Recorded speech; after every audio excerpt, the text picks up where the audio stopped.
Hey, hey, SBG solution-based gang, like, share, subscribe. Say no to rim, brothers, manosphere, and sell no good suckers. Hype him up, hype him up. Shouts out, Sharoon, Bracy, and the Wildest. Wake up, morning show, salute, big dog, shout out to the Lord. PH, Diva, salute, Brownsville, SBG solution-based gang.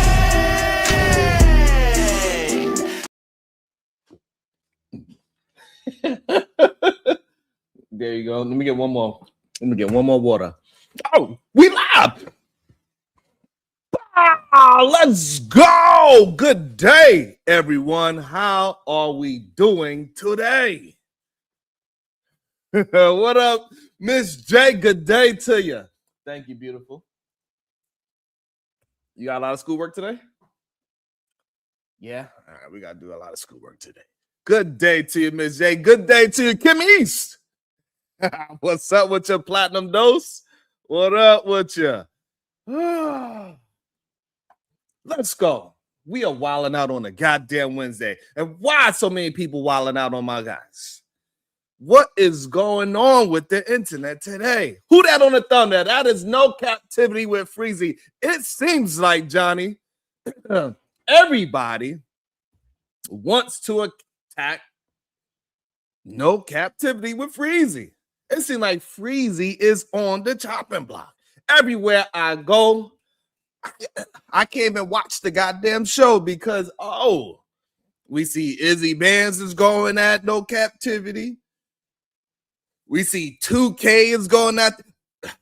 It is so many different people going after Freezy. It seems as if the people that's actually a part of the Anton Daniels team never actually have to come outside and go ahead and scrap outside. It seems like these other people have contracts that we don't know about. Dallas? That's what it feels like to me. I don't understand it. Where are all these people and why they are, seems like, this is what it seemed like, that they are protecting the back chasers. The people that never even seen the light of day.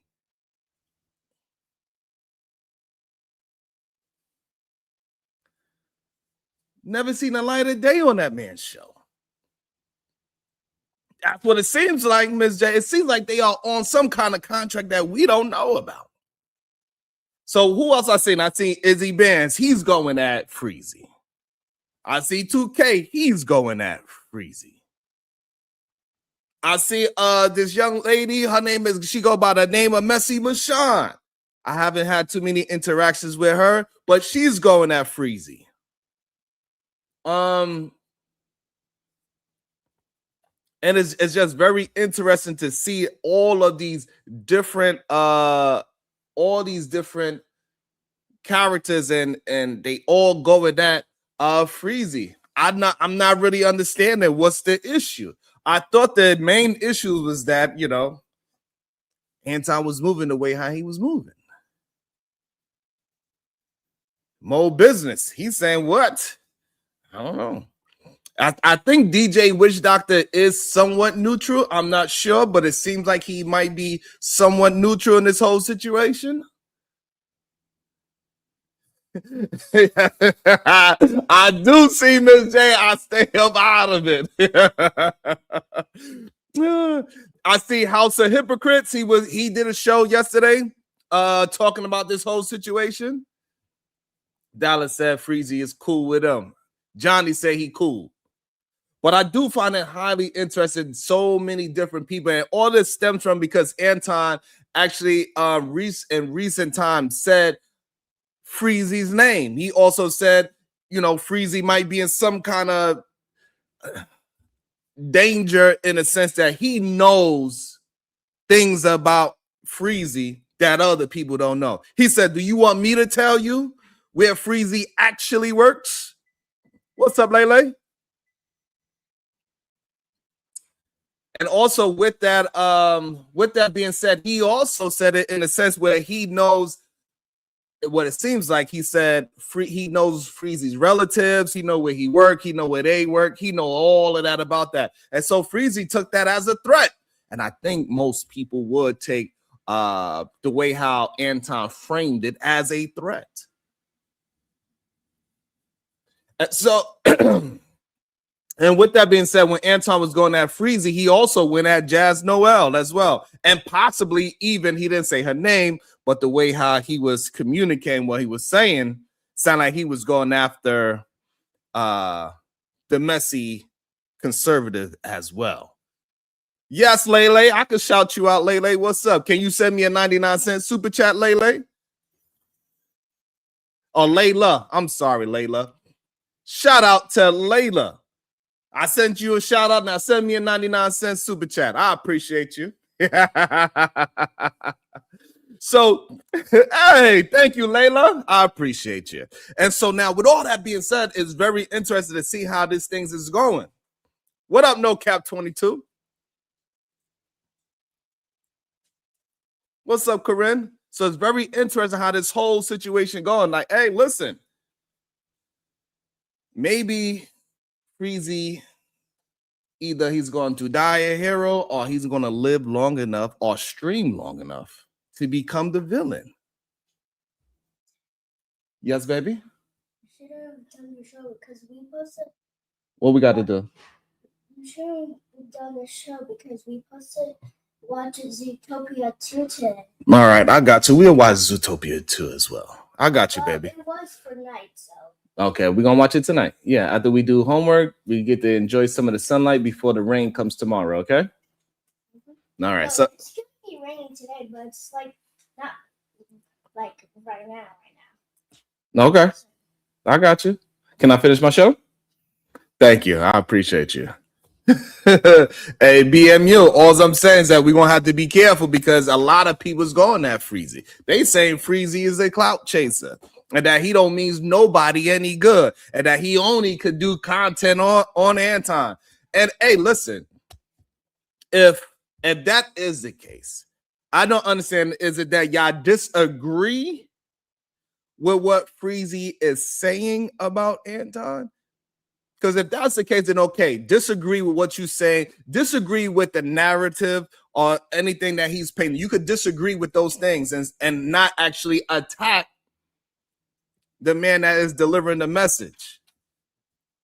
That's the issue that I'm starting to see, that like now we are not talking about, hey, I don't see it the way how you saying it, Freezy. No, y'all are attacking Freezy by saying he is clout chasing Anton Daniels, where, hey, Anton Daniels is one of the biggest clout chasers in this space. Actually, he taught everybody how to clout chase.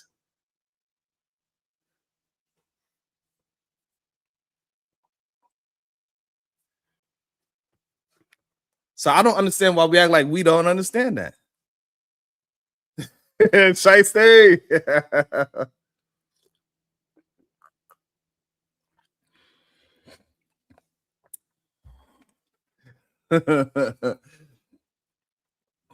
Huh. And it is very interesting to see how many people are willing to attack the messenger instead of the message.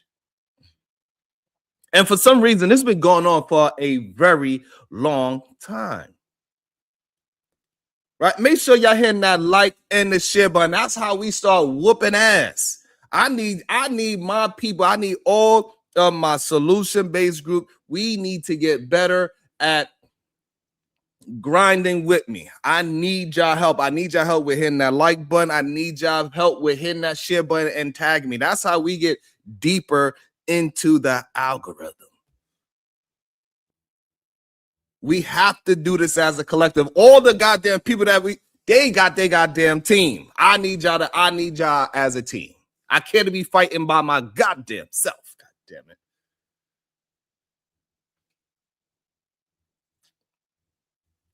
So can we please hit the like and the share button? Let's get to 100 shares today. If you don't have a problem with hitting that share button, can you please put a 1 in the chat? I appreciate it. Just tag me. I don't care if you have 1 subscriber on YouTube. It don't matter. just say, hey, we over here at Sharon's channel, and hit the share button and tag my name in it. I appreciate you, Layla.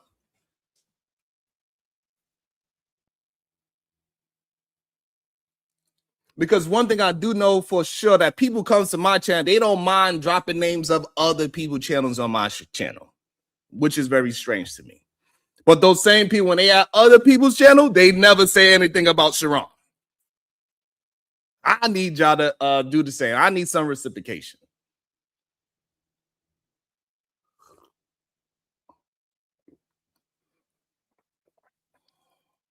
I appreciate that, Kim.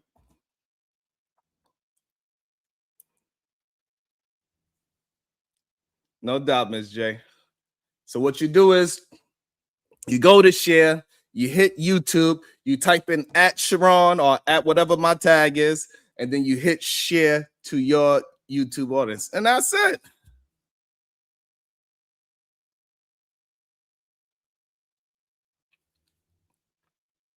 So I appreciate y'all.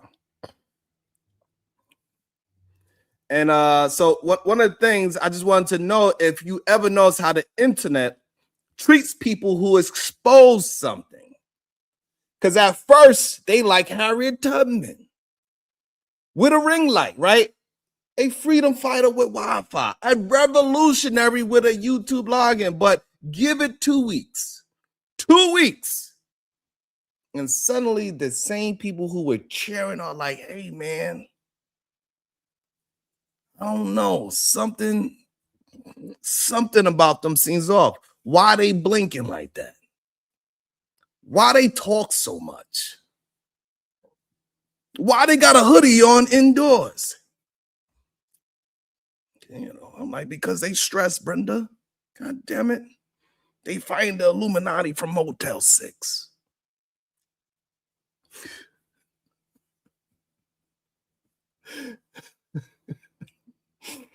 You know what I'm saying? It's kind of like, you know what it kind of remind me of? You remember when Dame Dash came out?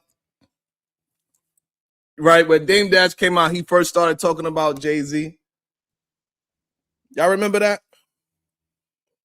You know, like he was narrating a documentary, only he had the rights to. And at first, everybody was like, yo, Dame spitting facts. He opening our eyes. He's showing us the blueprint behind the blueprint.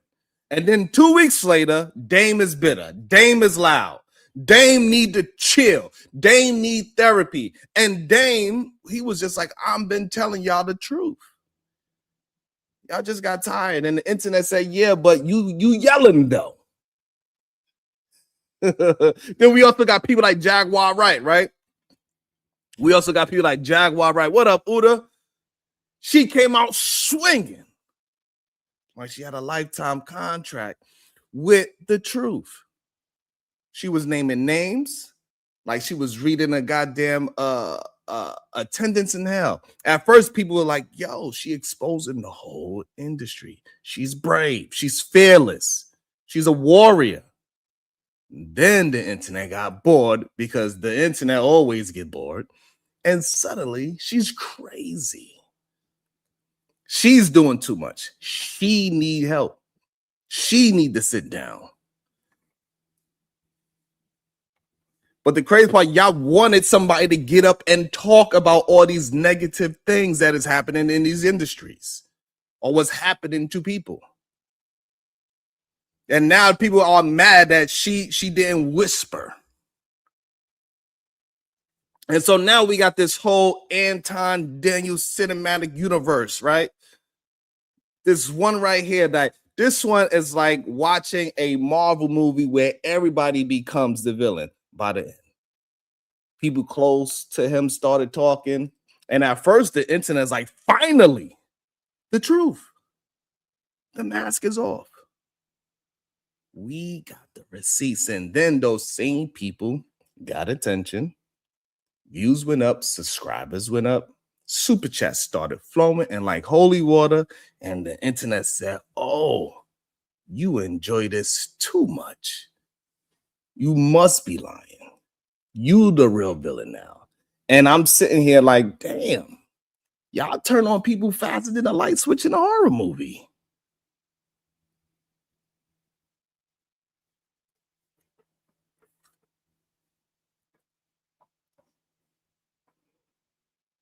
And now Freezy's the internet villain. And we know this internet villain cycle. Let me break it down, right? Someone exposes something. The internet is like, yes, truth. They get attention. Internet, we love you. They get too much attention. And internet, like, hold on. Who told you to be famous on the internet? They are the ones that are going to get critiqued now. What's up, MJ? Good day to you, beautiful. The internet. Oh, you acting funny now. Then all of a sudden now Freezy becomes the goddamn villain. The internet's like, cancel him. But the original villain of this whole Anton Daniels cinematic universe, we forgot what they did, what he did.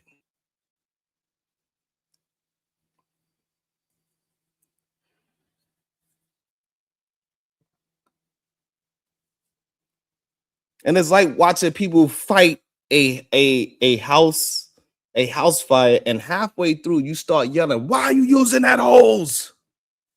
Why are you sweating so much? Why are you yelling fire? You doing too much. Meanwhile, the house is still burning. We didn't start the fire. It was always burning since the world was turning.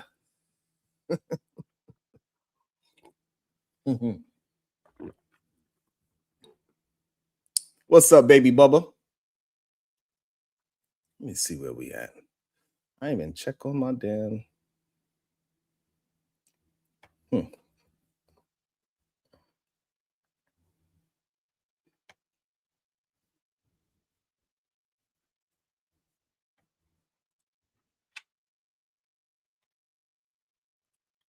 What's up, big bad bull?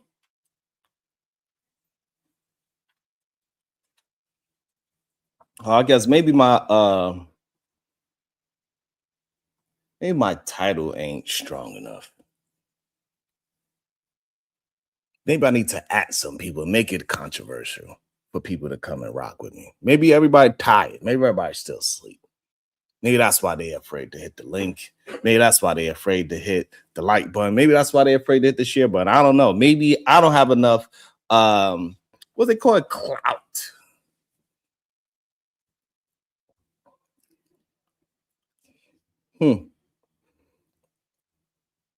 What happened with Freezy is that everybody's attacking him for some straight. They think that he's the one that's supposed to be attacked. It's a weird thing to see.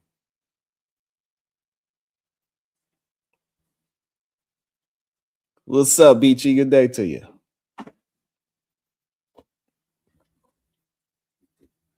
I don't know. Maybe I move a little too fast. Maybe I need to slow my ass down with my thoughts. Maybe I need to wait for y'all to hit the like, hit the share. Let y'all just talk amongst yourselves.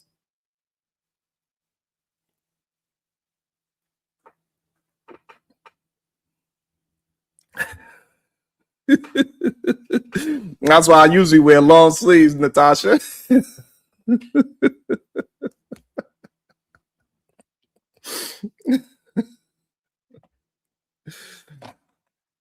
Oh, man.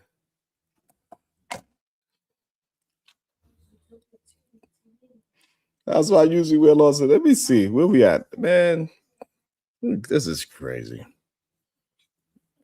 Yeah. Maybe I need to just be more patient. I'll be up and ready to go. You know what I'm saying?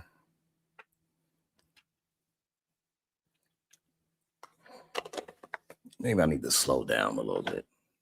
I'll be having too much. After a nice few push-ups, a nice little walk, a little morning stretch, I'll be fired up.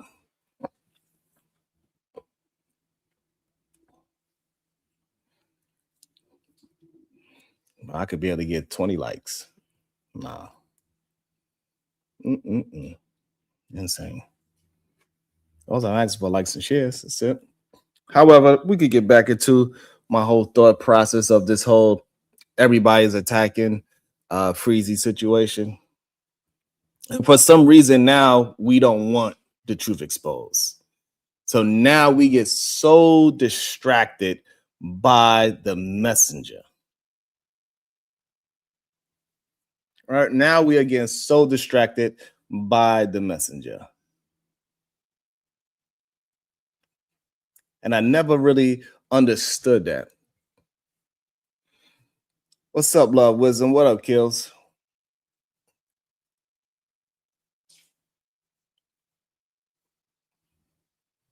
And what's my real point, right? That we have to keep our eyes on the actual problem. And the actual problem, this is the part where, we keep losing track of what the actual problem is.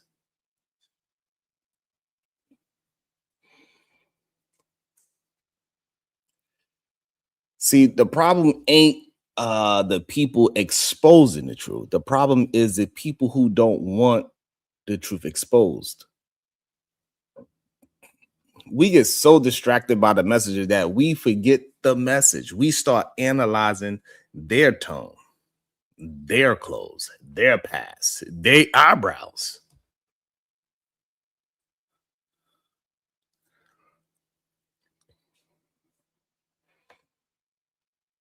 Anything to avoid dealing with the uncomfortable truth they brought to the table. It's like someone's run into the room yelling, building is on fire. And we say, why you say it like that? Why are you running? Why are you breathing on hard? Why are you wearing Crocs? I don't know what is wrong with people wearing Crocs. I don't know how you grown people be wearing Crocs.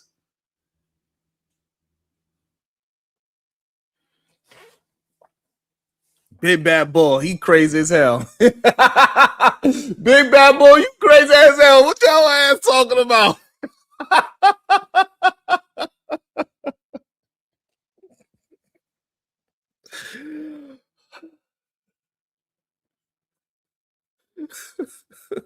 What the hell? Oh my God. What are you talking about?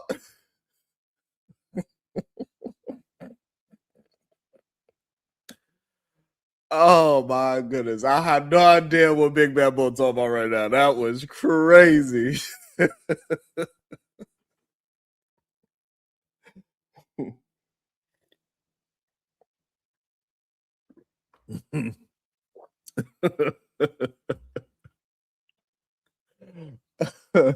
Big Bad Bull, he probably wear Crocs. I think Big Bad Bull, he must wear Crocs. Only somebody wear Crocs would say something like that. That's it. That's all I know. What's up, Flip Flop Blue? You know what I'm saying? Like, meanwhile, the fire is getting bigger. It's the issue that I keep having, right? The fire is getting bigger. I don't think we should turn the whistleblowers into the new villain, the internet. But the internet loves a villain. And if they can't find one, it seems like they will build one out of whoever's standing closest. Right. And that's the issue that I'm seeing. Yeah. But if someone, let's say Freezy, because he's doing a really good job at it, if someone is exposing something harmful, Taz is also somebody who's doing very good at exposing these things. If someone is exposing something harmful, manipulative, or dangerous, we need to focus on the behavior being exposed, not the flaws of the person exposing it. Because the truth is messy, the truth is loud, and the truth is imperfect. It is what it is.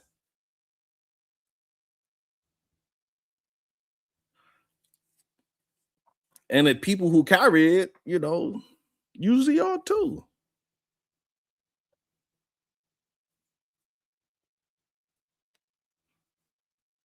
You know what I'm saying? Like, it's okay. But the villains, they are counting on you getting distracted. They are counting on you turning on the whistleblower. They are counting on you forgetting what started the conversation in the first place. And every time we fall for it, we help the wrong people win. Every single time. And it's crazy to see. Let's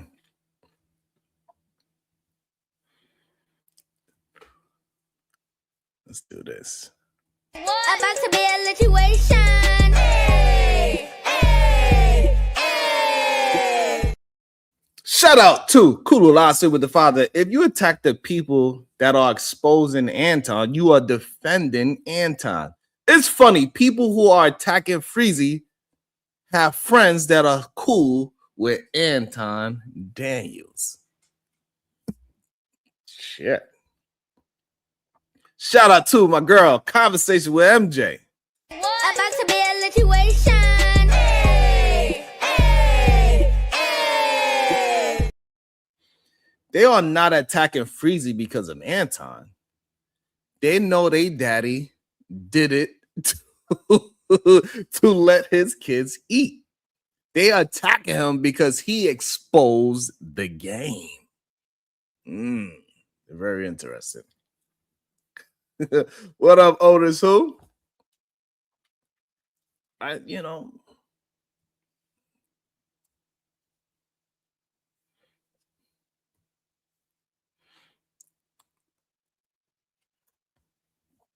I don't know why all these people, well, is it a jealousy thing? It seems like it is.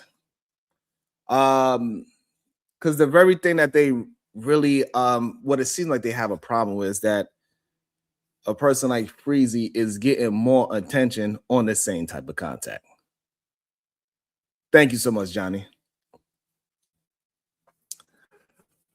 And it seems like, the people that are clicking up, like, House of Hypocrites, Freezy, seem like Jazz is also a part of that as well. They clicking up together, so to speak, on this one topic at least. And they doing very well, because they was, House of Hypocrites, he was able to manipulate the situation. Shout out to the house. You know what I'm saying? And shout out to No Captivity by using his interaction with Anton Daniels and to capitalize off of the situation to expose his extensive knowledge of Anton Daniels and how Anton used that same tactics against him. And so that's why people ran to No Captivity with Freezy for all this information, because he did a show with Anton for almost a year. So they felt like he exposing these ideals and truths that it had some power to it. Thank you, Jim Task.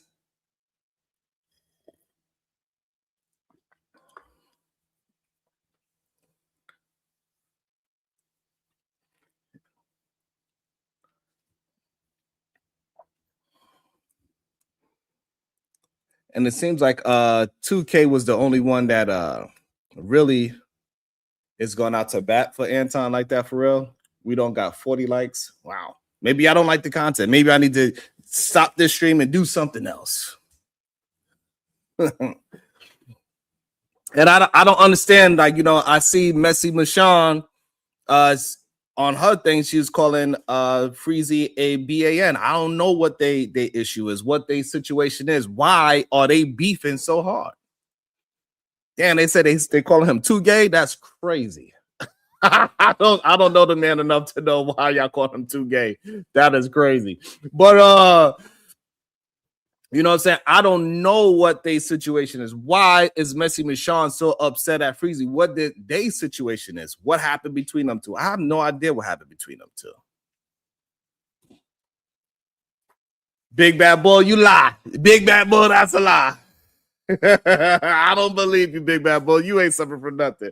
Shout out to Time Wilder to us. Sorry, late start. No worry about it.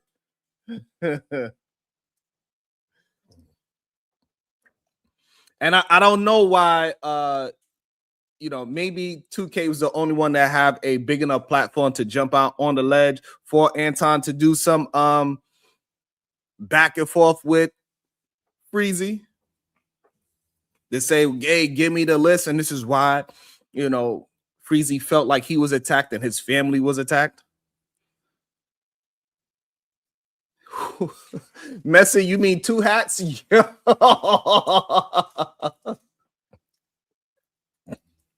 Y'all are crazy.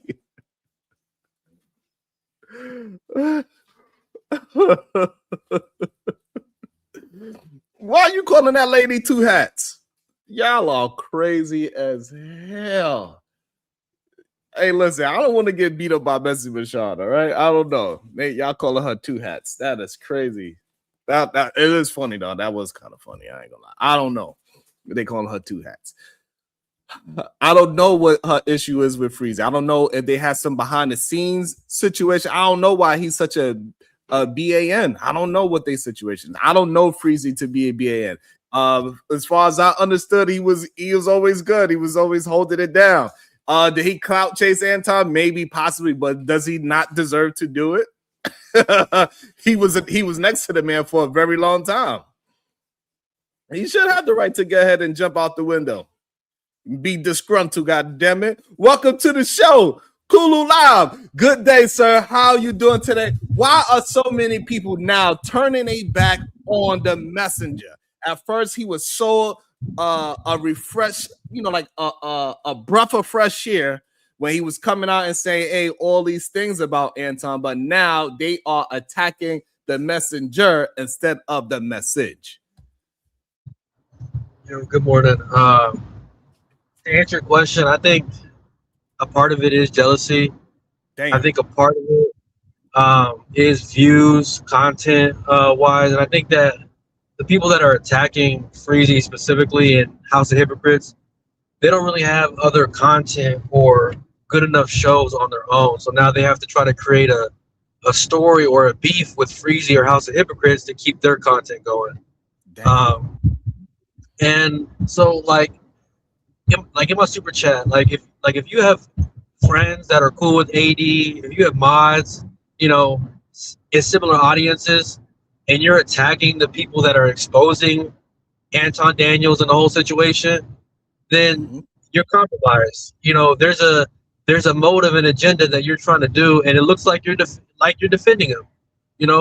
And exposing somebody or showing how they're a hypocrite, to me, isn't clout chasing. You know what I mean? Like spreading awareness to the community about people like Anton or other people that I cover or that you cover is not clout chasing.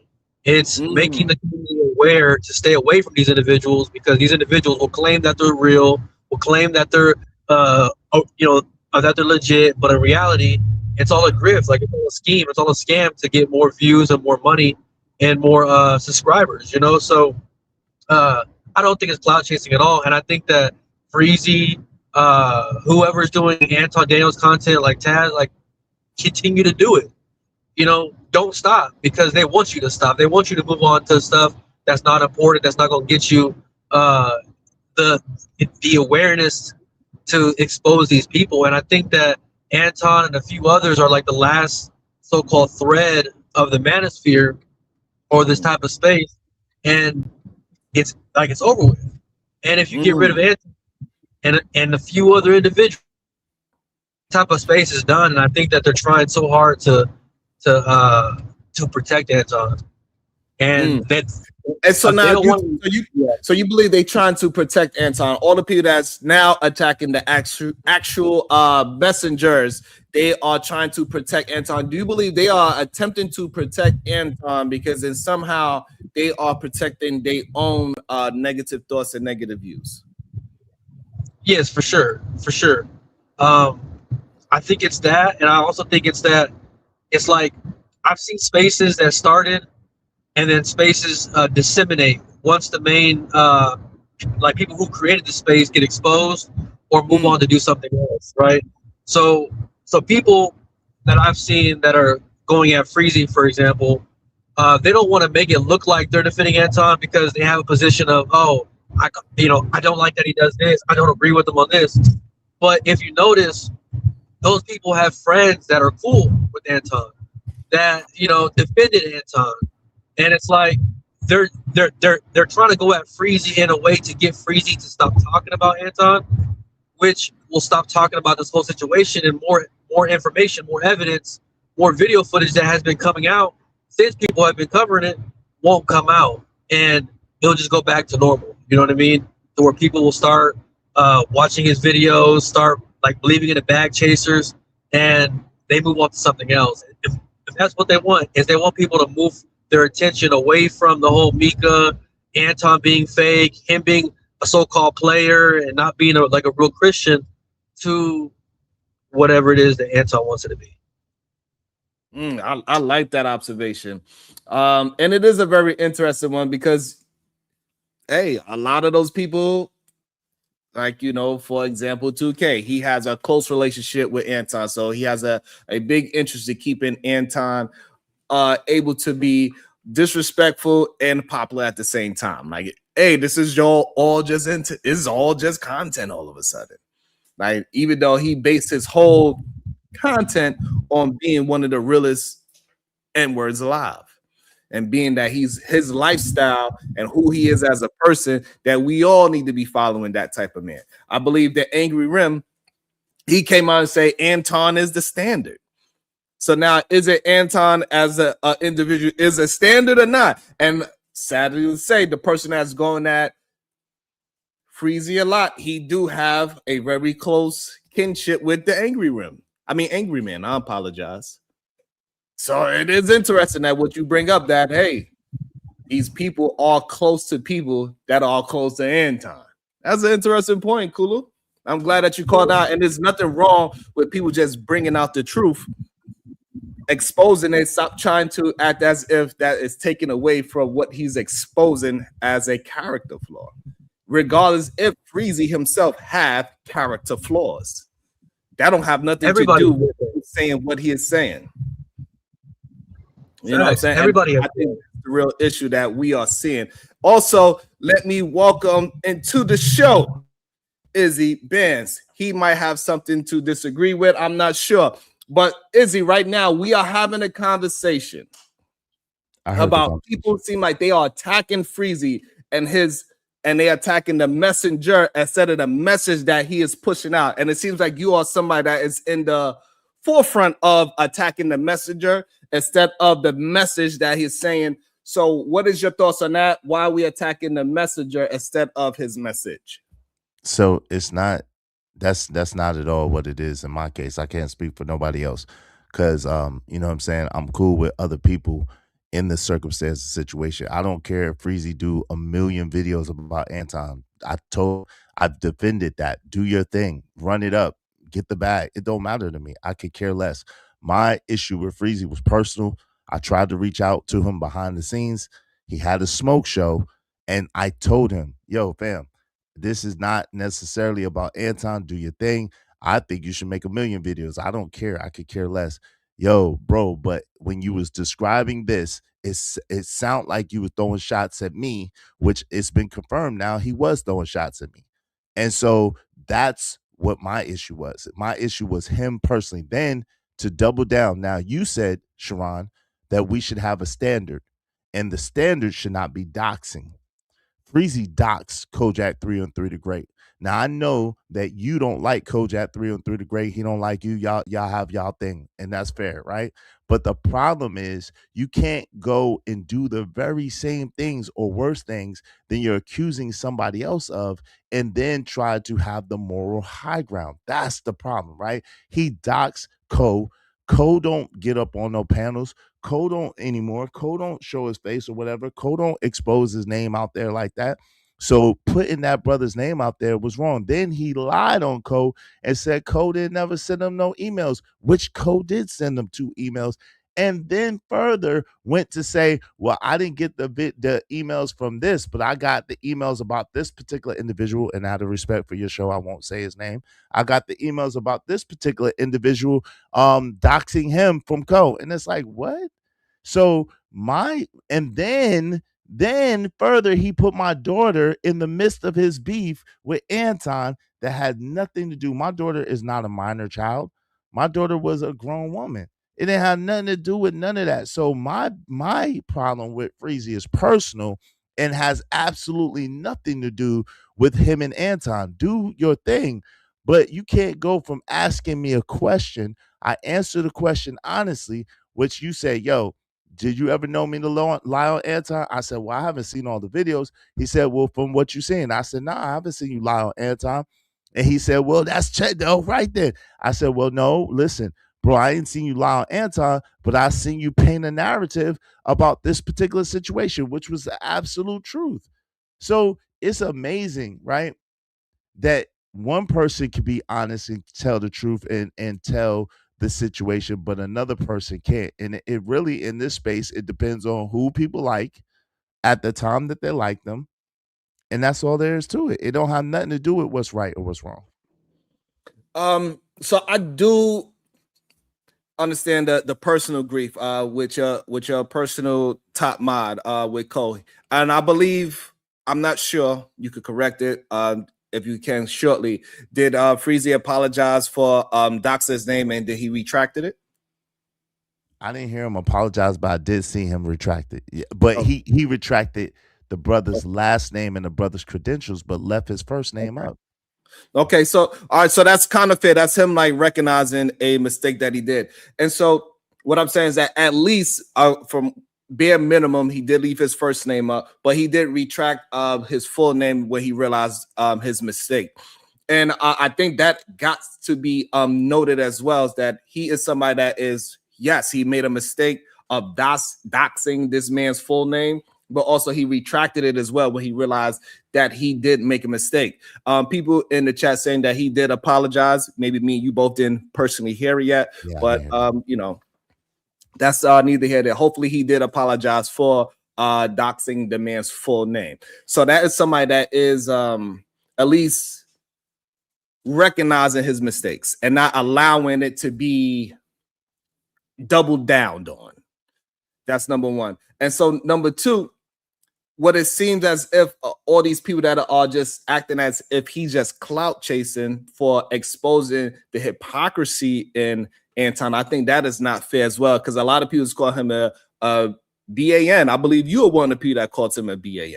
Yeah, but that has nothing to do with clout chaser, though. I called him a BAN because, again, bringing my daughter into a situation, trying to start beef with me and another content creator that I've already had beef with, that we've already decided to go our separate ways and not talk about each other, like, it's crazy.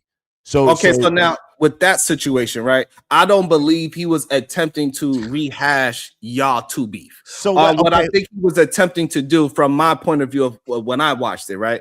And I could understand how you have a different vested interest in it. So I'm not going to excuse that at all. But what I'm saying is that he was attempting to show an overarching point that Anton, he dives into the attack children situation, attacking wives. He's been very keen on exposing that Anton does not shy away from attacking people's children and attacking people's wives. I believe that's what's his overarching point. Okay, but the problem do you and before you go, do you agree with the overarching point that he was trying to? No, I don't. I think that it was Machiavellian. I think that it was a slick way to try to get your enemies to fight each other and to get them off the board. I absolutely don't, because it doesn't make sense. Because number one, Anton hasn't said a word about my daughter that I know about, like not a word, right? Laughing or whatever the case may be. But then two, this is the thing. What let me ask you a question real quick. What does my daughter, and my daughter was not a minor child, right? She was not a minor child. So that doesn't count. So what does my daughter have to do with Anton or Anton's situation or his beef with Anton? What Anton didn't do not one video against my daughter. Anton didn't do a smear campaign against my daughter. So what does that have to do? It's different than the situation with tyranny, which I covered too. Anton said whatever about tyranny's children. I get it. He was wrong. He was dead wrong. He said about tyranny's children, and tyranny's children are minors. And that's something that Anton said and did directly. What does my child that has nothing to do with this, had nothing to do with Freezy's back and forth, have to do with Anton? I think what it had to do with Anton, it shows Anton's character towards children being disrespected on a platform, because we don't know if Anton knew if your child was grown or not. But what we do understand that when Fatty said, something sexual towards your daughter, he laughed very strong. He made sure that he was seen laughing very strongly. He laughed so hard, and everybody else wasn't, that they actually put him on the big screen laughing so hard. So he was showing the character of Anton Daniels is not holding up to this whole standard of women and children are out of an argument. So you and that person, y'all was having y'all back and forth. Y'all two should have kept it between y'all two. But soon as they went out of the frame of view, and that person brought up your child, but that's what he started laughing. So that's not holding up the standard of women and children needs to stay out of a disagreement between two men. So first of all, how do you agree with that?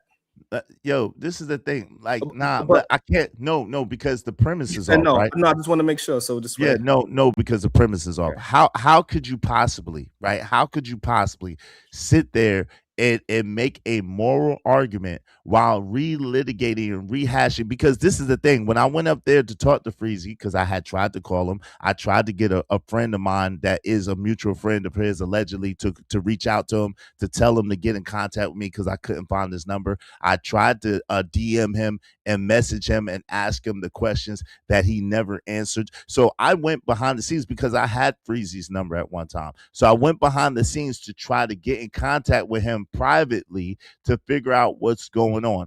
But then when he had the smoke show, when nobody else would come up, when he was saying, it was light on my end, it wasn't really heavy until he tried to play me and tried to like be disrespectful. But the point of the matter is, how in the world can you justify bringing somebody else's child in it when you said that you're for the kids? Like, and he tried to twist the narrative and say, oh, well, Izzy saw Anton laughing at his daughter. I never knew that Anton laughed at my daughter until Freezy played that video. I never knew that Anton was laughing at that situation. I never knew it. I wasn't paying attention to that. I was in the heat of the moment, in the heat of a battle, and Anton was just a little square on Aaron O's channel. I didn't pay no attention to Anton at all. I was paying attention to the battle, to the back and forth. That's it.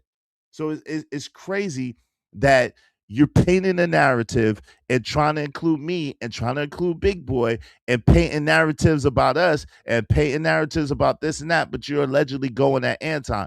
But the people that like him, y'all gonna make excuses regardless, and it's fine, no problem. But just recognize that you are doing the exact same thing that you're accusing people of doing for Anton. Just recognize that. And I could care less. I've made videos about Anton and disagreeing with how he's moving and what he's doing.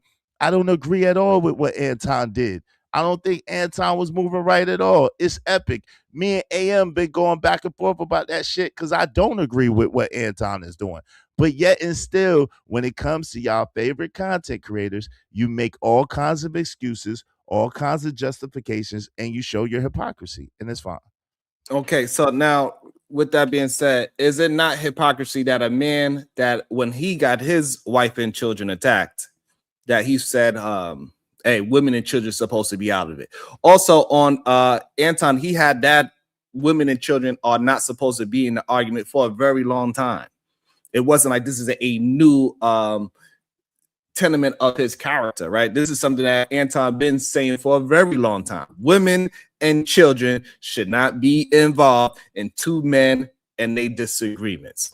Now, when you and that man had your disagreement, he brought your child into it. Shouldn't a man not be laughing hysterically on camera about somebody bringing in a child into an argument? Of course they shouldn't. All right, so now that is the point of the hypocrisy No Captivity with Freezy was bringing out, that this man actually is not holding his own standard. But he didn't have, fam. But you're gonna tell me, so you're gonna tell me, so the situation with Big Boy and you and going back and forth and the levels that he went to with you and your family or whatever the case may be, you're telling me that you would be okay with someone opening that file and relitigating that to try to prove a point that has absolutely nothing to do with you or your family? You're cool with that? You're okay with that? Me being cool with it, it's about if the person that brought it up was trying to make a different point and not focusing on me and that man's situation. And they're saying, hey, this is the person's hypocrisy, and this is what we are actually talking about, not the actual beef between the two. But he did. That would be the difference. And also, I want to say this: Fatty is in the back. I don't know if you want to stay up while Fatty is here, so I'm gonna just give y'all both the content creators some respect so you can make a choice on that. I don't think he came up here to talk to you. I think he's just talking about the situation, overall arching point. Right, listen, shout out to him. Hey, listen, but at the end of the day, right? So you don't mind if you come up as long as he don't bring up your old hashtag. Listen, yeah, this is your show. You bring them up, bro. Like, I don't have nothing. This is your show. Like, if it get crazy, but I still want to, even though none of us here are friends, right? You, Fatty, and me, none of us are considered friends in any stretch of the imagination, right? Right. So, but I just want to still also give all the content creators at least some kind of courtesy, right? At the same time. No, all right. No need for the disclaimer. I didn't came to fight. I came again. Y'all say I'm a foreigner, I'm Portuguese, but it seems like my understanding of the English language is a little bit better than y'all, right? Is Anton somebody's kid? Is Anton somebody's kid? No. Yes. Anton is somebody's child. Yes. Anton is somebody's child, right? Yes, like when you attack Anton, you attack his mama child, right? His mama kid, right? No. How not? Because he's a grown man, so he's not. Thank you. Okay. So if Israel is telling you that his daughter was an adult, this is the point. You are using the word wrong and say Fatty attacked your child when he's an adult. Anton is a kid of somebody too. If we're going to use your words mean something. The problem with that situation was that Corey was attacking minors. Anton attacked tyranny kids. He attacking minors. I understand why Freezy would do that. Once you bring a grown-up kid into a conversation, which is somebody kid, because you have grown-up kids, Sharon, right? Mm-hmm. Now you are mischaracterizing the situation and actually putting problems in front of people that were already solved because you are using the word kids wrong. There's easy point. This is easy to understand. This is not about kids. This is two grown men going at each other. We squashed it. There was no minor involved. You are just bringing a situation because you are mad at Freezy, because you are mad at Israel, and you have a grudge against Anton. Is it fair for you to go at Anton? Absolutely. But when you use word kids to imply that this is children involved, when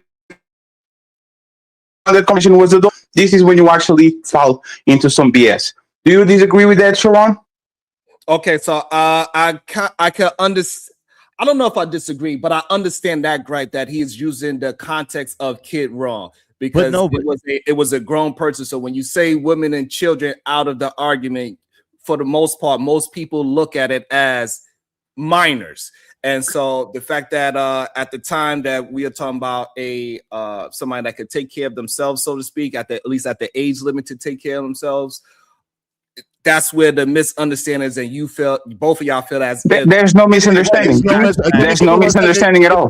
Give me 1 second because I got to get ready to go. Right, but it isn't a misunderstanding, and that's it was on purpose. Right. It was to try to weaponize a battle between him and this is what I was about to say before Fatty came up here. Right, so the first time when I was on the Smoke Show, he brought up Fatty's name. I say, yo, bro, nah. I don't talk about him. He don't talk about me. Nah. We don't have to do that.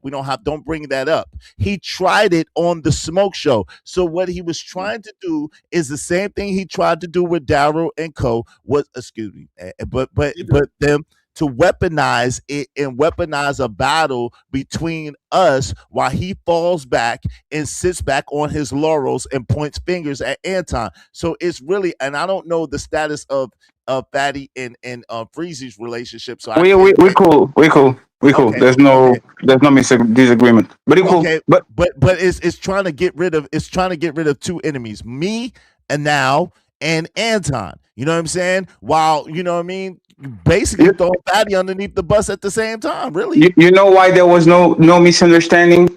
Because Israel clearly stated when that situation happened that she was college age, and Freezy was one of the people that actually donated. So he saw the post.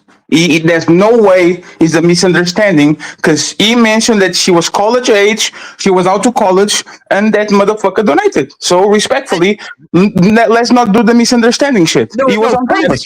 even bigger. Hold on, real quick. Bigger than that, Freezy was on the. Hold on 1 second, Izzy. So I just want to. We don't say the F word and N word on the show. Fatty is a $2 fee, but you didn't know that. So I use euros. I don't know how to use dollars. Sorry. It's okay. No, I just want to attempt for everybody to not use the F and the N word.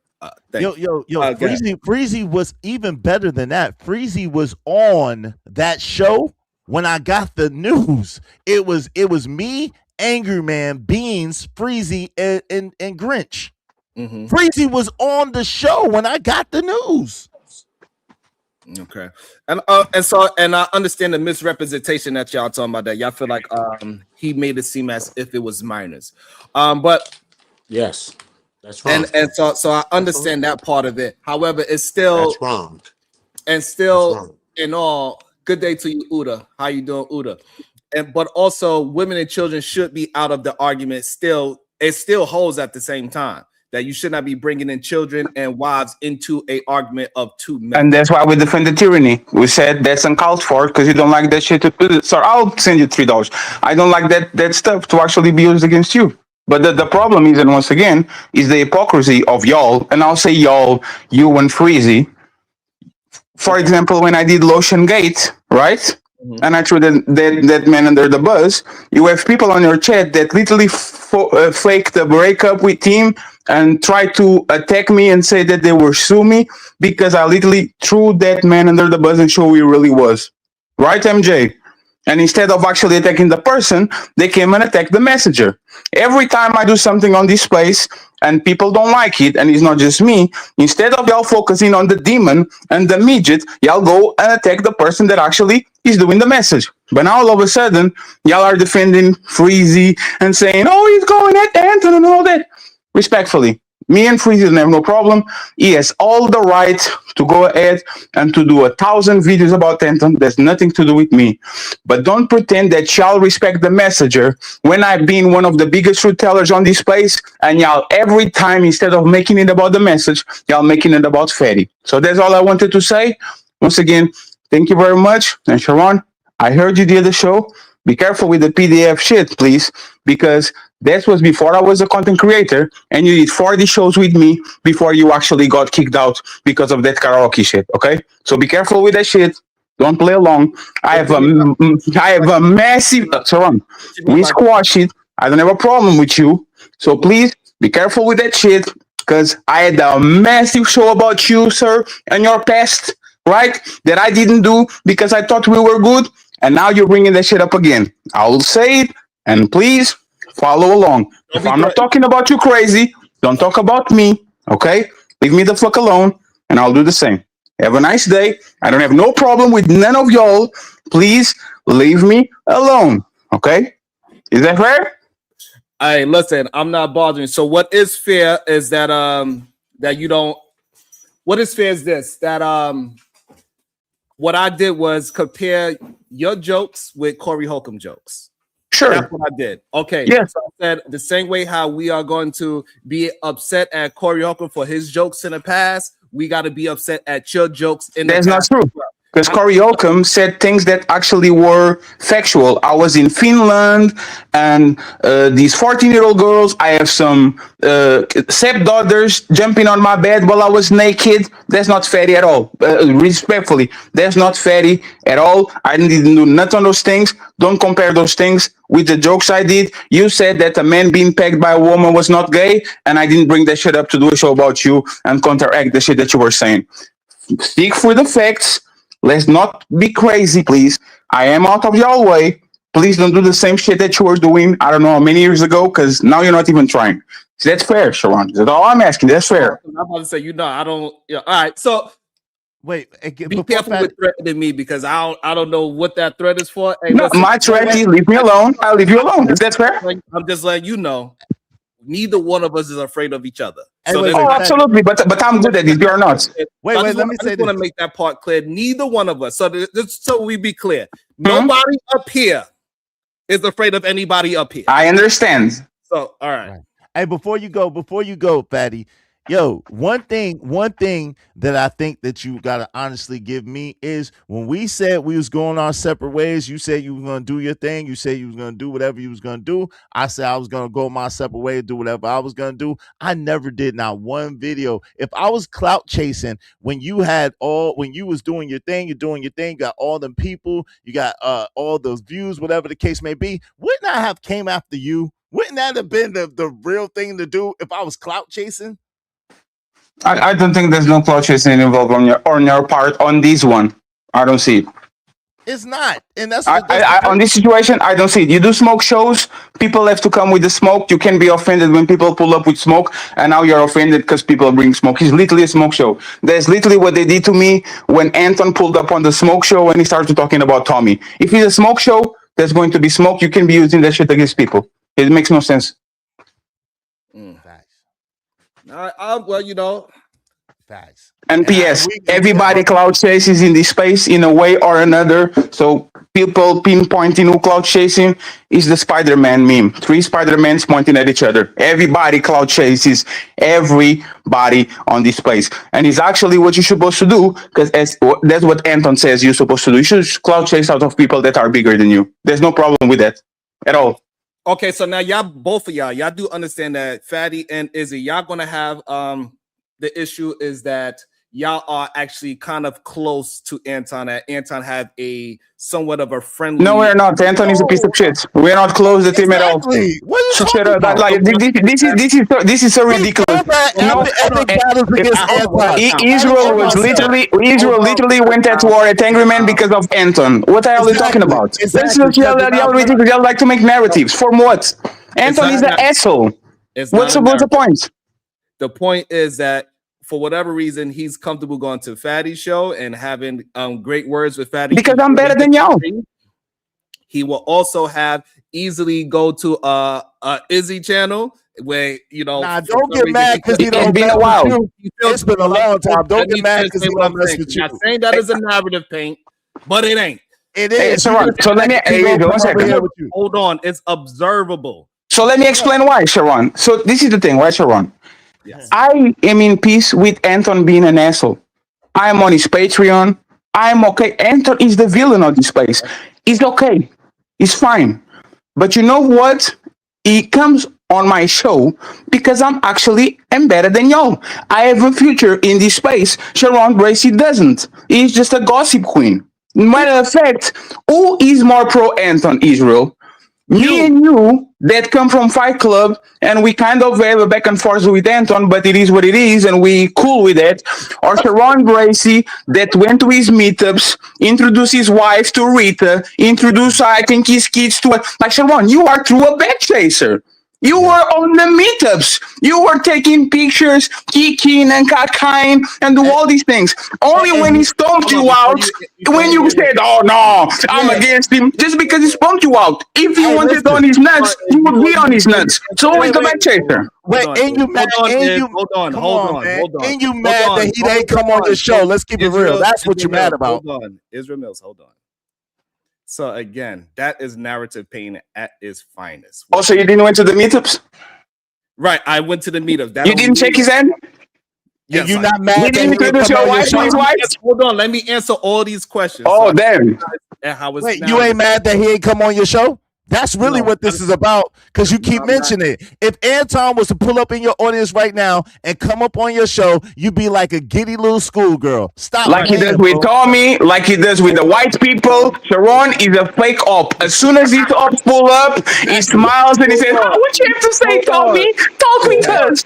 And so look, again, y'all painted narratives that y'all have no proof of, right? What? But we got absolute proof of this. Y'all actually do it.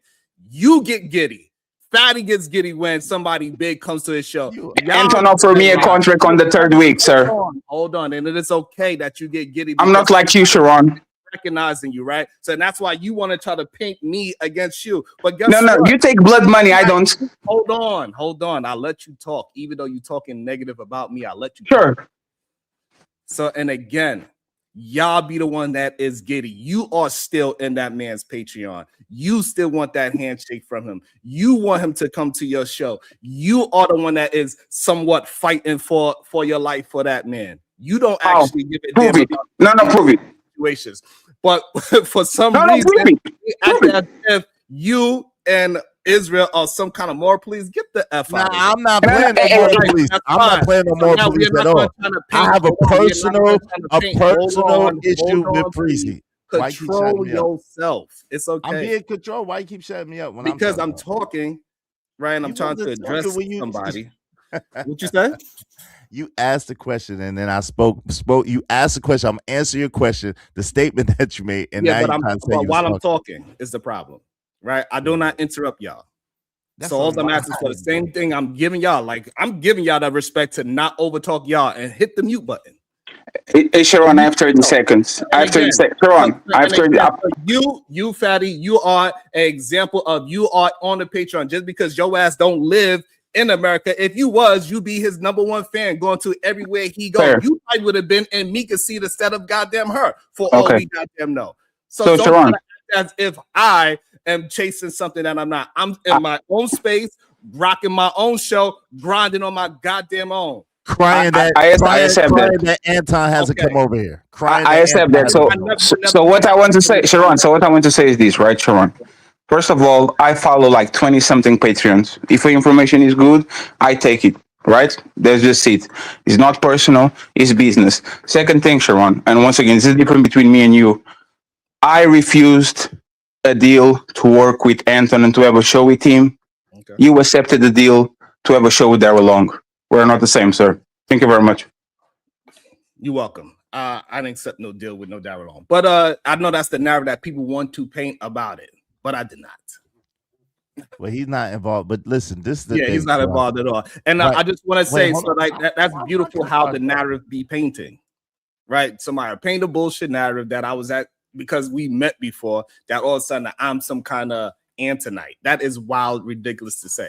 Yo, but Because listen, just because me and you did a show today, or me and Fatty, he came to the show today, just because me and you was once cool once before, doesn't have anything to do with today at all. But that is narrative painting at its finest. did he? Let me just say this. Because I gotta get ready to go to. But basically, long story short, yo, fam, I can play and I have the clips where you said at least 10 times during this whole exchange that Anton hasn't come to your channel, bro. Like Stevie Wonder could see that you are feeling the type of way, and you've literally said it that Anton is going to everybody else's channel but yours. So at the end of the day, cool. It is what it is. So what is that supposed to mean? Is that a true fact? That what I'm saying? If you say he hasn't been to your channel, I guess he has never been to your channel. Okay, so now if that is a true fact, what are you trying to say about that? No, the point is that you're in your fifi, you're in your feelings Okay, about so the you fact. now Hold how- on, how is that let me me complete getting my thought. feelings? Alright, Hold now on, you're no, getting because I need to understand this narrative that you're let me trying to complete paint my right thought. now. If you let me complete my thought, then you'll hear it since you don't cut people You don't off have to- and you're you don't have to clearly cutting scream. people off. You don't have to scream, my brother. I'm not screaming. I'm talking into my mic. I'm not screaming at all.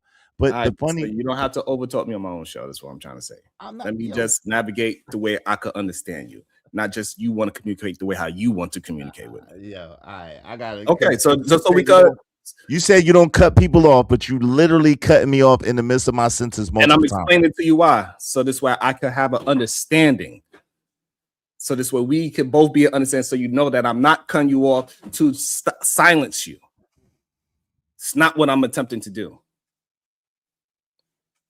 So now, where do you have proof that I am disgruntled because the man ain't never come to my show? I'll play it on my show today if you need me to. I'll play the clips where you were basically complaining about the fact that Anton has been to everybody else's show but hasn't been to your show. So I would say that is a form of disgruntledness, the fact that he's been to everybody else's show but not yours, because you feel like he should have come to yours as well. But at the end of the day, that's fine. That's neither here nor there. The point that I'm making is simply this. It's simply this. If Anton was to show up, before you make that point, let me address what you just said. No, the reason why I brought those things up because people keep trying to do what Fattby tried to do. That I went to meetups and I'm some kind of son of him and I'm some kind of fight club. But the problem is that I did this shit without any of that shit. That is the point of me bringing those things up. I didn't need no fucking Anton Daniels. I ain't need no Angry Man. I ain't need no Jay Prince. I don't need no fucking Untouchables. I don't need none of you niggas. That is the point that I'm trying to say. That I don't. What I'm trying to say, so that I can finish it, and you could go to your other point, is that I don't need none of y'all. You're a liar. And I never needed none of y'all. You're a liar. You might not need them now after you establish off the backs of going at Anger Man, off the backs of Daryl Long. Like, you lying, bro. Like, at the end of the day, and this is the problem. Let me address that. All right, man. I gotta be out. You can leave. You don't have to announce that you want to leave. You can leave. You're a clown. And that's the problem with clown ass people. That's why y'all just want to over talk and just keep on talking. That is the problem. And then they keep trying to say that somebody else made my channel because they are upset that I could be authentically myself and cook. I don't have to buy anything. Y'all gotta go ahead and tether yourselves to somebody like an Angry Man. You know, Israel gotta tether himself to New York, even though he hasn't been there since he was 15. It's okay, BBL Tiffy. We get it.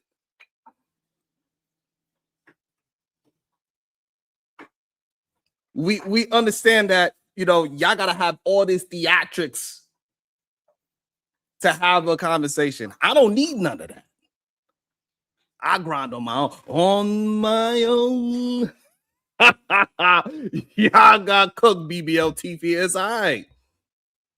And this it also shows that y'all cannot stay on the message. Y'all want to argue against the messenger.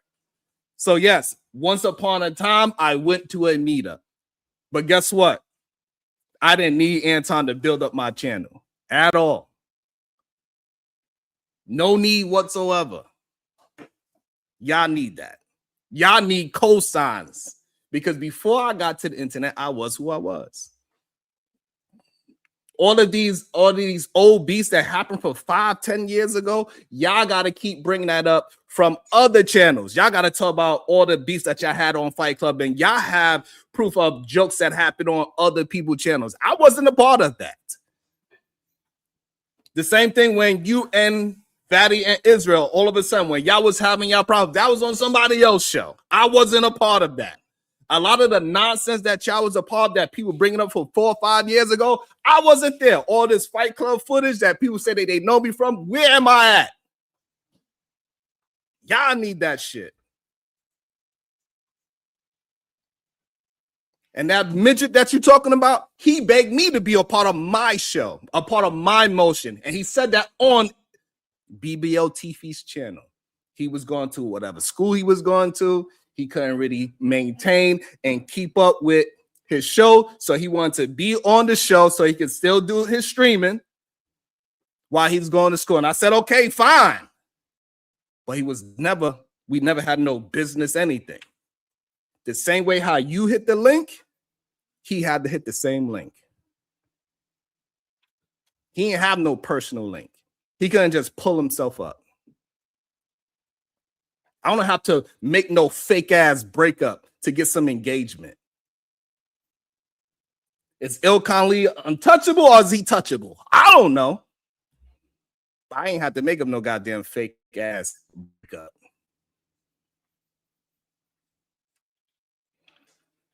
Y'all got me effed up. Y'all got me effed up. Everything that y'all say that I'm clout chasing, y'all do in real time. Y'all are children.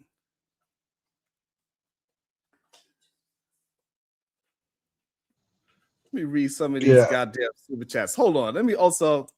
I got too caught up. I'm sorry, PH Diva.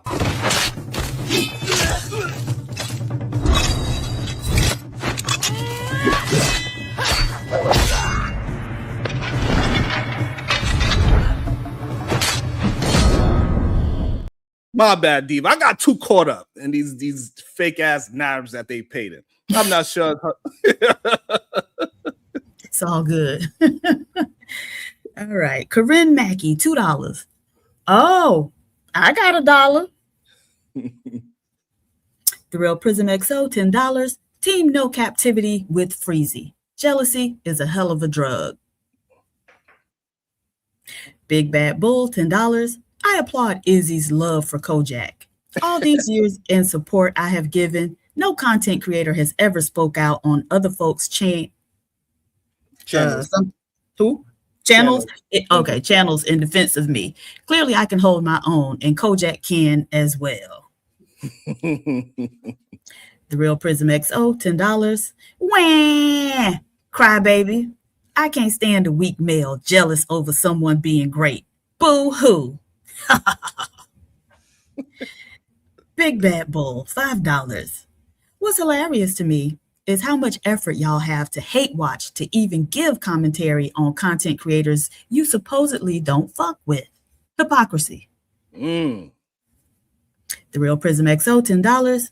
Out here running his conquered mouth with those neon flippers as if he is he is innocent.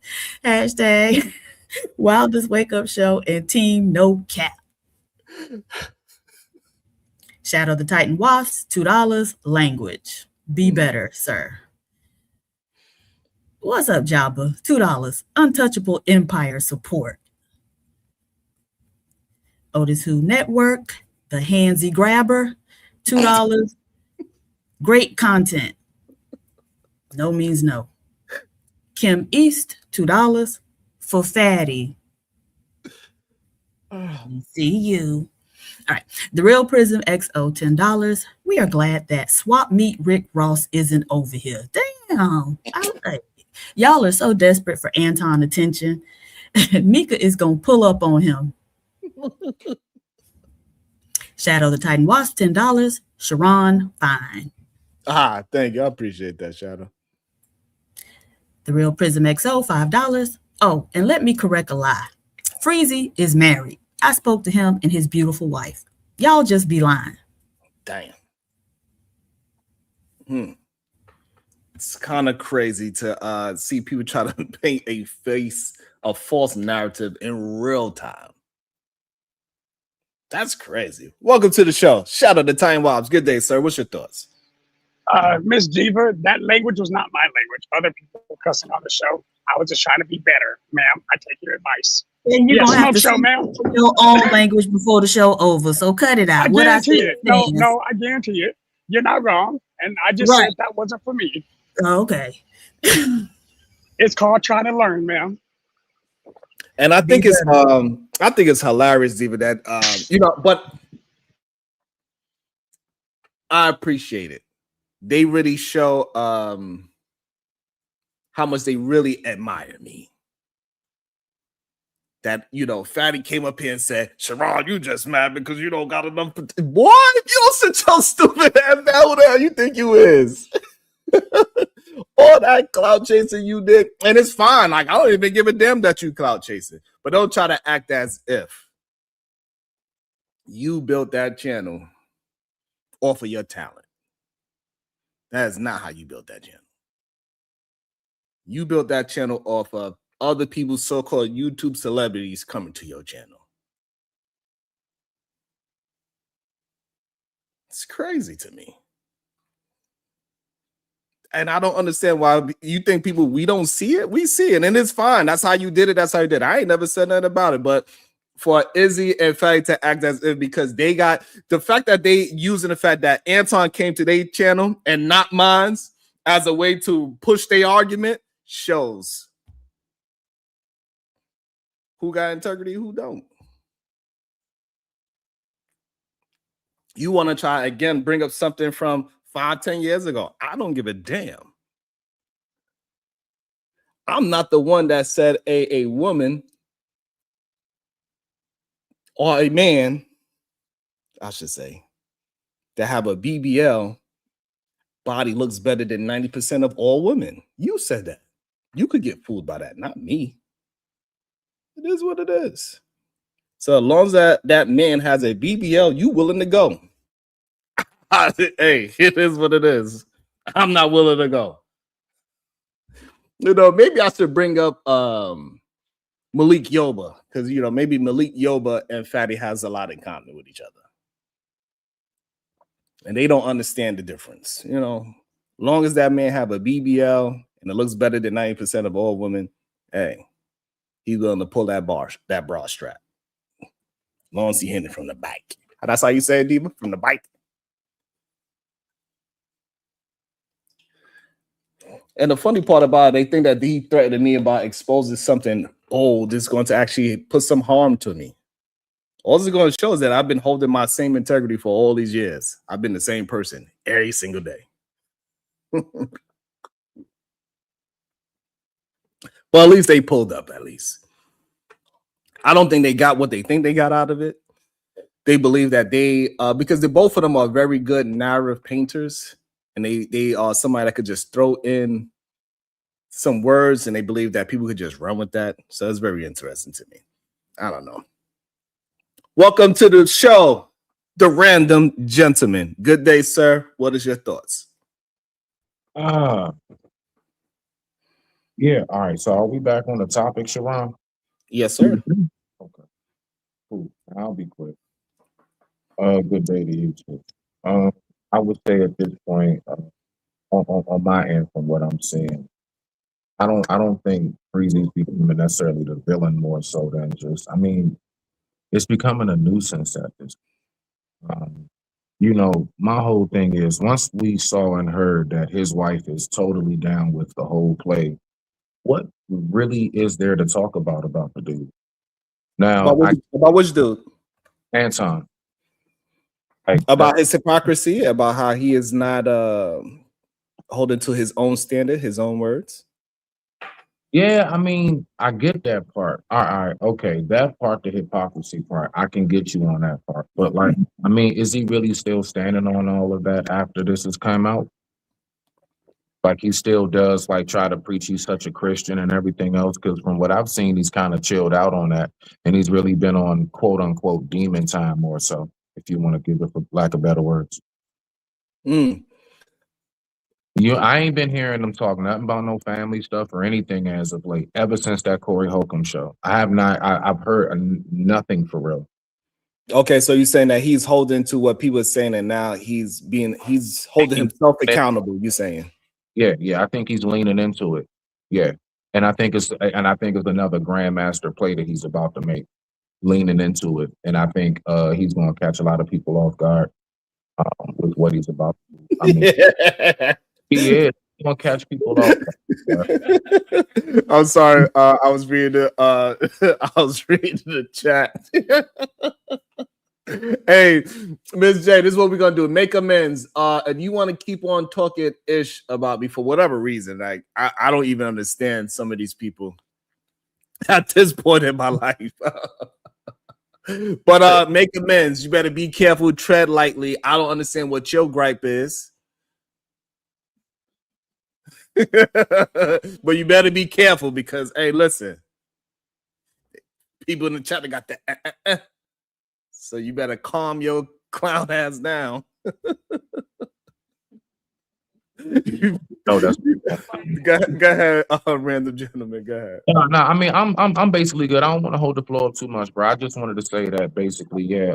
From my thoughts. So not only that, yeah, Anton, he had to change his rhetoric, so it shows that he is listening to a lot of different people in this space, so. And also a lot of people that needs the Anton clout, right?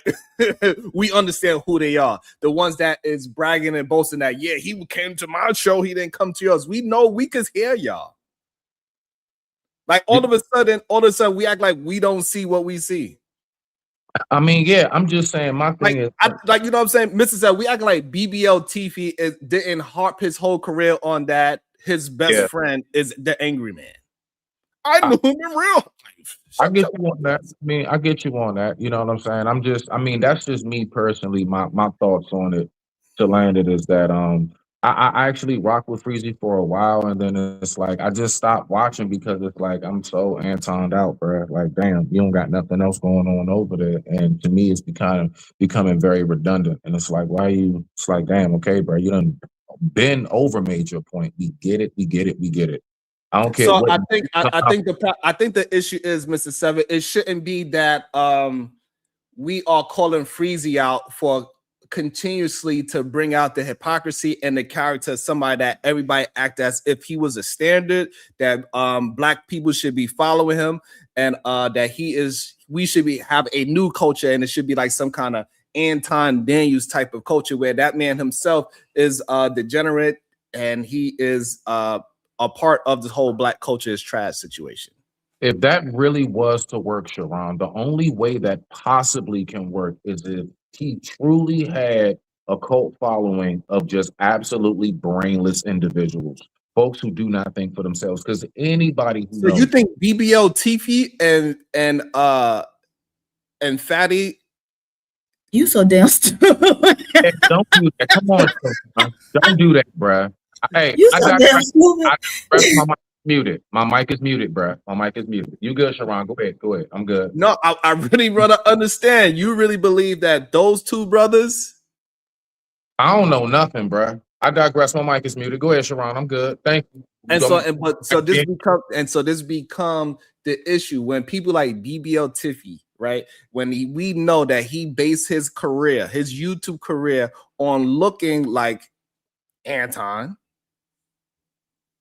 right? He made sure when he seen Anton dance with the robe and glasses, he said, "Oh shit, I got the same robe and glasses," and he came on screen with the same robe and glasses. Like he thought that because even though he might have had it before Anton, he's seen Anton. We could give him that, right? Possibly he had it before because scam is scam, and a part of scamming was this whole hip hop back of the Source magazine look that they had back then, and part of the back of the Source magazine look was that fake ass watch that he had, Canal Street Versace glasses, and that Versace robe that he had on. So he had the look. We understand that. I don't know why we're trying to act like we don't understand that. He said, "Oh, I recognize a scammer when I see one. Let me get on this joint and scam with you." And to this day, we still see people doing the same kind of scam. They put on the glasses and they put on the same Versace robe. Do we not, random gentlemen?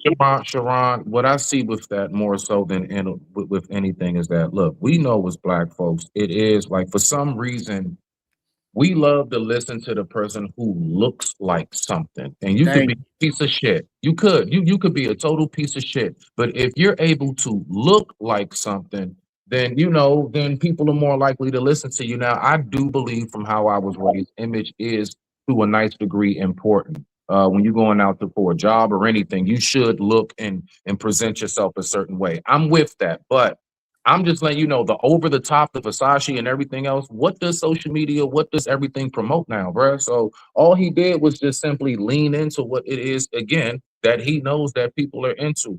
Okay, perfect, and I'm glad that you said that. But the problem is that I thought men supposed to be authentically themselves. I mean, that's all. And so when a man comes out and he is showing that he has the same style and tactics as another man, what did we used to call that back in the days? Biting. Oh, and maybe that's why his teeth got so big. If that man sneezes, he might bite a hole in his damn chest. Man, come on, not show my eye, bro. This is why they don't like you, sir. Because I'm funnier than them. That's why, Diva. It ain't my fault my jokes be hitting. That man got a whole. He don't even have. We don't even know if it's like one tooth or is it individualized? Like we don't even know. We don't even know. God damn it! It ain't my fault that he got one tooth. He got one top tooth, and then all they did was put like lines in it, but we don't even know if he could floss those things. Yeah,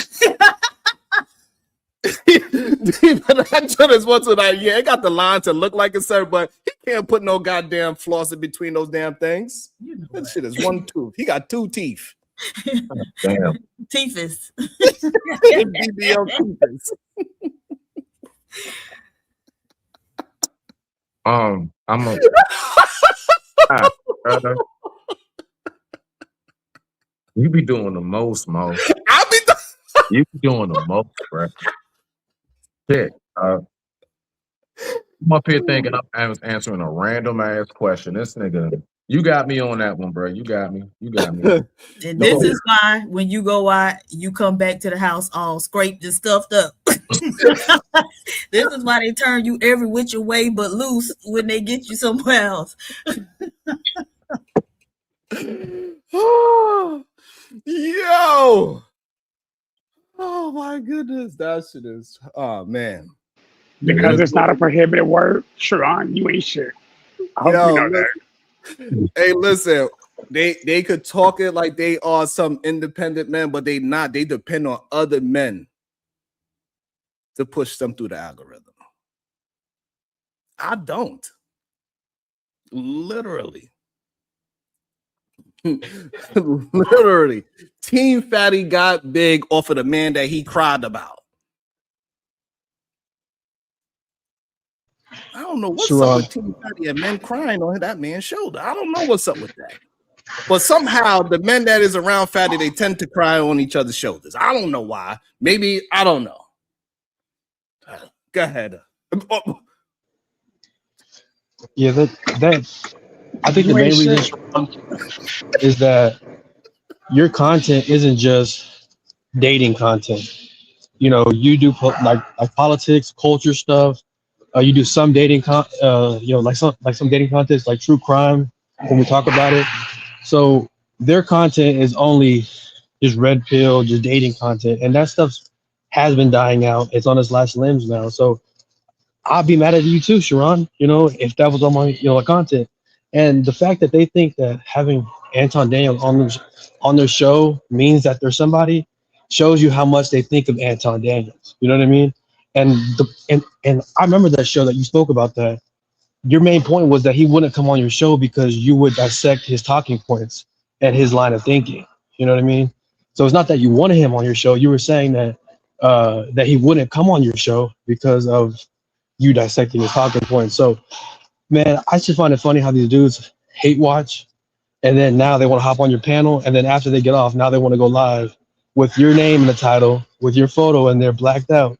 You know, yeah, but it's just funny, bro. Like it shows that you're the clout, Sharon, and they want to chase off you. You know what I mean? Since they believe in clout chasing and shit like that. But yeah, man, the way that Fatty looked like low key threatened you, man, it kind of irked me a little bit, man, because he's trying to like make it seem like he has some big expose on you that like is gonna expose you and people are gonna start. No, man, like we don't watch you for the drama shit. We watch you for the informative information, the actual conversations that breed substance versus us just talking about men versus women drama. You know what I mean? So yeah.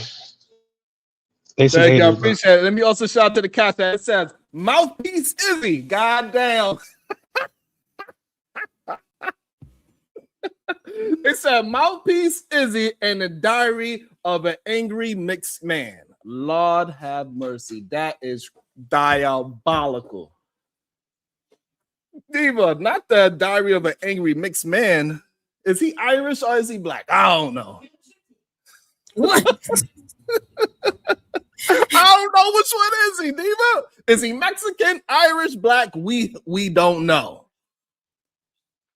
Oh my goodness. I know that man teeth crooked as hell though. Shit. He need to go and he need to go holler at Izzy Man's dentist. I do know that. Shit.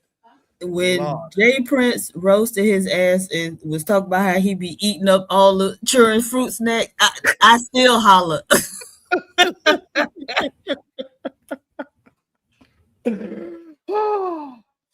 God damn. Too funny. Go ahead, Shadow. I see you made a couple of faces. Go ahead, Shadow. I'm going at my target's a Kulu again. Because look, Kulu, I'm sorry, but at some point you gotta let bias slip and get off the bullshit, bro. Because get this, whether people want to admit it or not, Anton has a enormous fan base. I don't care who you are, what language you speak, it is what it is. The man being on a channel does not necessarily mean that that channel is going to grow, but it's indicative that it could, and it does help people go from step to step. And to pretend like that's not a thing is being, one, disingenuous, and two, kind of ridiculous. I don't care what the man's got to say. He's not my business. It's not really my cup of tea. It is what it is. But the way you're glazing what's Anton, up, bro. Like, no, you can't. like That's no, how you know you're on bullshit, because that's what you're drunk. No, hold on. No, because Bro, you cut me off. YouTubers, That's why right? we're in this. Just real quick, because we're YouTubers, right? So when you have 1 million subs, your videos should be doing at least 500,000, if not 750,000 per video. Like if you're really popping. Like if you're only doing 20K, 30K with 1 million subs, you're not really popping, bro. Like you're not really popping like you're playing. So, so like there are dudes who got 1 million subs that go live, they got 30K people in their chat. You know what I mean? 40K people in their chat. He's not doing that. So he's really not popping like how you think he's popping. He's just popping in this space because, you know, of the people that came from his show. Like for example, like we at Sharon's channel, right? Channel has what, 7,000 subscribers? Most of his shows do 4 or 5K, if not 3.5K on average. That means half of his subscriber base is watching his channel, right? So he's not really popping like that, bro. Wait, hold on. Like the way that you're trying to say that he is. Oh my God. So I just want to make this point because look, I fuck with Sharon. What you're saying, even right now, there's 200 people in it? Like, bro, you're not even being realistic about the number. Right. So the thing is that what Kulu's trying to point out, right, is that if you have 1 million, you should be somewhere in the 10,000s, not 800 to 1,000, right? That's less than, like, you know, I don't know what percentage is that. What percentage is that? You have 1 million subs. Yeah, that's like 0.8%. Right. It's like 1%, right? That's like 0.8 or something like that. I think 800. And but so that's again, that's what Kulu point is. Right. But again, now we're talking about people who watch live versus video, people who watch, you know, content videos, short clips, whatever the case may be. Right. So again, okay, so Shadow. So even with that, so now if you have 1 million subs, what you saying, and you don't have 500,000 on your videos, right? What is that saying about the people that you got some dead subbers? Yeah. Okay. You got people who aren't actually who subscribe just for the sake of subscribing, but aren't subscribed to everything. Again, now we're talking social media business. That is what it is. Like, my point is the fact that Clue's making a point that is, you know, Bashish at best. Like, it's not realistic. We're talking about shit that doesn't really add up. Yeah, when he shows up, shit goes down. That is what it is. You didn't need it. But to say that, oh, well, if he did come up, it wouldn't do anything is nonsense. Even if people don't like him, they will watch it just because they don't like him. Hell, Kulu will watch that stream, and he despises the man. So that's what I'm saying. Like, at least be realistic about what we're doing when we're talking about social media. True. If Anton came on Sharon's panel, I'm going to watch it because I support Sharon. If Anton goes on anybody else's panel, I don't watch that shit. He's not in my world like that, bro. Like, he's not in my mind like that. You know what I mean? So, bro, like, that's just not true. And you gotta understand YouTube, bro. If I got friends, and Sharon knows, man, I'm in a whole different sector. I got friends that got 300,000 subscribers, bro. That got 20K live viewers every time they go live, bro.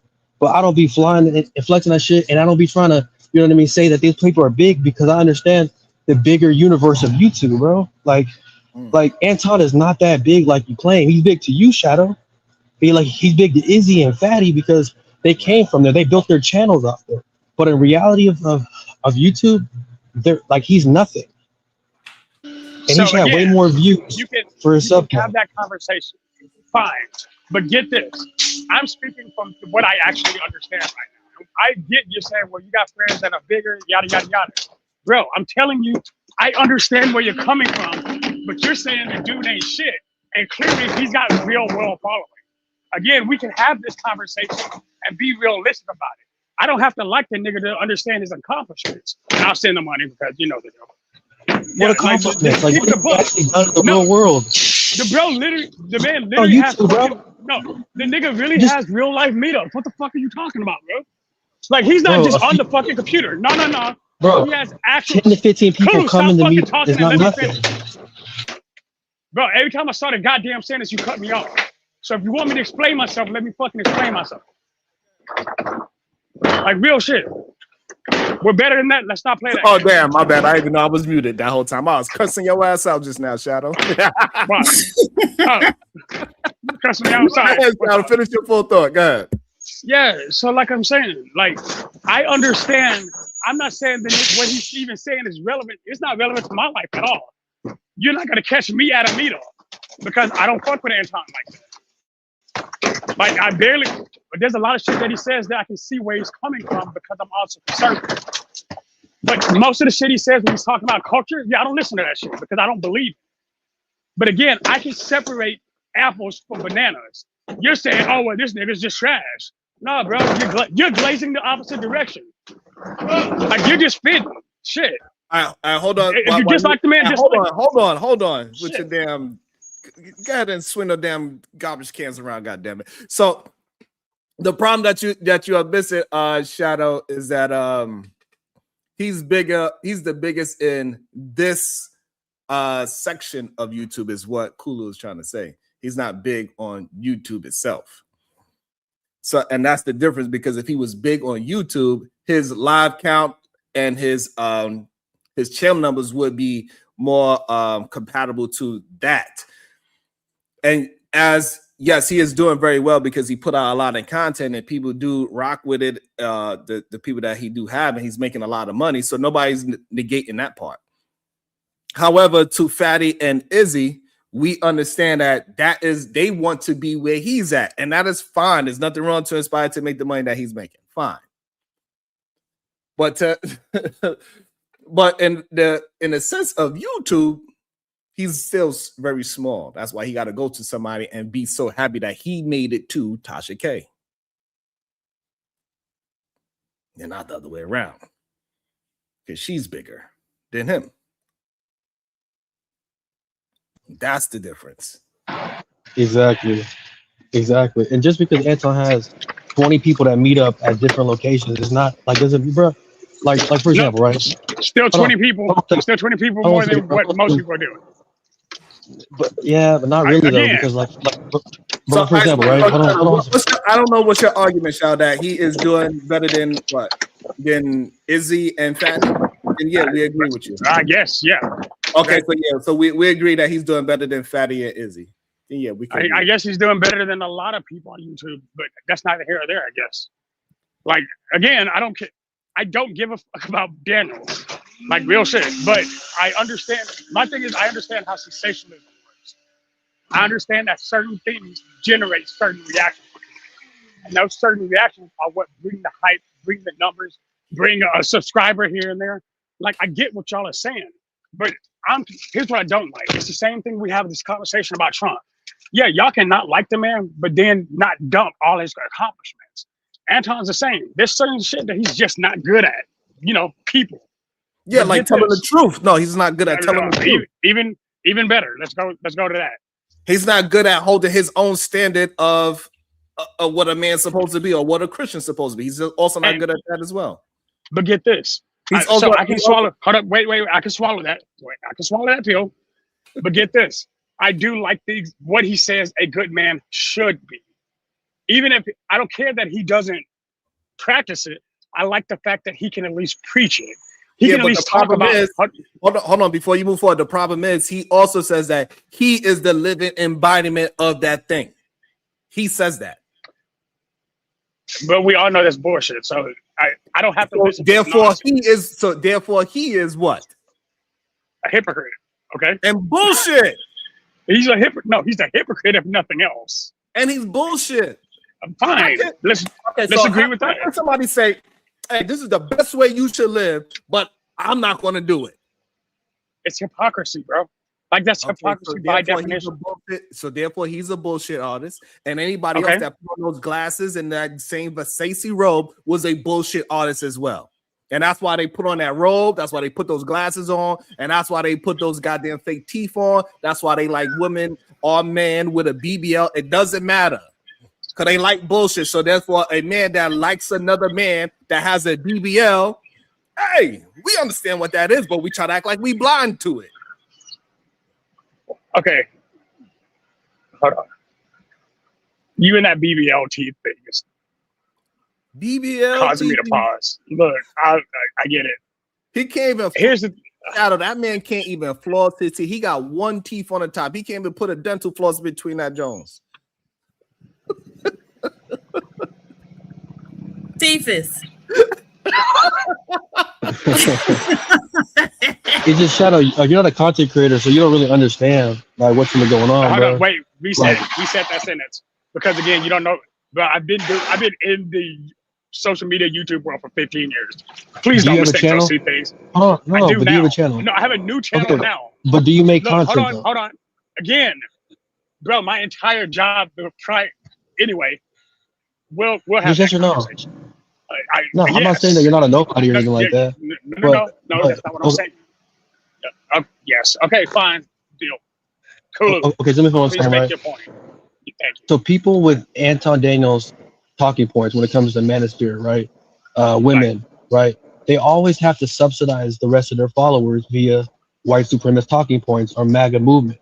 So you notice anybody that talks like Anton Daniels, they're always Trump supporters, they're always right wing because they know if they just strictly stick to that manosphere talking points, they're not going to be nothing. So half of Anton, if not majority of Anton shit, comes from his political, videos that he does or degrading black culture videos, right? So you got to understand that he's only big for that. He's not big for what he actually does on his own channel when it comes to the conversations. Like you talk about his accomplishments outside of 1 million subscribers on one channel. What has he really done, bro? What has he really done in the real world? Nothing. Doesn't he have multiple businesses? Like that's not an accomplishment when it comes to wait a minute. No, he don't. Wait. Hold on. You asked the question. Hold on. Right. You asked the question. So what we know is that he got multiple YouTube channels. That's what we know. Okay. And so but he does not have. Does he yes. not have? Okay, because again, I may just be misinformed. I don't know the man like that. I've heard that he has multiple businesses on this channel from Eder. Maybe Eder misinformed me, but if that's not true, then my point's moot right there. No, as far But as I don't know that he got YouTube. He also gives out dollars for hugs. He also cosplay as a hot dog at times. Bought.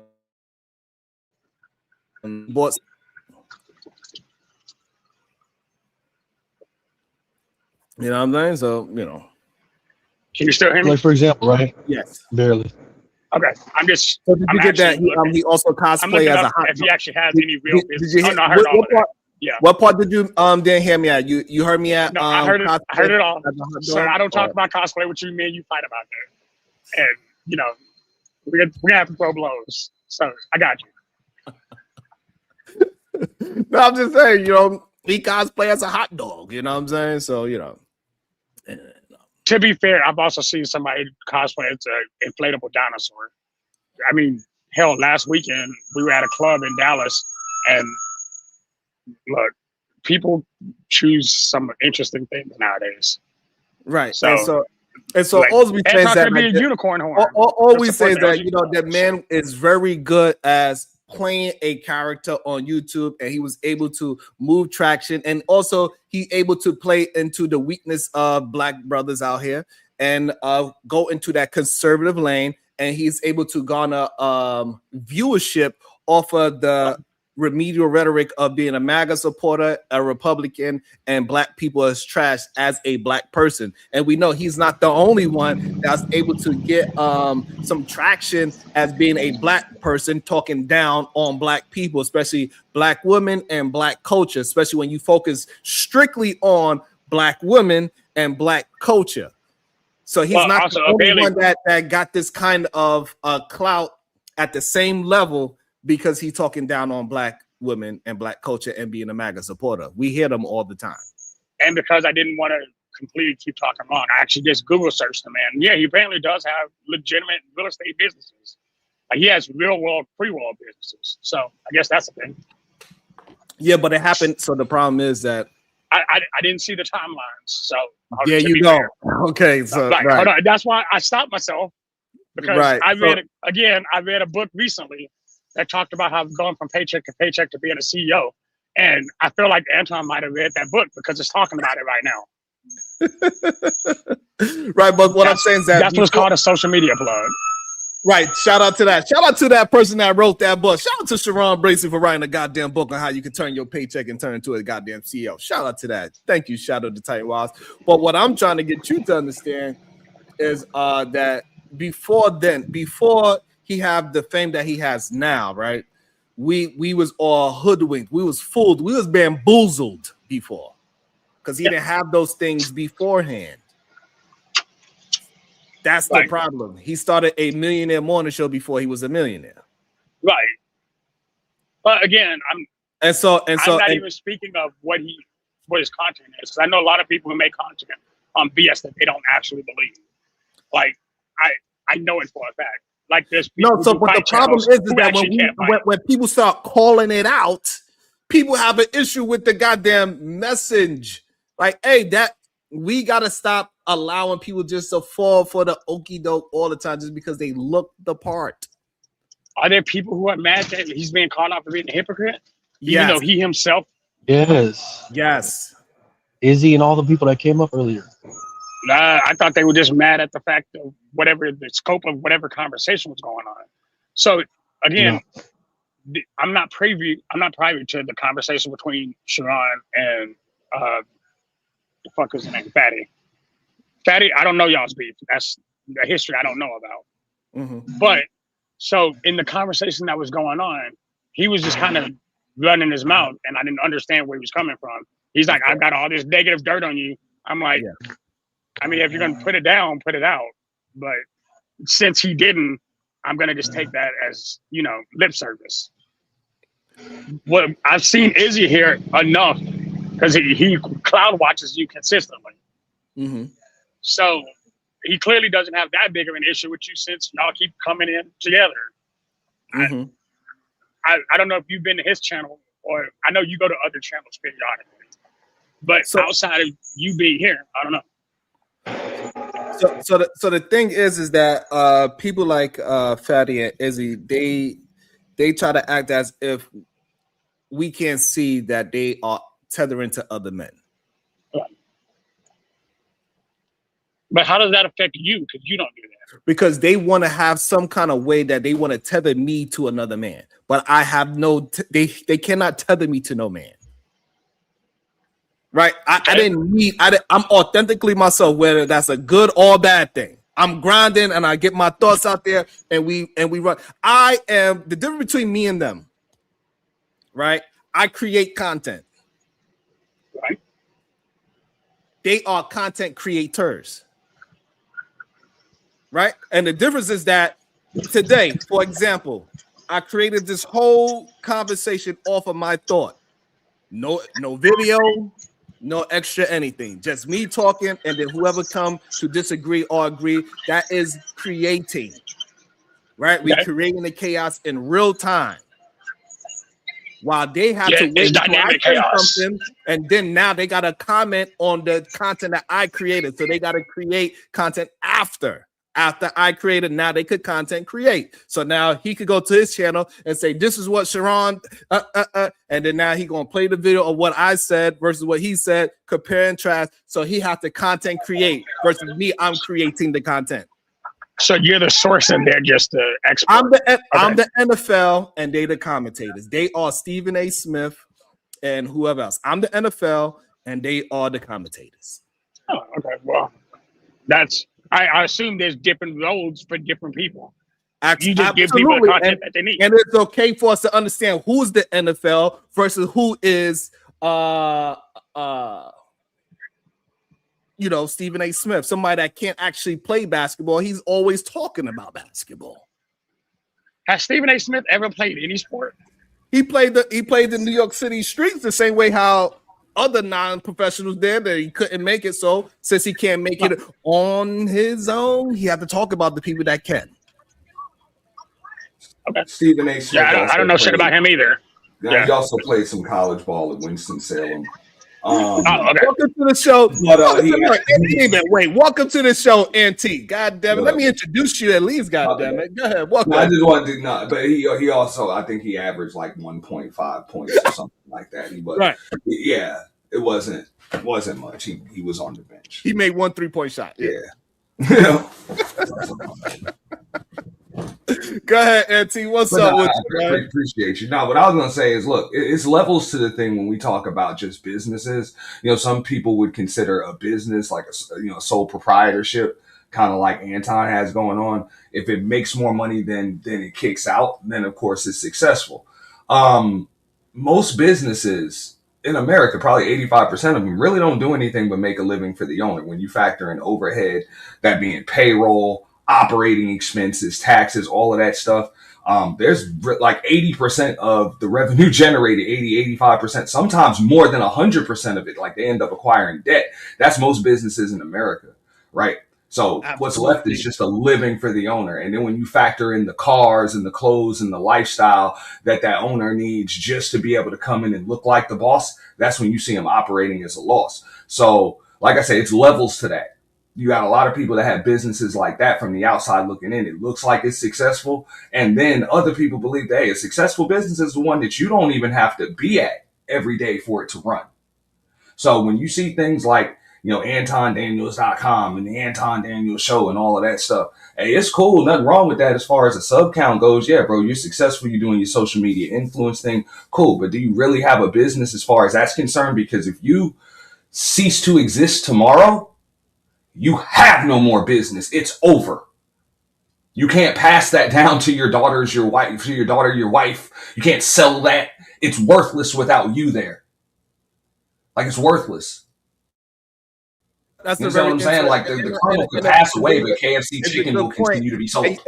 And Auntie, you know why it's a good point? Because we could see that the people that he so-called put on that is a part of his team that got contracts, they cannot go on their own and recreate that same kind of star power, like how he is so-called created. So that's a very good point. I mean, I'm just saying, I've been there. I know what it is to make a lot of money with a business that I ran into the ground. Because I didn't know, I wasn't good at business. I just had a business that made a bunch of money before I get cooked every day because I do not want to be involved in a business that I have to physically be at every single day for it to run, and I'm running myself into the ground for it to be successful, right? I.e. the construction world.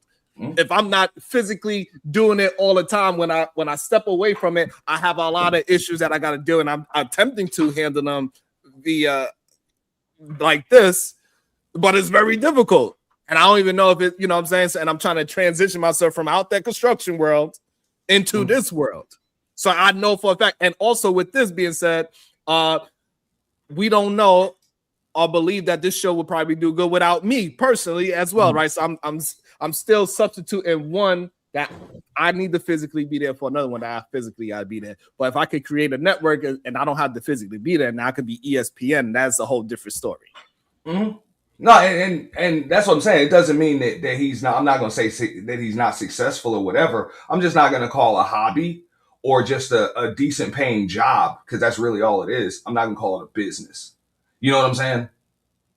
Like a business is like an engine. It's its own mechanism that's kind of supposed to really run on its own because of the formula. But if it's your face that sells everything, that's not a business. Let's keep it real. Hey, I disagree with that. No, it is, because that's the difference between like creating content and content creation, right? It's very they go hand in hand. So yes, it is a business technically. Auntie agrees with that. However, once you take yourself out of it, it ain't a business no more, is what Auntie is saying. But if it was, for example, Coca-Cola, regardless of who owns it, Coca-Cola is going to be moving because it got his own engine, is what he's saying. That's all. Yeah, self-sufficient business. Take away from his success and the profitability and all of that other stuff. You know, I'm sure it is that, but it's levels to it. That's all I'm saying. So when everybody makes it seem like, oh, it's just the top of the game and all of that other stuff, like, bro, your business model, plug and play, like Let's keep it real. That really only works. You know, like Auntie, like for example, the real Is that a estate snake? business. A lot of people have builders No, that where was they a snake. have a couple of people that's renting out to them, but they really only make what $200 to $300 a month off of that business, of that real estate business, right? But that's still a successful one at the end of the day. But they try to act as if they are some big mogul real estate business.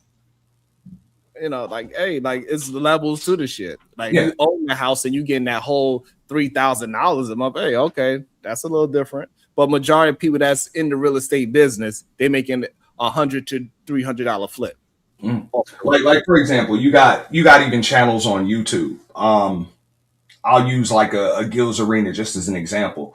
That was in a position to be acquired, you know, by a larger business. So a lot of either businesses or even platforms or social media influence channels, platforms, that's their goal, is to be acquired, because you put in but so much money, but so much time, you build it up, and then somebody give you $5-10 million or $100 million for it, and boom, you're out of here. The people that came up with YouTube, they were acquired. That was the goal in the long run. Ain't nobody gonna acquire Anton Daniels. Actually, Like, isn't that happen? Because without Anton Daniels, there is no more business. But Anton, that's kind of the point of business as a whole, though. Like, if you're a small business and you want to build something to be sold by something else, you could easily do that. Shit, Disney did it with literally a platitude of things. There's a lot of, and there's YouTube creators that are now contracted with Funimation, Disney, because they took their small shows on YouTube, their individual, like, what's that show? It's just hit Netflix. Has Been Hotel or something like that. It started here. It was like 2-3 years ago. A few just YouTube little originals. clips. Yeah, right. Yeah. And then they end up creating bigger series because they're like, you know what, we like this. That doesn't mean it's still not their business. It doesn't mean that they still didn't grow from apples to something else. I'm not saying Anton is going to become anything more than what he is, but hold on. So what you not understand, what you are represent is that somebody that was independent, they wound up getting hired, right? It's still, they are being hired. So they are being now paid for the same thing. So if I'm doing this and then say BET say, hey Sharon, we want your channel to be on BET every day. I now work for BET. That is not up in my business. For real. That's exactly. How's that not helping you? Hold on. Really, no, you have a job. You have a job, dog. It's still a job. That is me going from being a business owner to a 9-to-5er. Yeah. And it's supposed to not work that way. So even if that person that created that YouTube channel and they had an original thought and they created it and then Netflix bought it out, they now work for Netflix. I agree with that. Okay. But the growth in that business, they're still the executive producers for that series, even though now they're on a direct schedule. So you're right, they are being paid by someone else, but they're being paid by someone else at a much larger scale. No, we're not arguing that. That is okay. I think the part that you're missing, that we're not arguing that that if you are making more money selling it to somebody else, that is not a good practice or whatever. That's not what we're saying. Yeah, no, a lot of times that's the goal. Yeah, that's the goal for a lot. That's not what we're saying. But somebody like PhD, but she would be upset because she like, hey, why we don't just stick with our own, especially if it's a black-owned situation, and keep expanding it, and why we keep selling off. Like Fubu, for example, right? They made a ton of money, but they sold it. Sean John, he made a ton of money, but he sold it. And we can keep going out. But Carl Kanada held on to it. He ain't the biggest clothing black contract. Why? We don't really. It's a problem with this situation. But and we get it at the same time. I still think growth is important though. And I feel like created something into selling it and becoming a 9-to-5er. But the problem is people try to act as if they are still independent when they are not. That's the real issue with it. They keep pretending to be something that they're not. Like, for example, who recently did it, Auntie? Tony Yayo and Uncle Murder. They act as if they have an independent podcast, but they work for somebody. They're not an independent podcast. He tried to leave because he got upset. They said, hey, no, you need to sit your ass down and finish up this show. And what he did, he sat his ass down and finished up that show. If I click the end stream, I can end stream and do whatever I want. It's up to me. But once I get bought out by somebody, now it's up to them. They tell me what to do. Regardless if they paid me more than I could ever make by myself or not. Regardless, you take away that ownership, and that's where the difference is. That's what Auntie's pointing out, the difference in levels of business. That's all I'm saying. Yeah, automation versus growth. If you're just looking at it with just number, okay, well, you're making more money like this, so that means you're more successful. Everybody doesn't see it like that. Some people consider, you know what I'm saying, success is just, look, I got the control to end this, do what I want, say what I want, and I ain't got to appease nobody. That's success in some people's eyes, bro. And other people, it's like, look, whatever makes me the most money.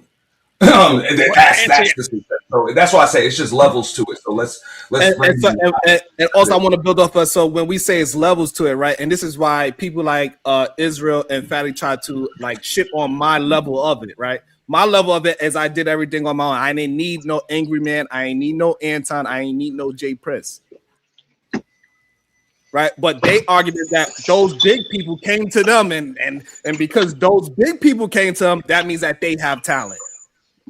That is what they running off, because all these big people came to their channels, and whoever else stars that come to their channel, and that you knew Angry Man for all these years, and he's one of the big content creators. And Anton came down to your channel, he's one of the big, and so on and so forth. And Fattby does the same thing. He gets big content creators to come to his channel, and that's supposed to make us all believe that, oh, he's a good content creator as well, because all the big people is coming to him.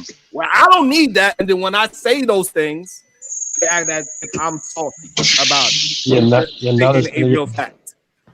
Yeah, now that Sharon's jealous that Anton came over to their channel, but in reality, Anton don't come to other people's channels that he knows that can debunk his talking points. He goes to echo chambers that know that are going to agree with them, treat him like a celebrity. He's not going to be treated like a celebrity over here. PhD was going to get in his ass. Sharon's going to get in his ass. Brownsville going to get in his ass. And they know that, but they try to paint a narrative saying that, oh, Sharon's jealous because he ain't came over there.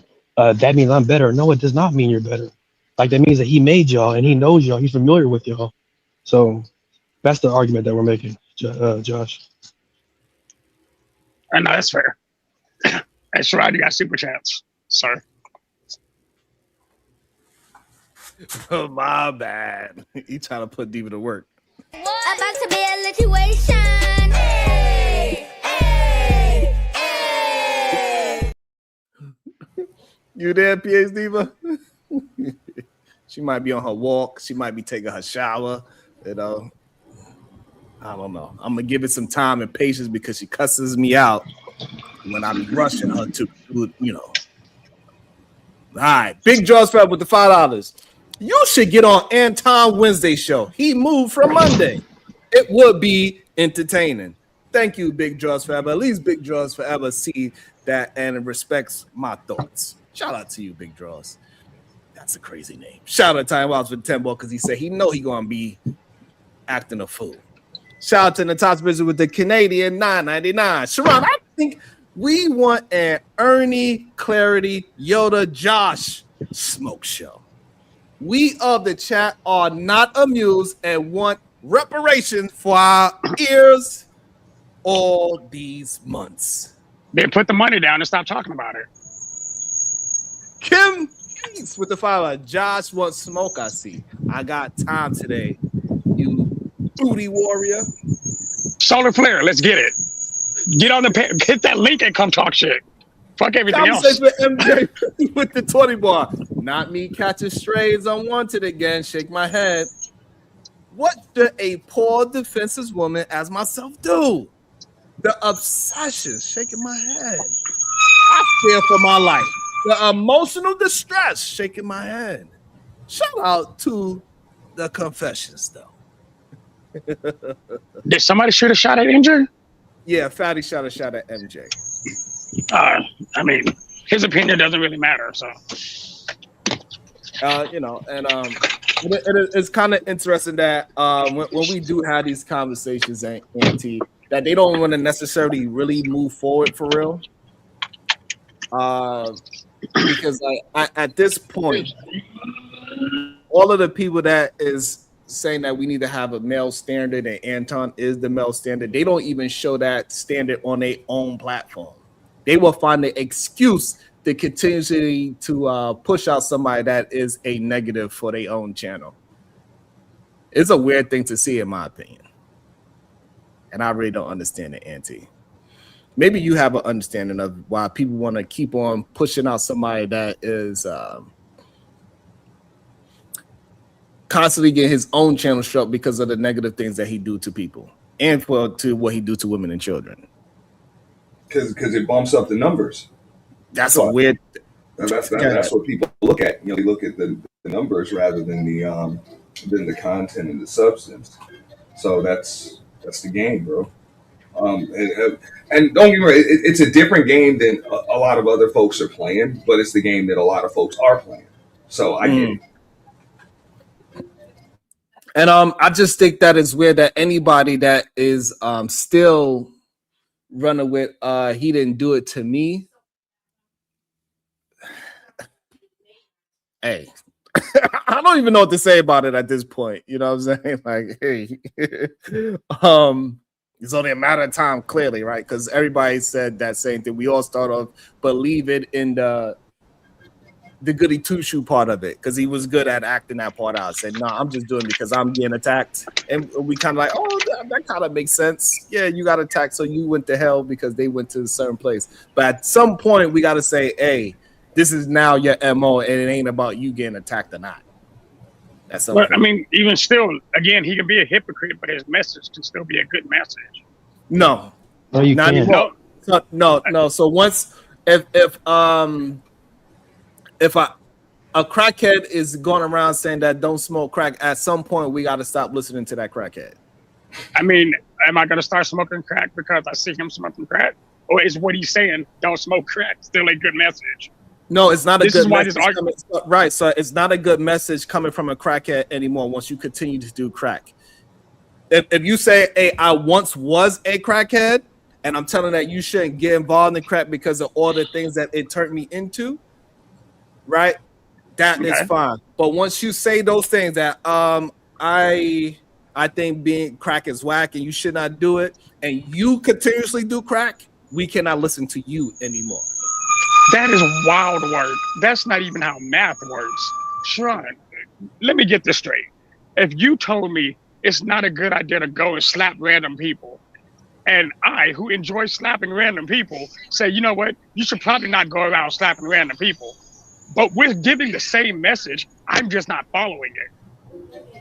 Then, yeah, but that doesn't change. Right, so that doesn't change the fact that the message is still right. No, it does change it. How so? Because the messenger do count. That's silly. It's not silly because the reason why the messenger counts, right? And so, all right. So let me. I need to send you some money real quick. Hold on. Let me put it to you in a different way. Are you going to listen to the devil, being that you're a Christian? I mean, sometimes, because I know what they're saying. If the message is still right. If the devil's still telling me, no, if the devil, hold up, again, because being able to discern good information, even from bad sources, is a part of discernment, which is something that God gave us to work with. So miss me with that. That's insanity to me. Hey, but that's the definition of discernment. Hey, I would not take the advice from somebody that's constantly being negative all the time. Let me see. Let me just make sure that's you. Okay, so let me just make sure it's him. Welcome back to the show, Fatty. Good day, sir. What's your thought? Okay, so two things. This is why you are terrible at doing your job, right? Damn. First of all, you just contradicted yourself. You started the show by saying, don't shoot the messenger. If the message is important, don't shoot the messenger, don't go at Freezy, and now you are saying that the messenger counts. So you literally blew up your whole show by yourself because you are not coherent and you are not a critical thinker, right? That's the first one. The second one, you only call MJ real because she sends you money. She is proved to be one of the biggest liars on this place when she literally fake broke up with the most dangerous man on this place because She still wanted to be with him, even though he called everybody kids' names and said that he was going to do crazy things to them. So she is fake. She's a terrorist. You and Freezy just call her real because I'll get money from her. This is all but facts. Nobody can deny it. So once again, do better, Sharon.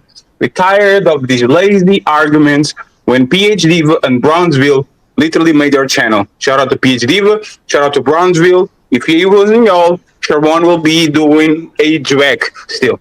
Thank you very much. I will let you reply and then I'll leave because I'm polite like that. Yeah, so the issue is one thing when somebody tricks you into that situation, and we understand that. He tricked a lot of people into that situation.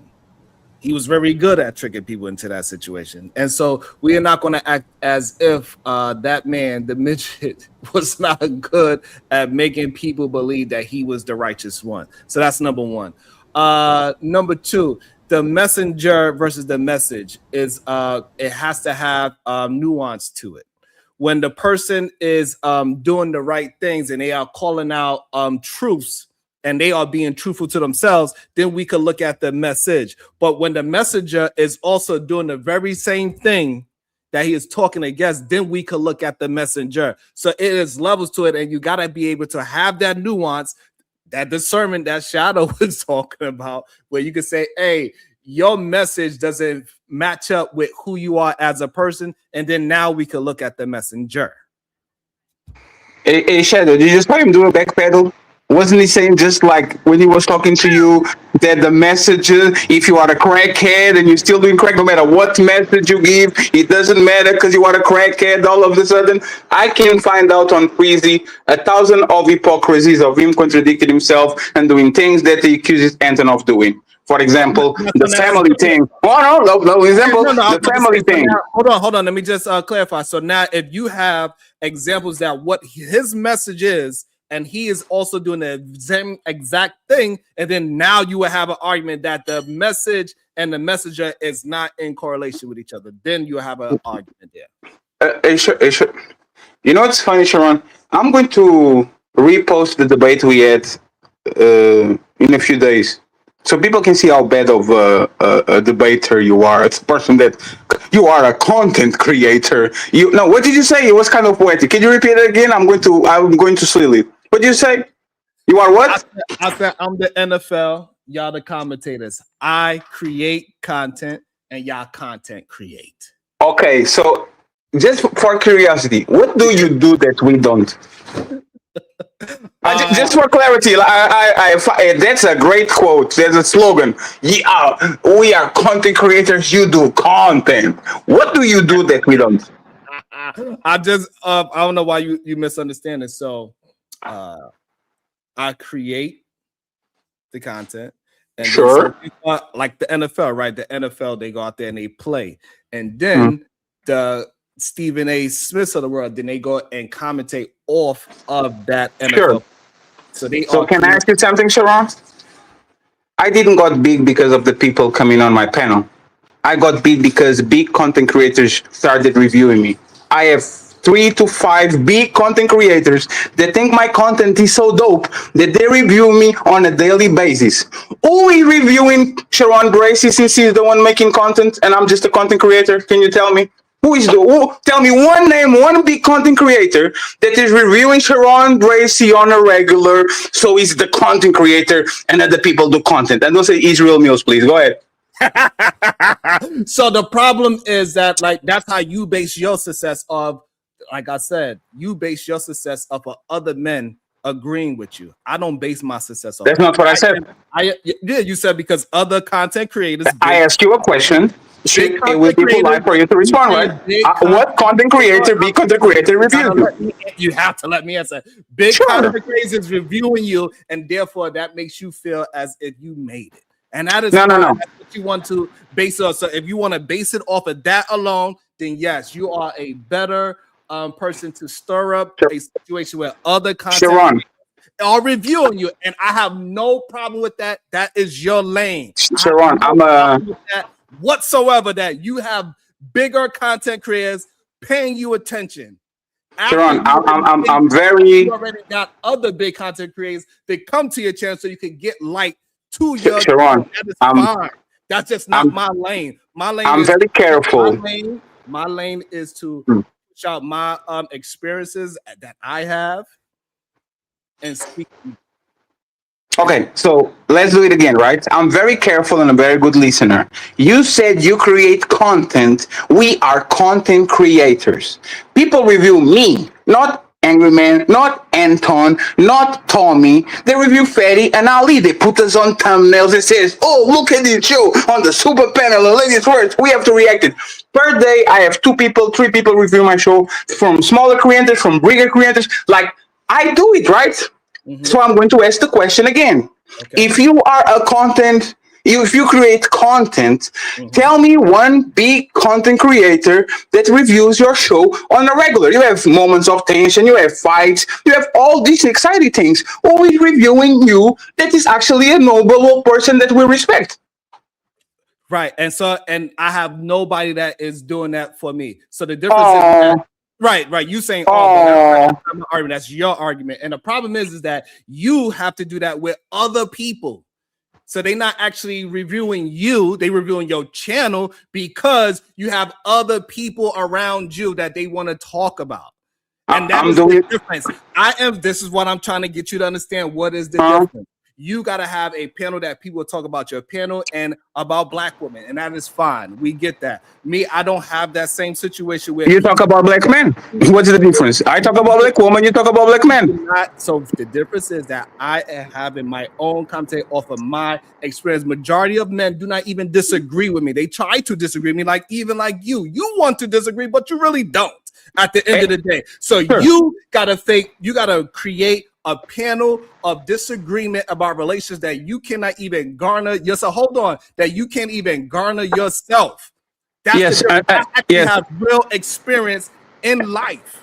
Yes, and I also have results of what I wanted to create for myself in life. So therefore, there go the difference. You need a panel of people to review. I don't need people to review me to feel like I'm successful. You do. Sir, my last 4 solo panels at 7,000, 9,000, 10,000, 12,000. You're just talking at this point, right? You never got those numbers. You never even got close to it. So respectfully, again, you are wrong. I will bow down. You are the best content creator in this space.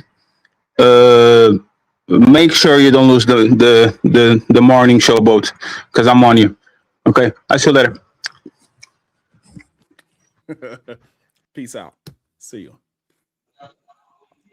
Ronnie proved your point. He's up here talking to you. You're not up there talking to him on his stuff. So you are the content. He's watching you and watching your show. You're not watching his show. So he kind of debunked himself. Right, because he wanted to show that, hey, hey, I got other people. Hey, listen, most of the time people are not reviewing you. They're reviewing your panel. They're reviewing, hey, Jazz said this. Let me talk about Jazz. Hey, this woman said this. Hey, this woman said this. It's on your panel. We get that. But it ain't from you and your thoughts. Sir, you keep stopping my bullets. Me, you're going to have a problem.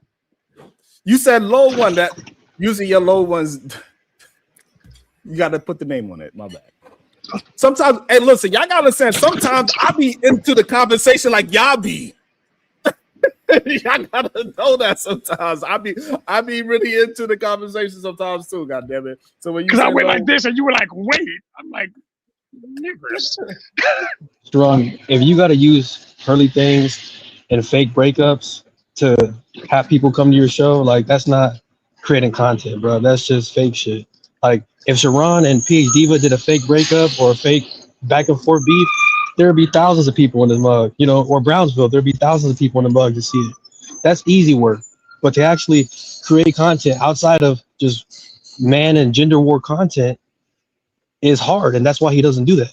Name me like any of the like political shows that he does. None. Name me any of the other content that he does when it comes to culture. None. Like it's just all red pill talking points.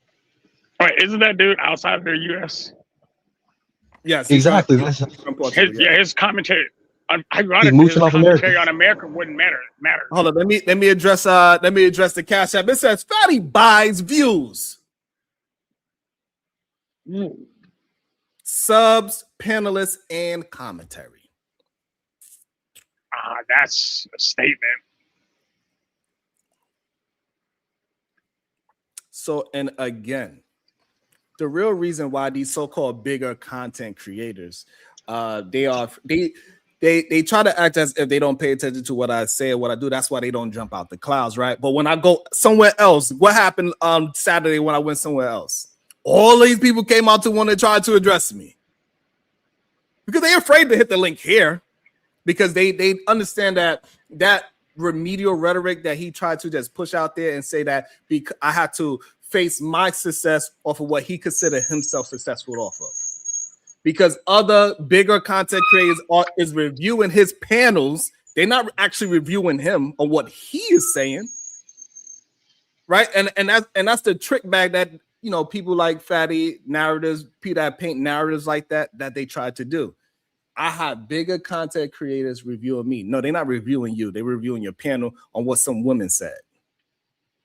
Is what they actually reviewing. And what they're actually doing is that they just found a new version of men talking down on women, black women at that. And they love to do that. People love in this manosphere space, love to react to women saying something.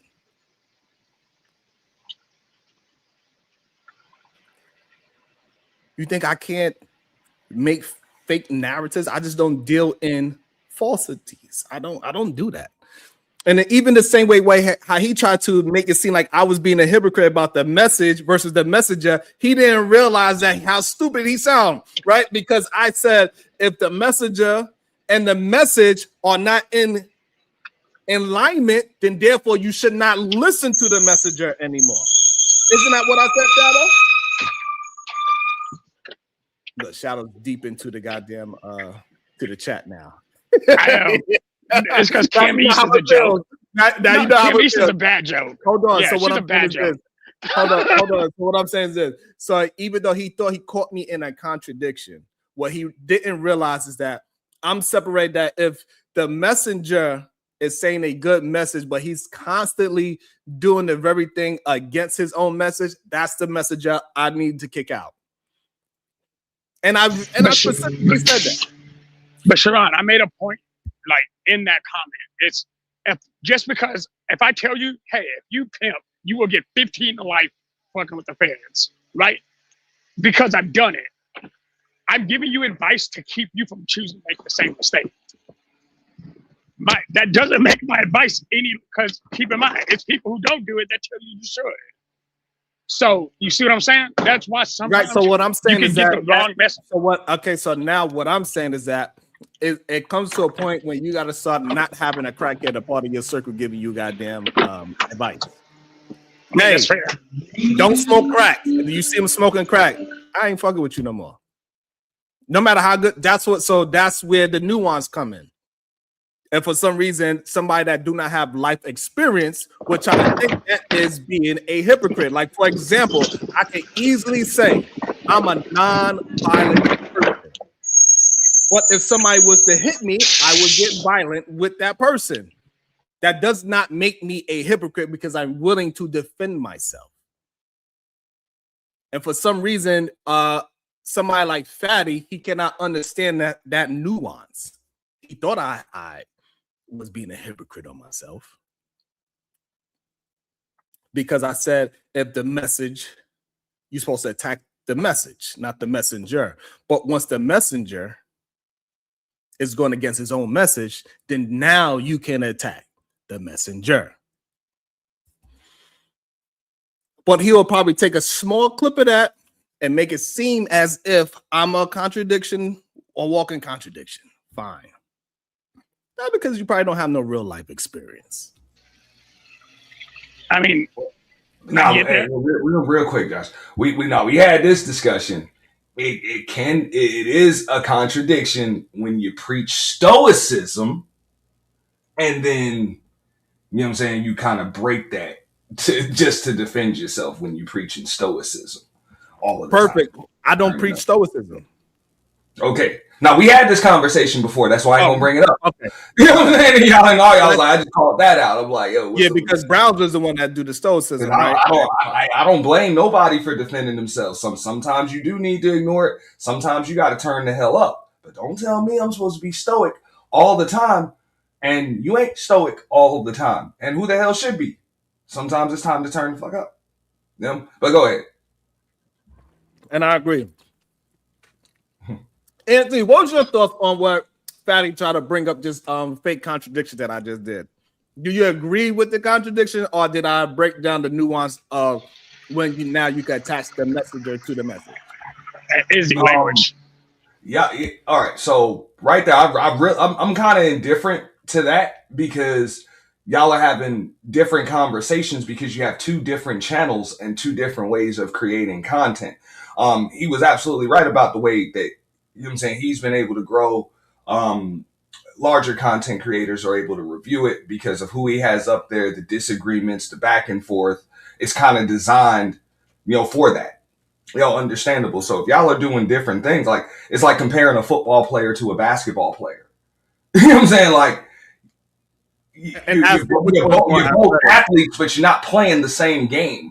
So it's hard to compare who's more athletic because exactly. So that's why I say I'm kind of, indifferent to it. But hey, that's between y'all. Like that's what makes these panels pretty cool is, the contrast in styles, and everybody can kind of defend their shit on the same playing field. So let's see what happens. Right. And it also goes to show and what also it goes to shows that who is dealing in drama versus who's dealing with who they are as a person, right? So he brought up that he has 700 in a box. Why did you have 700 in a box? Is it because of you, or because you created this idea that it was some drama going around and everybody was intrigued and interested in you breaking up with your boo? I mean, your best friend. My apologies. I mean, right? It could be a combination of all of that because he had 700 or 1,000 or whatever before he said, right? He said he had 700 in there when it was just him, and he's talking about drama that he made fake. He turned it into WWE, literally. He turned it into a wrestling moment where it was The Rock and Stone Cold Steve Austin going to fight WrestleMania, and then everybody found out that The Rock and Stone Cold is not fighting. What everybody did. They left the stands. Yeah, he lost a bunch of viewers. Right, so that's what happened. So you created something that was not real, and you created a spectacle for everybody to watch, and hey, it worked. Nobody's denying that. So now, the only way I could understand that it worked, did the next show have 700 when you didn't have drama? What you think, Auntie? I mean, come on. The drama is always going to bump up the numbers. Okay, but not only that, but it was fake drama, Auntie. It was WWE drama. But what I'm trying to get to understand, so he has 700 in a box. That's what he tried to push out there on the show just now. The next show that he did it have those same comparable numbers? Instead of 700, you had 500. I don't know. Whatever. That would really be to determine, right? So 500 when we just regular because I'm such a great content creator versus I get 1,000 when I create my Vince McMahon situation. I mean, to be honest, look, I don't really look at y'all numbers when I go to these shows, so I couldn't tell you the comparison with numbers. If y'all look at that, cool, you the expert on that. But I even see it in the other sectors. You know what I'm saying? Some people I have 200, 300, 400 when they go live, and then it's some drama going down. Last night I saw a chick, she had 1.2 in the box, bro. Right. You know what I'm saying? 1.2K. You know what I'm saying? Channel ain't even monetized, bro. You know what I'm saying? Just bro, because it's some drama, bro. So drama can exaggerate. So, but I don't know numbers, but maybe he's coming back to tell me what the actual numbers are, and he can correct me. If you watch the ladies first in the super panel, I eat on a regular 300 and 400 while double streaming with other content creator that is 200 while streaming with other content creators that is getting 100. Show is popular. everybody watching. It is what it is. Respectfully, once again, you know, I know, hey, Sharon. No, let me just say this statement. Let me say this statement. Let me just. You know, I'm gonna let you get the chance to say your statement. Sure. If it's good for me or not, right? I still love people to talk. Of course. So, have I ever co-streamed with you and my numbers was bigger than yours at one point? No. What? No, absolutely not. Literally, we did a stream together, and you said it out your own mouth. You said, "Hey, Mr. Fantastic, Sharon numbers is higher than mine's right now." And No, it's because the white dude was botting you 190. Remember that era when you always at 300 and all of a sudden your numbers go down to 130 and then up to 300. Anti remembers that. Hold on. I guarantee you, Anti remembers that. Hold on, I'm not talking about that situation. I'm talking about when we and you double stream a debate. I believe it was maybe Browns versus. Yes, it was a debate, and your numbers jumped. Not when somebody botted me, because that it was a debate. It was a debate. I agree. Okay, no, so I agree. It was a debate. All I'm saying is that I was able to do that as well. But go ahead, you could tell me. But shout out to your channel. I think you are doing great. Sure. You're doing great building your relationship content. Shout out to that. I'm not just focusing on strictly relationship content. Absolutely. Hey, Sharon, do you want to be on the Super Pen on Friday?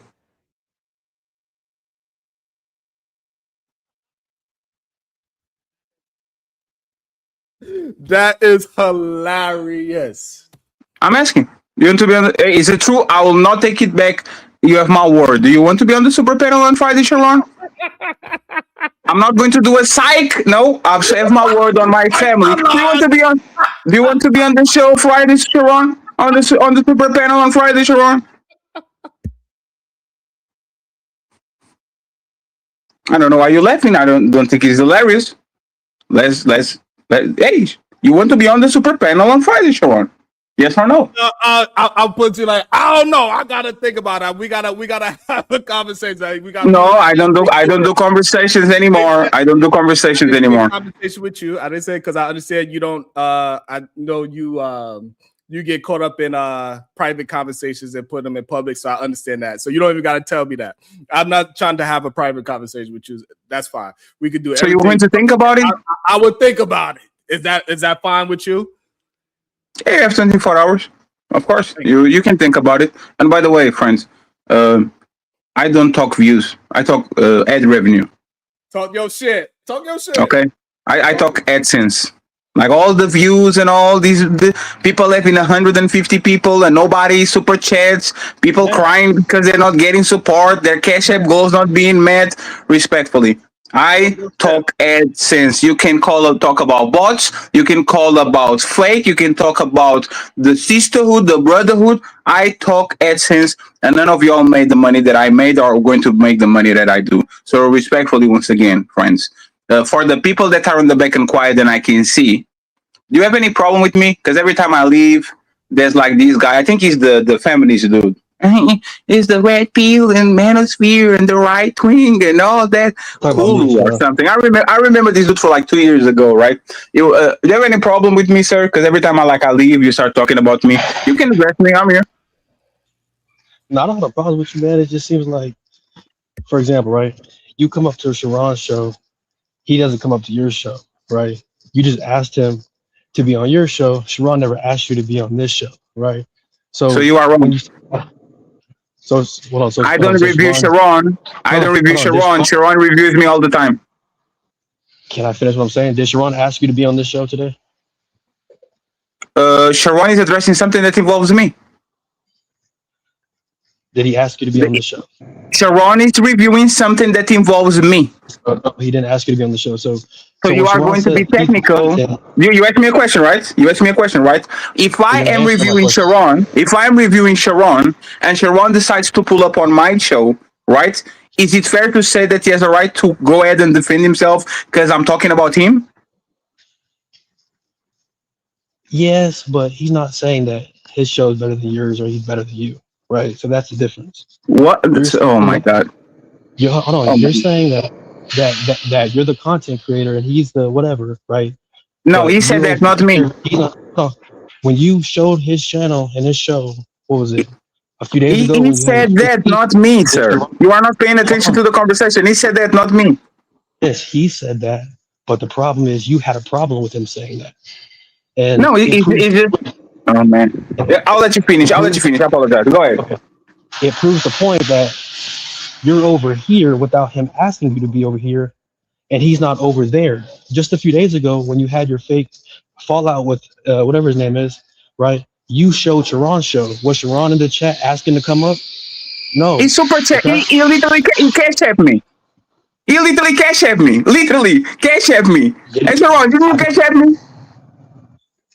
Sharon, didn't you cash at me on that show? I didn't know Did I you say anything about cash reviewed, I didn't know you reviewed any of my channel. I was just trying to Thank you very much, sir. What the hell are you talking about, sir? I did harass you through the Cash App because you didn't you cash at me, Sharon? Yes or no? Yes, but I didn't know you reviewed my channel, even though because you just said you don't review me, but that you did review respectfully, the review was not about you, it was about Mont. Nobody put you on the spotlight. Was Mont saying some shit and then lying about it? And no draft by for the Ninja Turtle, okay? No draft by. You have to wait in line, okay? So, you see, no. Hey, two grown-ups are talking. Hey, thank you very much, Sharon. I appreciate you. I'll see you later. Let the man carry the show. Hey, Sharon, I want to show you something in the back, but I want you to only you can see me. Can you put me down? Okay. Wait. Okay. He's going to show his fupa. That's what he's going to show you. Bring it down a little bit. Bring it down a little bit. I can't see it. Come down. All right, there you. Oh my God.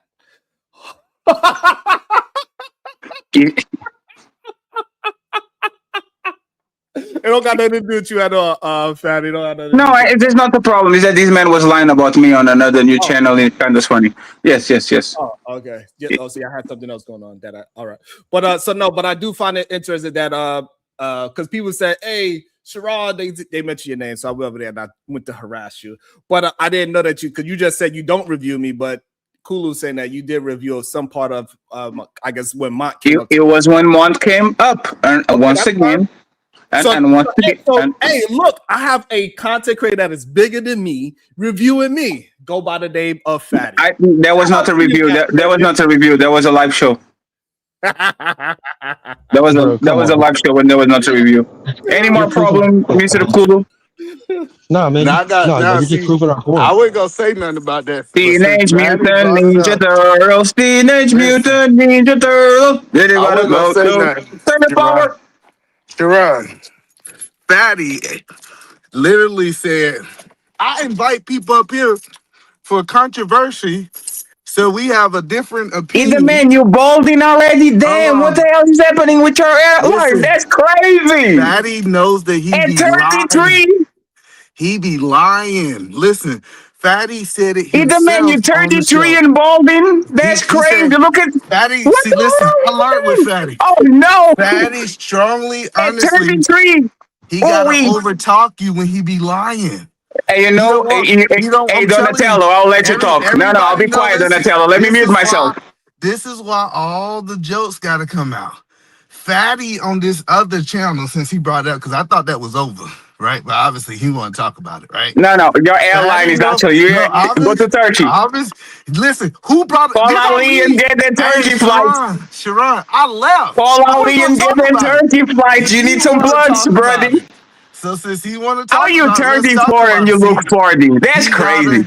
He gotta listen. He gotta talk fast. How you 34 and you look crazy, Ninja Turtle? He don't want to address that he's a liar. How you fat and balding? He said this ugly on the show. He said, I don't bring people up here for controversies. I said Fatty is part of his business model. He bring people up, quote unquote, that he don't like or they have past beef with, aka like Mutt. He bring those people up. I didn't have beef with him. Well, okay, so I didn't brought him on the panel. He came through Ali. He didn't came through me. So you're lying. Hold on. Listen. He said now, you know what I'm saying. Now the Untouchables want to separate, You know what I'm saying? It wasn't me. It was another untouchable. Listen to what they say.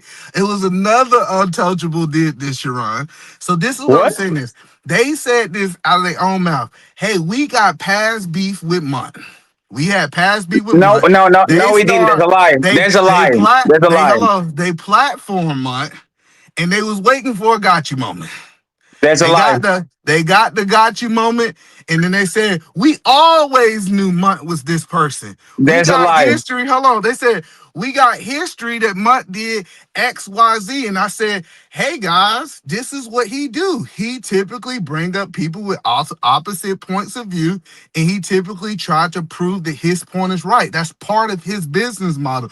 He said, oh, then he was like, oh, Eden Man Williams lying on me. We don't create controversy on there's the a lie. hold on, listen. Let me tell you what he said. That's not true. That's not what you said, sir. He said, we don't create controversy and make relationships so we can beef. And I said, then he said, even though we did it with Turney, even though we did it with Jay Prince, even though we did it with all these people, quote unquote, that he done did it with, Sharon. Now he gonna say, hey, you know what? I know the optics look this way, but that's not the optics. That's not what we looking for. So like I said, listen, I have no problem with people liking controversy. They like to be on the opposing side. They like to argue, but just stand on it. Don't act like you trying to do something pure. Fattby ain't pure in this space. Come on. Sir, I'm not pure, sir. You just lying. You said that I was doing shit to get money. And I said, hello, let me finish, please. Even on that show that we did about me and Ali, I demonetized the chat. Nobody could send money. I demonetized 90% of that show because I know people were going to bombard me with money. But respectfully, once again, if I was doing shit for money, I would keep doing a show with Pearl. I will keep doing a show with Angry Man. I'll keep doing a show with Tommy. I'll keep doing a show with everybody that has a problem with me, including Sharon, because Sharon is somebody, Sharon, Brownsville, Daryl, all these people.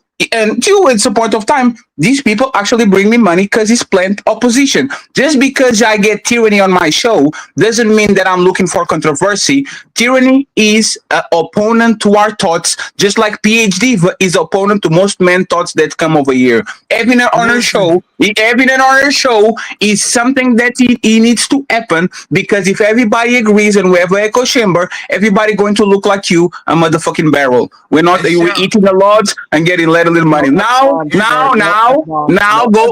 second. I'm landing. I will call Ali. You know Ali is half Turkish. He's going to get the turkey plug for you to get that shit fixed, either man. Because again, you are younger than me. I think you're 34. How the hell are you 34 going 40, balding in the front, double chin, can't see your neck? Motherfucking fupa. Sorry, again, I apologize. That's how I talk English. I think you should pay, Sharon. I'm trying to figure out why is he above the rules. We got New Coach Empire. Can you pay the $5 for Fatty's cursing? No, there's no need. I'll send you the money. There's no need. I'll send you a cash app later. So Sharon, the crazy part about it is, I just don't understand why content creators don't stand on that they doing this for money. Like they try to paint, I'm doing definitely for money. Hold on. They try to paint this picture like, oh, I'm not doing this, or like we see the type of quote unquote reactions that people do, and I truthfully and honestly think it has something to do with the money. So when I give my take, hold on, Fatty, I'm gonna let you go back to doing all your jokes. When I give my take, I say, hey, a lot of ways that Fatty move is because Fatty understand. I think he understand YouTube. I think he understand how to be able to monetize it and to entertain the chat. He does it for the money. Am I saying that he do everything for the money? No, I think it's some things that he might be right. The one show that he wanted to have a genuine conversation and he demonetized it and all that kind of stuff, cool. Let me give him that show he didn't want to do it for money. But his agenda on this YouTube is to make money. And if he trying to tell y'all anything else, he is being a liar. So I'm glad that we agree. I do this for money, but not every money is good money. That's why I barely stream during the week, and I do it by the end of the week because I have to. Mr. Either way the bills. And let me remind you of something, Either Man. You were the original Anton Daniels Jr. You were the original Backchaser Jr. Everything Anton said, you said that. So remember when you had the glasses and you were looked like an accountant and shit before you did this revamped image of the cool dude and all that. You were on Anton nuts more than everybody else. Everything that Anton said, you said, "Yeah, Anton, let's go." I was here 4 years ago. So forgive me. Oh no, no, let me finish. Let me. You asked me to let you finish. You asked me to let you asked me to let you finish. I just want to land it here, right? So I admit I am here for money. I'm not doing shit for free, absolutely. But I at least have the track record of denying big opportunities and money for because I don't think it's a good money because I think it's bad money. Do you? You said, Do you? do I have a Yes. history? Yes. What did you refuse? Who invited you for things that you denied doing? I refused the whole YouTube. No, you were a terrible Hold on. YouTuber. You had three I had people a watching. moment. Hold on. Let's talk about it since you want to talk about it.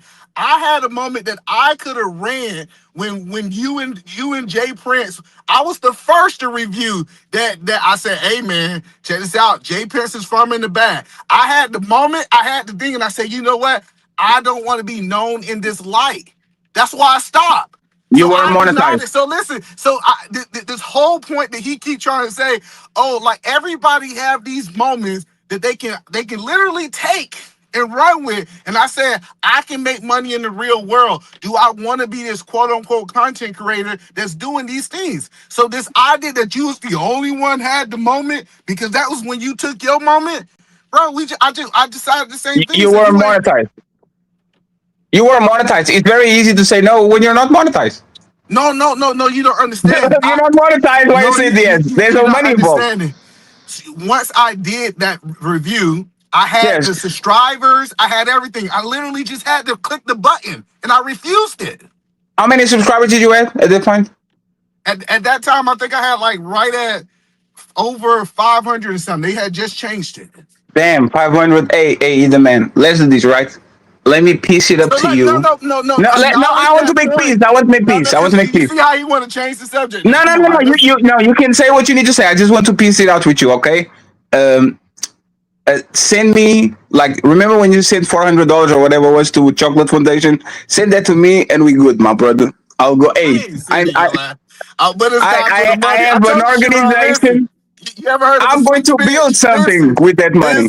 this is a switch pitch. I don't want the money. I'm not doing it for the money. All good money ain't good. You But changed send my me mind. $400. He You sound like changed one my of them mind. Hey, preachers. He sound either like man, you one of changed them my mind. preachers. Now, Listen. He sound like one of them preachers. Fatty the, we gonna call him Fatty the preacher. yes, I'll put it on the piggy bank. I promise. So Just change like, my mind. and this is the one thing that I want you to understand, Fatty. Bro, I Hmm? don't care how you run your channel, but you ain't gonna tell me my take on it. What I And think that you're sure. doing, I'm gonna give no. Cause look, y'all untouchables do this shit. Y'all say, "Oh, we untouchables. Nobody can touch us, nigga. We can review y'all and the shit y'all do Wait, too." who said that? No, who said that? Count it up, Sharon, so I can send it if I No, no, say no, it. no. So, One second. Who said it? Who said that? but that's what you was over there No, no, acting no, like the no. victim. He No, was like, no, no, oh, no. Either let me man. tell you his take, Sharon. He said, hey, such and such. The only reason Edelman, and I didn't even find his channel through the Untouchables, right? He said, only reason he only here because he's waiting for a moment to get me.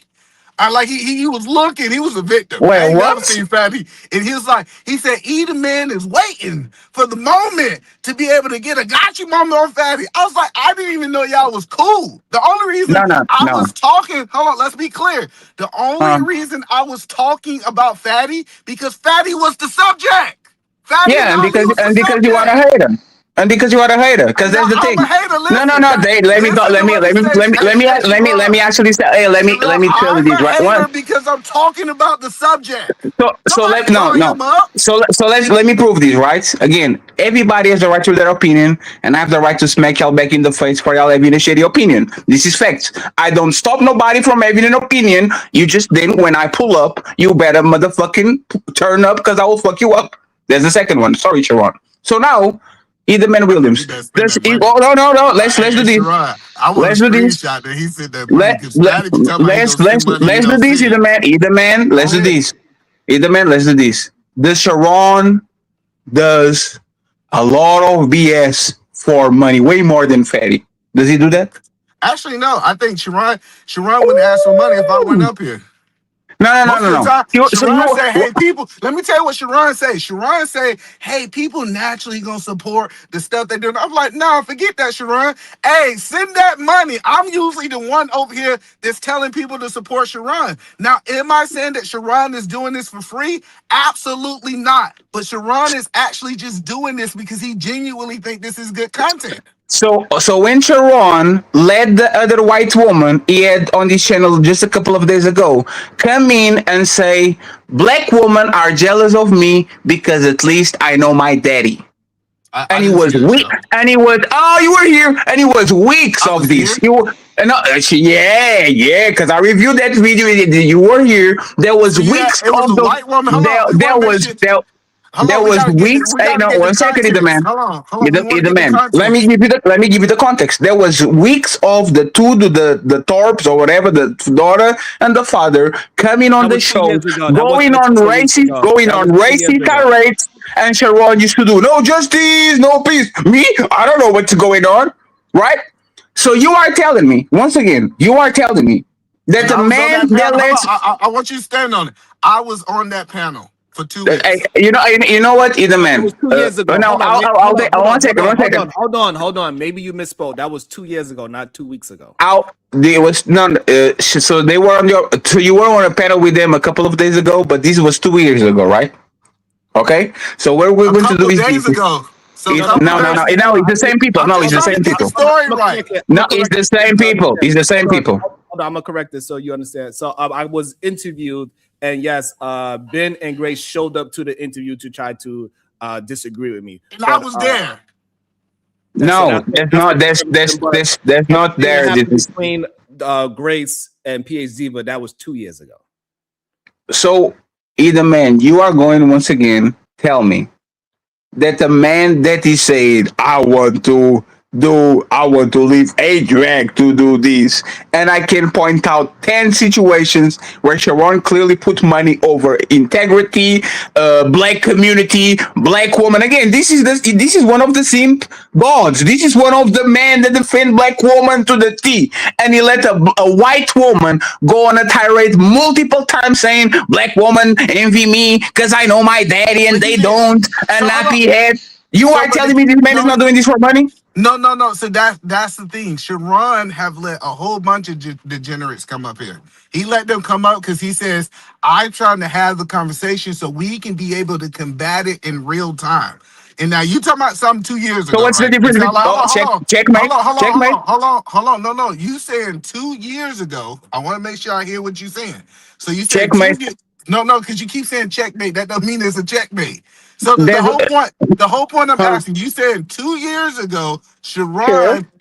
Sharon chose to let a woman up that he did not know, and he didn't know how she was gonna react. Now He he know it. saw, Now he know it. hold Now on, he know it. I Let let me you correct talk. you. See, Let me listen, correct you. hold on, He let knew me it. no, Let me correct no, you. He knew it. You are he making. let You that are woman wasting our up. time. Hold on, see, listen. This is what he did. He let that woman up. It's He the man. saw You that are she was wasting a our time. degenerate, and for the last 2 years, he wouldn't let her up. These people It. literally come up in the back and they say, "Let me up," and Sharon say, "Nope, I understand your You are. agenda now. I am not letting them people up." And then he got, however, to an interview, and they show up where him at. Just because somebody You. show up where they at doesn't mean that he's trying to do business with them You are for wasting money. our time, and you can ask Venus because No. she was on the chat. The first time, like they came to the show 3 days in a row, 2 days in a row. Sharon knew exactly who these people were. Venus went crazy at Sharon. Was the first big fight they had because Sharon let black woman be embarrassed by the two racists, and you just checkmated yourself. You see. No, Listen to I what you're did saying not. right now. Let me explain you again. Y'all not better at this than me, respectfully. Y'all No, need a you're lot not. to You're grow. not really Yeah. doing a good job that you think you're doing. Let me explain why you checkmated yourself, No, right? because you said that Let he met some people, he realized that they was dysfunction, and he never let them up again. Let me once Compared again to you, explain. you Let you me. fall out with them. We see them on your panel 2 months later and 3 But months later, and we see that's them. not true. Hold on, no, Lacey, That's because not I want true. to show you apples to apples. I remember What you is said the races that are platform? I never have Trinity out there no more, whatever her name is. And guess what? I seen her over there What? not too long ago. Y'all No, fell who? out. No, no, You no, no, said you no. were gonna Well, have that woman over there, and you no, said sir. y'all My ain't fall channel is out. my sir. My channel is Did my y'all channel. fall out? Sir, Trinity never was on my channel ever. Not what's the girl name you just said? Tyranny. Trinity, Tyranny.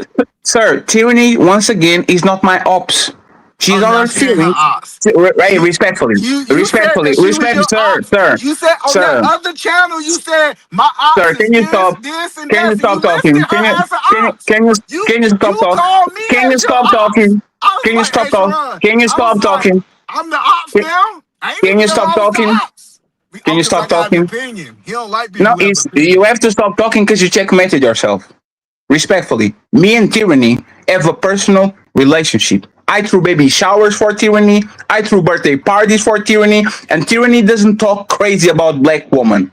Tyranny might be racist, but he's on the opposite side.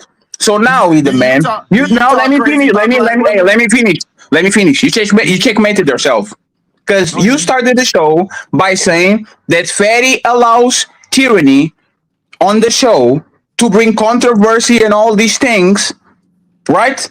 And now you turn around and you I say didn't that say that. Sharon. Like you're literally misquoting me in real Okay, so time. correct. Okay, I so correct me. started the show. No, no, no. Listen, Correct listen. me, No, I sir. started Correct the show. me. Hold Stop on. I'm screaming. about to Correct correct me. you in real time. I Sure. started the show saying, "Hey, Sharon, I got something to show you in the back." I Correct showed it. me. Hold on, listen. I showed it and went my way. I pressed play. Fatty was like, "Oh, he I was know it's my fault. lying on me." No. We gonna talk about what happened It's because my fault. I because started it. No, you I paint started it. He's no the man. you I paint started it. hold on no you paint these narratives of He's the man. lies I and started it. You don't have to we explain that to listen people. I and started it. Shit. we was literally here and I said, Oh man. oh, you want to have this conversation? I let it I go. I started am one that of the shit. It's most my fault. listen, I am one of the most forgiving people. And I say, you know what? I forgive Fatty. I started I that thought we shit. was It's my past it. fault. I thought we was past it. I said, Hey, oh, Sharon, do I have to repeat I, myself? I started it. It's my fault. You don't have to explain that. I started it. It's my fault. But no, but let you me finish. lied and said Let that me I finish, started please. with her. You No, just let me made a finish. lie in No, real let time. me finish. Let me finish. What did you say about Tyranny being on my show? What did you say?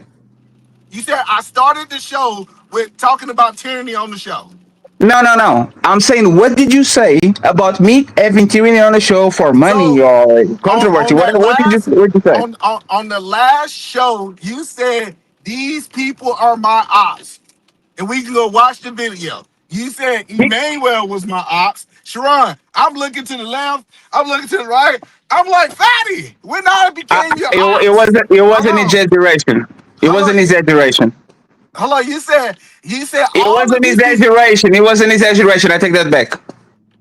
And he said, I'm your ops. I said, I thought me and Fatty was gonna be No, you're friends just in the a hater. future. You're not my hopes. You're just a hater. Now that we clear Now I'm that a out, hater. Okay, hold on. now that we clean that out, what did you say about me And having then he Tyranny on was the like, show? hold on. He was like, Emmanuel, my op. And I was like, Sharon, I ain't even Please got no answer the YouTube question, channel. sir. How am I the ops and I ain't This even is got not no a vent. YouTube channel? Why you And the venting? We second don't need thing you to is, he word you was like, venting. and this is what the conversation is. They said, hey, you platform month. And so we platform month. We did what you doing. We following your lead. And you said just because people like Mont, you said we have people like Mont over there, tyrannies. We just because these are our ops doesn't mean that we're gonna give them a panel for them to be Eh, able to run it No, unsupervised. Did you say that? the Did you say respectfully, that? what I said is just because these people are on the panels doesn't mean they're actually our friends. Because that was the argument that was said. Is Mont was on our panel, so he's our friends. And I said Tyranny is on our panels all the time, but she's not our friend. She's opposition. Ops comes from Oh, hold on, opposition, but you meaning just no. said Let me no. Don't I interrupt got a me because I don't relationship with her. I don't did some interrupt baby me. showers with. Don't I'm just interrupt saying. me. Don't interrupt me because I didn't. Ops comes from opposition. PH Diva, if you come on the panel and you are man centric, is opposition. That's what she is. She's the ops. So respectfully, when you're saying you was on your panel, so we were friends, what I was relaying is that we have a lot of people that come to our shows that are the ops. They are control opposition. They are the simps. Oh, no, They are the are. woman with the Okay. hands. Let me finish. Let me Hold the man. on, Let me Dizzy finish. said, hold on. Let me Dizzy finish. said, Let me I got a relationship with her. let me And finish. I done did baby showers, Let but me she ain't my finish. friend. Let me finish. Once again, Tyranny was never my friend. I had a personal relationship with her. Just because you have a personal relationship with somebody doesn't mean they are your friends. Respectfully, you talk with a lot of people on a day-to-day basis that you have a personal relationship, and they are not your friends. You are bad at this. So let me finish my point. So The what is she? same way. Let What me is finish she? my point. Let me finish my point because you're getting stumped out. The same way, Sharon can have Tarp, I don't know, Claire Tarps or whatever the name of her. The same way he can have her on the show to challenge her views and opinions, even though she's extremely racist and she shits on black women all day. I can have Tyranny on my show to challenge her and to actually push back to her ideas. And this is why you are inconsistent, because on the first one, you said, no, it's okay to have people with dissenting opinion so we can push back. Sharon is right. And then you said that I have Tyranny on my show to push some controversy and get some money, when it's literally the same thing. It's just plant opposition, so the show is not an echo chamber. So once again, you are a No, bad hold on. debater. See, and that's the point. He misquoted me in real time. What Oh, I here we said go. is, what I told you is the reason, quote unquote, you bring certain people up because you understand it makes you more money. That's what I said. Again, no, And now, hold okay, on. okay, And then you, okay. and you said, hold on. No, you said I agree. And then I'm saying, okay, you No, no, no. want to agree. Hold on, You that's are what you wrong. just agreed to No, 10 minutes ago.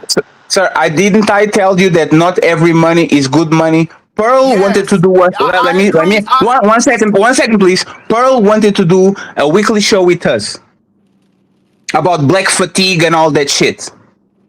Right? We refuse it. Right? Tommy said some shit about me.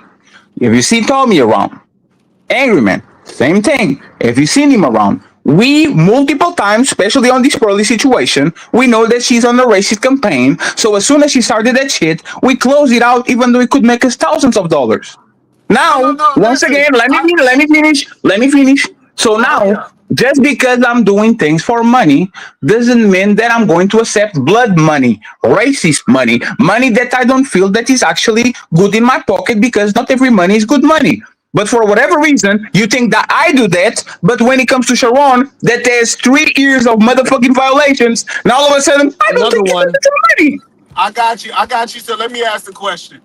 Did you bring Hold money on, on but y'all also show? Patty, you about up to about $15 in F bombs by now. Okay. Yes, is reparations for the $100 that I sent you the other day. The Go other ahead, the day, man. Yeah, the $100 that I sent you after you cuss out Lady Chen and Jada. that was almost 2 years. That was a year ago. Good. I hope you invested so it's now worth more 15%. It might cover everything that you talk about. Excuse me. Nah, you got dropped Yes, your You if, have a. I think you have a anyway. if you put $100. $100 on the S&P 500, that's now $130. So I think I got you covered. Go ahead, the man. What's the No, but question? that don't have nothing to do with today. No, it's 25. Regardless if that $100 may be money or not. Absolutely. Are you going to be on the super panel on You told me Friday, I got Sharon? some time to think. Let me. Okay, just make sure. Go ahead, the man. What's the question before I leave? So I'm not saying that you're willing to do anything for money, and I think that was kind of what. Let me ask this question: Did you and Ali? Let me say the untouchable, because I know you say you don't do this. Somebody else do it. Did the untouchables? And by the way, I think this show today is proving that I don't do things for money. Right You now. literally are reviewing drama. Right now. But Like, are they trying to drop him? I could have been like trying to entice it to where it could be a drop war and all that. Of course, And but I Nigga, can, I've been but trying I to will, pull the trigger but for 30 minutes. and I can leave immediately and stop that. I could be antagonizing this thing to be a money war where people dropping you, and then now you're gonna make a decision that you don't want to. So you don't want to be here because Sure. I'm making money. I could have did that. No, that's great. Hey, Sharon, that's a good. Before you ask the question. It goes to show in real time that narrative that you are painting is not a true one. Oh, sure. Before, like, since Sharon, since when? Sharon is the man. When was the last time you saw bounties on bounty wars and bounties on my show? I don't watch your show all the time. I just watch it every now and then, to be honest. And even if you watch it all the time, you wouldn't find it because there is none. People that do this shit for money, I could literally use my popularity to open the panel to So, like, but let me hold on, but finish. can Let you me finish. acknowledge? Oh, let me No, finish. hold on. Can you acknowledge Sharon's point that this is proven that he's not doing this for money? He's letting you have No, what no, no, conversation no, you no. want to have on his panel. No, because I will make him way more money buying me my ally than drop me today.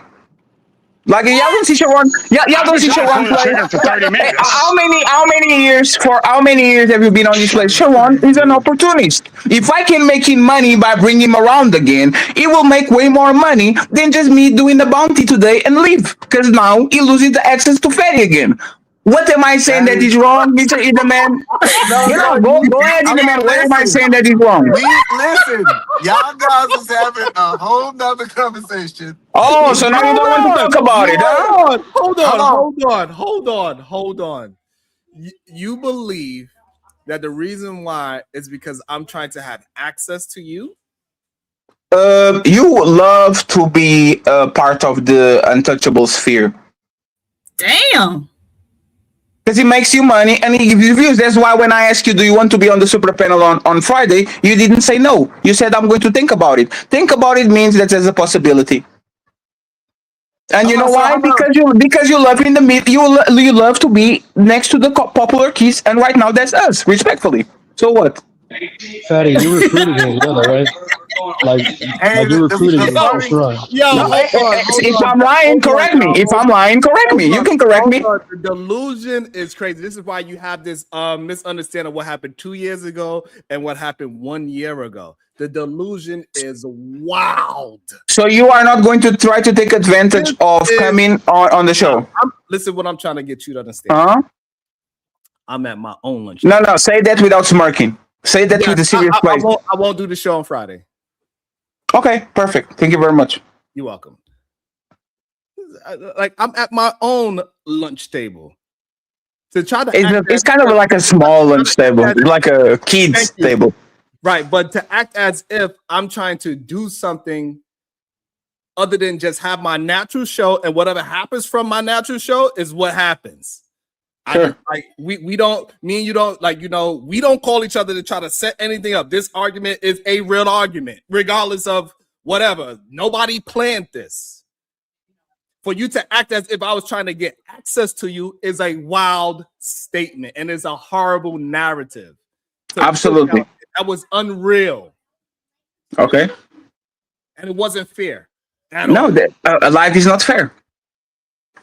That's fine, but I mean, at least now everybody know that the narrative that you painted against me is just not a truthful one. And I'm glad that it did happen the way how it happened to happen naturally, right? So it goes to show that, sometimes you be full of it and you misjudge who I am as a person. Not every you did the not every money is good money. Congratulations, it's the first time. You learn. Congratulations, it's the first time that you're doing not every money is good money. See how you learning something? Hey, look, I'm gonna take my coolest way. Hey, Fatty said congratulations to me. That's thank you. I appreciate it. But I receive it. You know what I'm saying? I'm not even going to pass it each other. I receive it. That's all. I receive that. Absolutely. Sharon, have a great show. And once again, please, if you have and for the future smoke shows that you do have, if I actually have smoke, I don't mind cooking your ass up. But there's none of y'all can do it. Y'all are terrible debaters. Like, respectfully, that's the reason why y'all were literally abused on Fight Club. That's the reason. Respectfully, that's the reason why y'all were abused on Fight Club before we all got to become content creators. That's the reality. Even without the channels and without the money and without the popularity, y'all were being cooked on Fight Club. There's a reason why I was the last king of Fight Club and Sharon was not. There's a reason why I was All-Star and Sharon was not. So Sharon, respectfully. And I'm glad that you brought that point up as well. Because the real reason why I don't is because I don't pander to men. And so yes, you do. I do not. And this I space, have video of you with dreadlocks, you pandering to men. I literally have video of you with dreadlocks, pandering to men, with your wife on the side, talking crazy about modern woman. I have the yeah, but first that's not video fair. of those. No. So, and this is where we get things confused, right? Oh, So, you changed to what? like just like you know, like just like when I had a problem with Lady Shan and the other lady. I was arguing with them, right? They say that I'm paying, but because at one time I had a disagreement with a woman, so Sharon is contradictory. No, that's not a contradiction. Just because no, it's not a contradiction. Is that I can speak on one topic and another topic, it doesn't mean that I'm contradiction or that I'm pandering. Pandering comes when men are talking for men in a negative way, even though it seems positive. For example, when they try to say, hey, like Greg Adams, Coach Greg Adams, for example, is probably the easiest one. When he tells men to have sex with women but never marry them, right? That is a negative. what's the problem with them? What's the problem with that? What's the problem with that is that it doesn't actually produce anything positive or productive for a man. Yes, it does. Yes, it does. I'm gonna tell you why. Because once a man continuously to have sex with a whole bunch of women, that man cannot unsee that, and so therefore he has a distrust and a disdain for women moving forward. So let me prove how he's wrong and you are right. Sharon Bracey had casual sex 1,000 times, made 2 black baby mamas, and then married a white woman from Russia. So this proves that you can be a playboy. And so this proves that this man can fuck anybody and everybody, have 2 black baby mamas, and still be redeemed, find a white woman, and go happy to the sunset. So Coach Craig Adams is right. Do you think that he doesn't? If you do that, you're going to. So why did you save yourself, Sharon? So the thing is that I only had 3 sexual partners in my life, and all the people that I had partners, I wound up having children with. That is it. So you have 3. So you have 3 bodies. That's it. I'm not going to ask you to swear on some people's life because it happened on my show last time. I don't want that. All right. So, but regardless, what I'm saying is that just because I have no. Are you joking or are you being serious? Just because I have failed relationships, doesn't give Coach Greg Adams any kind of life to what he is saying. You are the living proof that he is right. And the reason why is because he is promoting a whatever that free agent lifestyle. So you go and have sex with multiple women at a time. And I'm saying men cannot unsee that. I said but majority of men, they are not even suited to have that type of lifestyle mentally.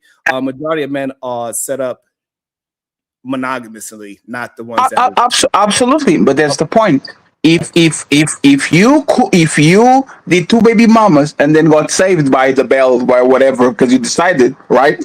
I believe that man can have casual sex like everybody else. Coach Greg Adams says no babies, no weddings, and no cohabitation. So if women are willing to have casual sex, I think men should have casual sex with them because that's not a robbery. There's a handshake, right? So is it not serious? So now the issue is that those same men, right? Most of them do not want to have casual sex with them. They want a fruitful relationship with women. No, they want. When somebody like Coach Greg Adams that took himself out of the game and he just really wanted to just pay like how he weigh, right? We understand his free agent lifestyle is paying for vagina. So majority of men are not set up that way to do that. So if you telling young men to start that at the age of 25 to start paying for it, they cannot unsee that pay for it because majority of them want their own personal woman, and just like women want their own personal man, and they get together and they work together. It is not going to be the correct advice for an older man that is taking himself out the game and paying for play to also push that on to 25-year-olds to pay for play. Most consumers of OnlyFans and prostitutes are older married men. It's not 25-year-old young man. Go ahead, Shadow. Yeah, Shadow. Yeah, what the fuck? Look, what the fuck? Like, look, man. I hear what you're trying to say, but Sharon's not wrong. To sit there and tell people, oh yeah, you're complaining about the very hoes that you're creating. Oh, well, you should keep having casual sex. Okay, great. But then you complain about the very hoes that you're having sex with. That makes you can create hoes. A man can create a hoe. If I have sex with 1,000,000 women, they have one body. They are not a hoe. For a woman to be a hoe, she has to have sex with 10 men, 20 men, 30 men. One man can make a woman a hoe. So if I have sex with that woman, she just has one body. If that woman has sex with 10 men, she now chose to be a hoe. Women are smart. Women have their money. Women have college degrees. Women own their houses. Women have mortgages. Women are in corporate. If a woman decides to have sex with 10 men and I'm the 9th man in that rotation, she made herself a hoe. I didn't make her a hoe. I just had sex with her once. I am one body. I'm not 30 body. If you have sex with 10 women that have sex with 10 women, you're just as much of a hoe as those 10 women are. No. Respectfully, you can call me whatever I want. This is you want to talk, so we're having this conversation. No. I don't cut corners, so we can do this. No, Shadow. You can call me whatever I want. I am owner of my body, my choice. If I'm promiscuous, you can put whatever name you want on me. Oh, homemaker, whatever. What I'm telling you is that if woman is their body, their choice, and they are the smartest and the most empowered woman that we ever saw on the face of the planet, is their body, their choice. Nobody can make them hosts. They decide to be hosts because they decide to engage on promiscuous behavior. What's the point? How do you disagree with that? I can even swallow that. I can even accept that to be a fact. But pause. Because men, Yeah. Said I can swallow that. I didn't offer any type of continuation. Even taking that pill alone, when you sit there and have the conversation saying, well, if men would, because men are supposed to be leading the relationships based on a conversation that I know y'all have. And no, not me. Woman lead relationships, not me. Me and Coach Greg Adams believe that most relationships are led by woman. A woman decide who gets married. A woman decide who gets divorced. A woman decide who has kids. A woman decide everything because these women are leaving these men. These women are engagement queens. Most of these men are working from a position of scarcity. Most women are actually working from a position of abundance. So that's not my talking point at all. I don't want to take women's votes. I don't want to put them back in the kitchen. So respectfully, you're not talking to me. That's not my talking point. I'm not defending that. All right, and let me jump in real quick before you go, Josh, because I heard you say they're complaining about women. I think Sharon was kind of alluding to that too. I'm like, somebody like Greg Adams that preaches free agent lifestyle or whatever. That's more of advice to men on how to deal with it. I don't necessarily agree with that advice. I don't know. It really doesn't matter if you agree with it or not, but I don't see how that's complaining about women just giving advice to men. He's talking about reality, and if people don't want to accept, it's like me saying, "These men want you for your body, girl." Oh, why are you complaining about men? No, this is a reality. Most men want women for their body, so I will let anybody and everybody discuss that because most men want you for your coochie. If you don't have coochie, nobody talks to you. So I believe. Wait, Sharon, the man with 3 baby mamas is saying that woman didn't want women for their body. You clearly enjoying having sex. So what you talking about? Right. So me clearly me being clearly enjoying having sex doesn't mean that I just want my wife for her vagina. So why didn't you cover the first two? So majority of men, when they try to have this BS argument that they just want to have them for a vagina and a baby maker, that's when it becomes a problem. Majority of men want to hang out, rock out with their wives. That is the people that have fruitful relationships. People that so why didn't you do relationships? They're usually cool with their wife. They enjoy intelligent. So why didn't you do it with the 2 first ones? Because me and those 2 people that was prior to my wife, we just failed at getting together and seeing each other eye to eye. So see, sex was good, but y'all don't see each other eye to eye. No, but that doesn't mean that I didn't appreciate either one of them for who they were. I did not just. Yes, but they were good enough for you to put a kid on them. You framing it as I just was with them because of their vagina, and that's never. No. Let me reframe it. They were good enough for you to put a kid on them, which is good. Like they were good enough for you to put your on their right? Mm-hmm. But they were not good enough for the relationship, just like most women. What's the problem with that? No, so it's not just that they wasn't good. It's that we have different ideas of what we've seen in the future. Sure. Who left who? Did you left them or you left them? Or they left you? I left them. Okay, so they clearly was not good enough for you.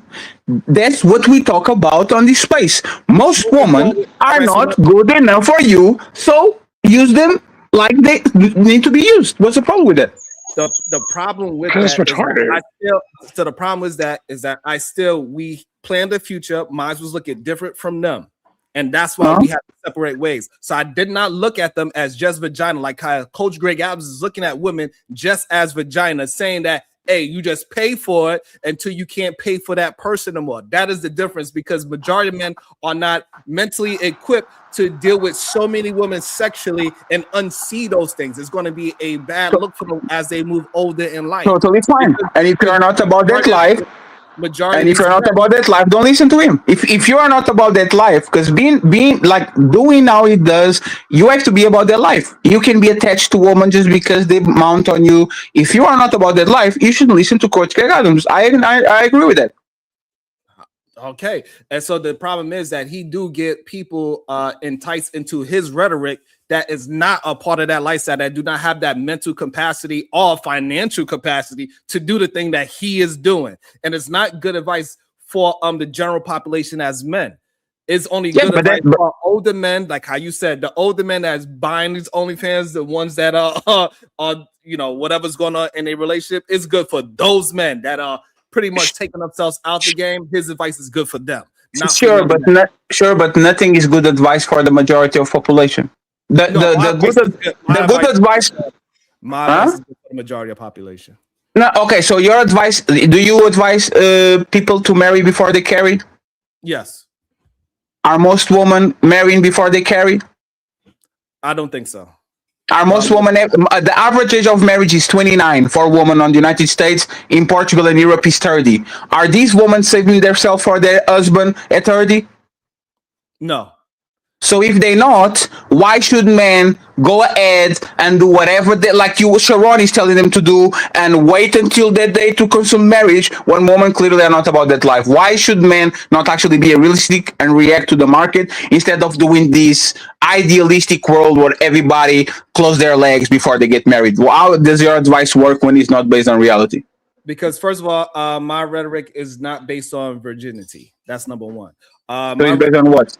My rhetoric is based on men need to take off the mask, take lust and degeneracy from the top of their value system, and actually understand the person that's in front of them and get to understand that person's character and see if those two characters work with each other to move forward in life, to have an understanding. Don't wait until things just happen. Say, hey, we went on a date 10 times, and then now you're at my house, and then we have sex a bunch of times. Then okay, I guess we're gonna move in. Okay, then I guess we might as well get married. Okay, then I guess we have kids. Stop having this guessing game with relationship and have intent. Take that mask off, be exactly who you are, and you need to lessen your sexual market value. You should not be a diner. You should be fine dining. You need to be a 5-star restaurant. 5-star restaurants, for example, they have a very small, limited menu. A diner, they have a whole goddamn book that you need to read. And this is why men need to take lust and degeneracy from the top of the value system and replace that with some other things like honor, respect. Not saying that lust is not a part of us as men, but it needs to be something. You literally just said, Sharon, that most men are not about that life. That most men are not about a free agent and just paying. You literally said that. Most men want attachments and relationships. So once again, you are talking about men that might look at Fresh and Fit and say, you are these and you are that to these OnlyFans models, but then they go on the back and they subscribe. But as soon, like Coach Greg Adams is saying, that is completely true. Men are one blowjob away from the plantation. Is a describer that is true. Most of men are going to boycott women until they find the woman they love, and all of a sudden they are back on the plantation. So once again, while he's describing reality, you are talking about platitudes that have no sense right now in 2026 because anybody is having sex with anybody, right? Again, he's right, you are wrong, because you just talk about idealism while he talks about reality. Correct me now. Break my bullet down. Break my bullet down. I need to dig in this. That's just crazy. He, again, Greg Adams is talking about a fantasy. How? Because majority of men are not going to be able to. move But like a 50 to 60-year-old man. and majority of men will not reproduce. Only 40% of men reproduce. So majority of men But my are argument, going to end up their lineage, no matter what, right? but my argument is that men need to take away lust and degeneracy from the top of their vows and look at No, women as Sharon, character, right? Sharon, talk with me. So what I'm saying is that what Greg is trying to promote is that you need to go ahead and play a game. No, Sharon, talk with me. I agree. Talk with me, Sharon. Okay. Only 40%. Let's take it off of his ideology now. Just So only 40% of men reproduced in the history of mankind. You have 3 baby mamas, which you are probably 1% of the male population. You are literally taking women that are available in the market with other people, and you are you reproduce way more than the average human on this planet with different mates. 60% of men will not reproduce. 60% of men, their lineage ends right here. What do you do with those men? Since they are not going to reproduce, and this is not Fattby or Greg Adams, it is stats. What are you going to do with the 60% of men that are not going to be able to reproduce, find a mate, all of this? What do you do? So those men that cannot find a mate, I believe the issue that they have, number one, I don't think you have to reproduce, right? I think that's a fallacy that we're gonna have to start changing with that rhetoric. You don't need to. Damn, you don't? No, men and women do not have to reproduce to be. So why 80% of women reproduce? And number two, because that's what we believe is correct for society. But I don't think that makes you a good or bad person, or productive or unproductive person in society, in my opinion, right? Number two, we need to get men to understand they need to focus on themselves first, because once they focus on themselves and build their own character, they can find a woman that has that same similar characteristics instead of looking at these goddamn the numbers don't match. The untouchable woman, and that we don't, and that's the problem that I have. That the numbers don't match. The numbers don't match. The men are looking for the numbers to match, and they don't need to look. No, Sharon. 40% of men, only 40% of men reproduce. 60% of men are going not to reproduce. 80% of women reproduce. So it's a 20% of available women and 60% of available men. What are those 60% of men are going to do? Right? Since they are not going to follow Greg Adams, which is be a free agent, have fun, don't impregnate these women, don't cohabitate with them, just go ahead, build whatever you have going on. What are these men doing on Sharon Perfect World? Right. So those 60% of men, they don't need to look at women that have children before them as some kind of net negative all the time. Some of them are going to be a net negative, and some are just going to be they grew up. Whatever the case is, you need to find out why that woman had that child, why that man is not in her life anymore, and then you make a discernment from there. So not everybody is going to be able to have a woman that didn't reproduce. So I agree with you there. That is a so go ahead and have fun, right? Okay, so we agree there. Go ahead. So go ahead and have fun with the woman that wants to have fun, right? I don't believe that is conducive for men to go ahead and have fun as a whole in general, because most men are not capable of seeing those type of women in his lifestyle, because those women are not made for him. So what do they do? That's the point. What does a man that doesn't want to live a free agent lifestyle but can get a woman, what should he do? Right. He needs to work on himself so he can find a woman that is out there that is just like him. It is plenty of women out there that is just as prudish as him. The problem is way too many men are attempting to be something that they are not. And when these men pretend to be something that they are not, they want to be in a relationship that they should not be in, and then they go ahead and create children that they should have never created in the first place. And now there goes the percentage disparity. Men are out there chasing vagina, and they creating children because they don't have no mental fortitude to understand what they are actually doing. And that whole situation of men that is being example for you, getting vasectomy and taking control of who they creating babies with, versus people that do not have no real leadership and just outside. So Sharon, you are actually 40, right? It's not look like 40 like the man. You are actually 40 years old, right? I'm more closer to 50 than 40, but yes. Okay. Like the man is 33, looks like 40. You are actually closer to 50 than to 40. looking at your experience, Sharon, how many years do you think it actually takes for a man to become a man? Like a solid man. Like how many years? Like, give me like an average age. To be honest with you, for me personally, that come to moment for me, it took me about 2 years to actually work on myself and become a positive and productive. No. That's not what I ask. Is from being born until actually you see this man is a solid man. He's a man of character. He's a man that built himself. All these things. Like, could you give me an age that man actually become man of responsibility, man of like what will be the average age for a man to build himself? I think from between the age of 22 and 25, you start to really understand the attributes that is productive for you as a man. And that's when you become a man, or is just like depends on one's upbringing, not one's upbringing and the examples of manhood that you've had around you. Because some dudes never get it. Some dudes, because they didn't have fathers, grandfathers, uncles, or that just example, they had to go through it. Some don't get there until they mid-30s, late 40s, whatever. It really depends, bro. And NT, that's to me is my opinion. Most men actually become man, not young adults, not men because they are males. They become men 35, 40, 45. It takes a lot of time to build a man. It takes a lot of time. Like Sharon, at this age, compared with his 25-year-old, there's no competition. The 25-year-old version couldn't compete with him. It takes time for you to become a man.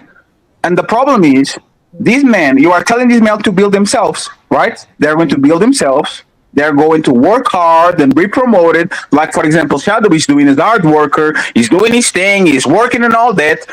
Just so he can wait and be 35 so he can become a man and then get woman that Sharon impregnated and that was outside as leftovers. No, so this is what's going to happen to most men.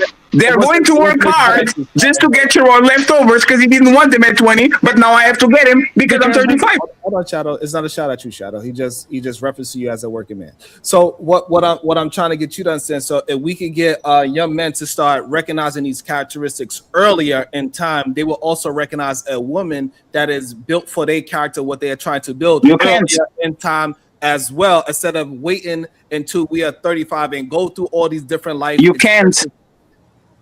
We can if we start. I can prove it right now. So hold on, we can if we start moving. If more men that's in a productive way and then want better families and communities start to speak up and say, "Hey, this is where I went wrong," and this way younger men could do it 10 years before they did. And Sharon, this is why it's great to have Chiki on this place. Chiki is very kind and stupendous individual that saved his virginity until he's 30, and now he's looking at the market, and all the women that are his age are ran through. They are literally he waited all this time to be to 30 to be a good man and a responsible man and work on himself and become a stupendous person, just to go around and look around the rest of the 30-year-olds, 29-year-olds, 27-year-olds, and all they don't run through. So he saved himself for nothing. He saved himself to get a woman that Sharon had sex 19, 20, 21, 22, 23, 24, 25, 26, 27.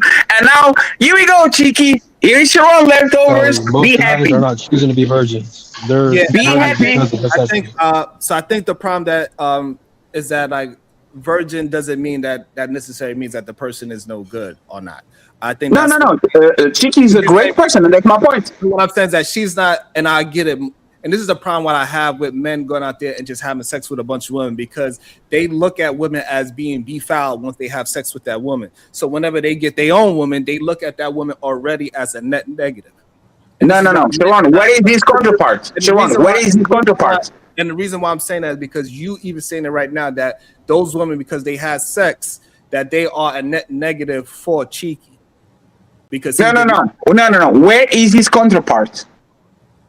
Even if he gets a woman, right, or he has a woman, where is this counterpart in society in mass? The woman that knows the average age of marriage is 29, so she's going to college, work on herself, get a PhD, get some traveling and all that shit, while closing her legs so she can find their counterpart, Chiki, that is virgin, did all these things so they can get together. Where are these people in society?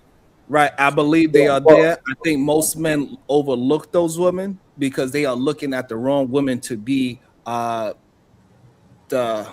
possibility for their wife. That's the issue. So if No, where are these women, Sharon? You ask your question. Where are these women? those women are around those type of men every single day. No, they're not. Even the nerd girls are getting run through. They just not being visible to the majority of these men. It's a plenty of women right now that are 22, 23 that have a very low body count. Sharon, the average age of marriage is not 22 or 23. It's 29. That's fine. So what I'm saying that we jumping the gun all the way to marriage, but I'm saying just them meeting each other at the age of 22 to 25, it is a possibility that you can find your equal in characteristics. Where? At that age. Give me somebody on the spot. Hey, give me some. Whether that's school, whether that's no, right now, Sharon. Walking in the street. What I'm saying is that those people is not visible to them because they are so stuck on these remedial rhetoric culture that is pushing them to women that is not made for them. Sure. Hey, Sharon, you had somebody that is a big supporter of you saying they used to call me Super MJ because of the ad I was giving them. They used to call me Super MJ because the ad I was giving. Go. Everybody call me Super MJ, right? Okay, if you can, let's refrain from this. Oh, you know what? I take that back. I apologize. I shouldn't mention it. It's totally fine. Right, more woman. No, she's not here to defend herself. She's not here to defend herself. I apologize. Okay, I apologize. Said that we don't have a conversation about me and you. Let's keep it that way. No, you are right. I accept that and I apologize because I should never mention her. Thank you very much for repairing me. Now, once again, this is the average woman. The average woman is not going to get to Mr. Shadow, a very hard worker, okay, because she's going to be having fun with whatever she's going to having fun. And then when she gets closer to 30, then she's to 20, like you are closer to 50, then you are to 40, she's going to pick a sucker so she can be with him and all that. Coach Greg Adams tells you, be careful with that. I don't see no problem with it. Women are free to do whatever they want. I believe even if you are a promiscuous woman, if you are a dope woman, you should be treated on a dope way. I don't have no problem whatsoever. But one thing that we're not going to do is tell women that is okay for them to change and to be sexually liberated and to have sex and to have fun and all that, and then tell men to stay the same men that they were for hundreds or thousands of years and do exactly the same thing they were doing before. If women have the right to change, men have the right to change too. If we are complaining about women changing, y'all need to stop complaining about men not being the same. So the issue is that we're not saying that men and women can't change when they get older. What I'm talking about, right, when we get back to the original conversation, what men should be doing, they need to turn into men younger instead of waiting. How do you do that with the economy we have? Coach and the people like these coaches are teaching men to stay in arrested development. How do we do that, Sharon? First of all, we got to start speaking up against the men that is pushing young men into a negative situation by telling them to go ahead and have sex with a bunch of women. You don't have to push them. You do. Sharon, did anybody have to push you to have sex on your teens and early 20s? Yes. So you are not horny like a regular teenager or a regular young man full of testosterone that want to bone most attractive women that are around him. You are like that. I have to push you to do that? Yes, you have to push the person to do that. Yes. Sharon, you were influenced. And I'm going to use the example that you use. Cheeky is a perfect example that was able to control his urges because he has somebody. Exceptions are not the rule.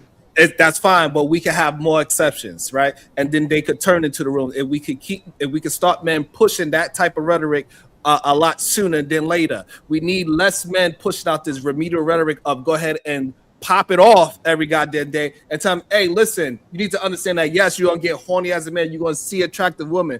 But what you need to understand is the difference between attraction and interest. And the thing that you're attracted to, sometimes it could be negative towards your interest. You need to be interested in that woman's character, X, Y, and Z. So this way you don't get caught up in the bullshit like everybody else. And now we could get young men and young women to move in a better direction at a younger age because we are giving them the thought patterns. And we're going to have people slip through the cracks? Absolutely. Is things going to be 100%? Absolutely not. But we can promote and give them the proper way to be earlier on instead of waiting until like what Auntie is saying, 35 and 40, because we see old heads that are preaching this bullshit.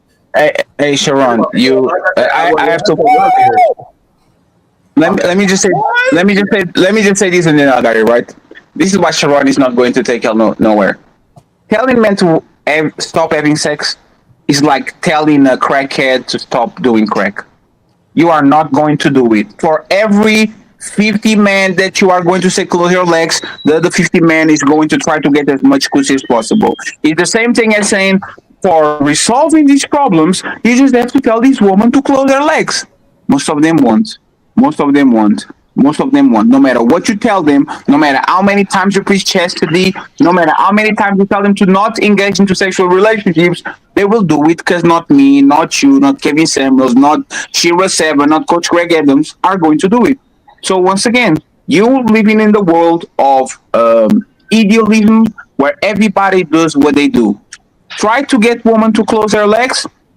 Try to get women to pull up their zippers, and I'll give you credit. But stopping people from fucking from 18 years old to 30-something years old is something that nobody at this time could able to actually do it in the West. So I doubt that Sharon Brace is the one that is going to do it. But you know what? I'm wrong.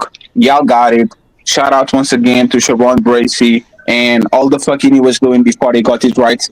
He's the living embodiment that you can be a dog and still get it at and end up with the bone. I see you later. All right. Now, hey, what I was saying earlier, it doesn't necessarily mean that it comes at 35. Some men, it's going to. Like, manhood, believe it or not, is just like any other job, profession, skill, whatever. If you're not taught how to do it and you don't have the examples, you know what I'm saying, at a young age and all of that stuff, you're going to have to learn on the job. Like, that's what it is. So if you got boys, you know what I'm saying, young men that don't have an example of a man, they're not taught how to do it, they're not raised in a household or just in an environment where they see how responsible men move, not just men in general, but responsible men move, you're not going to learn how to be a responsible man until you probably make a few damn mistakes. And that's the difference between being ready for marriage and kids and all of that stuff when you're 21, 22, 23 years old, and then not being ready until you're 40. That's the difference. You know what I'm saying? It's your upbringing. So that's what I was saying. You can't really put an age requirement on that. Like you really can't. Yeah. And shout out to we wound up having a really dope discussion on two different ideologies, right? I believe that we can move young men into a proper direction if we have more men speaking of the proper direction that we didn't have, right? Maybe he's not recognizing that I'm one of the men that did not have proper direction when I was younger, right? And I understand if I had proper direction younger, I probably would have been where I'm at sooner, possibly a 10-year difference, or maybe even more. Yeah. And that's why it's important, and not just fatherhood alone, and fathers are important, but just the right examples of fathers. You have a baby daddy, you got 6, 7 baby mamas, and all that other. That's not necessarily the best example, neither. So it's more to it. It's levels. But I know Fatty had brought up cheeky or whatever. I get it. You know what I'm saying? But if he says he's a 30-year-old virgin, like, understand he's the exception to the rule. So chances are any woman he gets with is going to be the exception to the rule too, and should be. So as far as what most women are doing, that shouldn't even concern a 30-year-old virgin, because bro, you an exception. So your woman gonna have to be exceptional. Understand that. But I think that's a good thing. That's not like people. A lot of people talk about that shit like it's bad. Oh well, most women are not marriageable, bro. That makes it easier for you to find your potential. You know what I'm saying? Your till death do us part spouse, whatever, because most women ain't for you. Like that makes it really, really easy. If you narrow the playing field, down to now you don't have 10 prospects, you only got 1 or 2. Yeah. That should make it really a lot easier to choose. And we can start chipping away at it with different ideologies. And I want to shout out to all the people. We have over 200 people watching, and don't allow whatever excuses you was giving yourself not to show some love to the show by hitting the Cash App, Super Chat, PayPal, and all these things. Don't give yourselves excuses not to donate, because plenty of people always find ways to not donate. It is what it is. Not to hit the like button. It doesn't make no sense that we have over 200 people. We don't have 150 likes. All right, we don't have over 150 shares. This whole time, 3 hours and 48 minutes. Guess what? Nobody was talking about donations, money, cash apps, likes, and shares, right? Because we want y'all to just support productive conversations. You've been here for over 10 minutes, 15 minutes, 20 minutes. Some of y'all. Some of you been here for an hour. Just showed up. Hit the like, hit the share. If you have 99 cents, send that. If you have more, it's much appreciated. And it's okay. Don't look for excuses to not donate. Is all I'm saying. You should be looking for excuses to donate. What I was saying, so is there a reason you didn't let me pull the bullet? Nah, because I got an appointment. Is there a reason you didn't let me pull my trigger? Oh shit, my bad. Right. For the conversation. Now, just real quick, like the glass ain't always half empty. Just because, you know what I'm saying, the dating pool isn't just full, like everybody ain't marriageable and none of that. Like I said, it's simple, but it may not be easy. Doesn't necessarily make it easy. Maybe you do have to be alone, but exceptions made for the exception. I just want to real quick. I know you're in it, but again, like, so we don't need people that say they support the channel find ways not to support the channel again. Like, you voicing the reason why you don't support the channel. I don't know. You can keep that to yourself. You don't need to voice out the reason why you don't support, because it's plenty of times when this wasn't the case and you didn't support as well. Whoever the person is, if you want to, you should be pushing out for the channel to get more support, not why ways you don't support. That's all I'm saying. Go ahead, Auntie. No, that's all I was saying. I was like, I do hear a lot of dudes, complaining about it, but I even heard, what Fattby was saying up here. I don't see a reason to complain about it, because I'm like, that should make it a lot easier. If these are not the type of women that you want to deal with, that disqualifies a bunch of them off rip. And if you're saying that's a majority of women, then boom, it should make your choices a lot easier. It's just like a 5-star restaurant as opposed to damn McDonald's. There's only certain people that can work at the 5-star restaurant, dude. Like that. That's it. If you only qualified to flip burgers and push a button, you can't work here. So ain't bother filling out the application. That's it. And that's my whole argument to the thing. Gag, cool. I see you want to jump off and join. Thanks for having me. I got it. Yeah, no doubt. I appreciate you, Auntie. Go ahead, Kulu. So I don't want to interrupt, but you were definitely making some points, Sharon. But the point that I think it was you or Josh or Auntie, I can't remember. But if we're promoting younger men to sleep around to get experience and whatnot, most men are going to start out at 18, 19 with women their age, right? And most 18, 19-year-olds are virgins or have 1-2 bodies.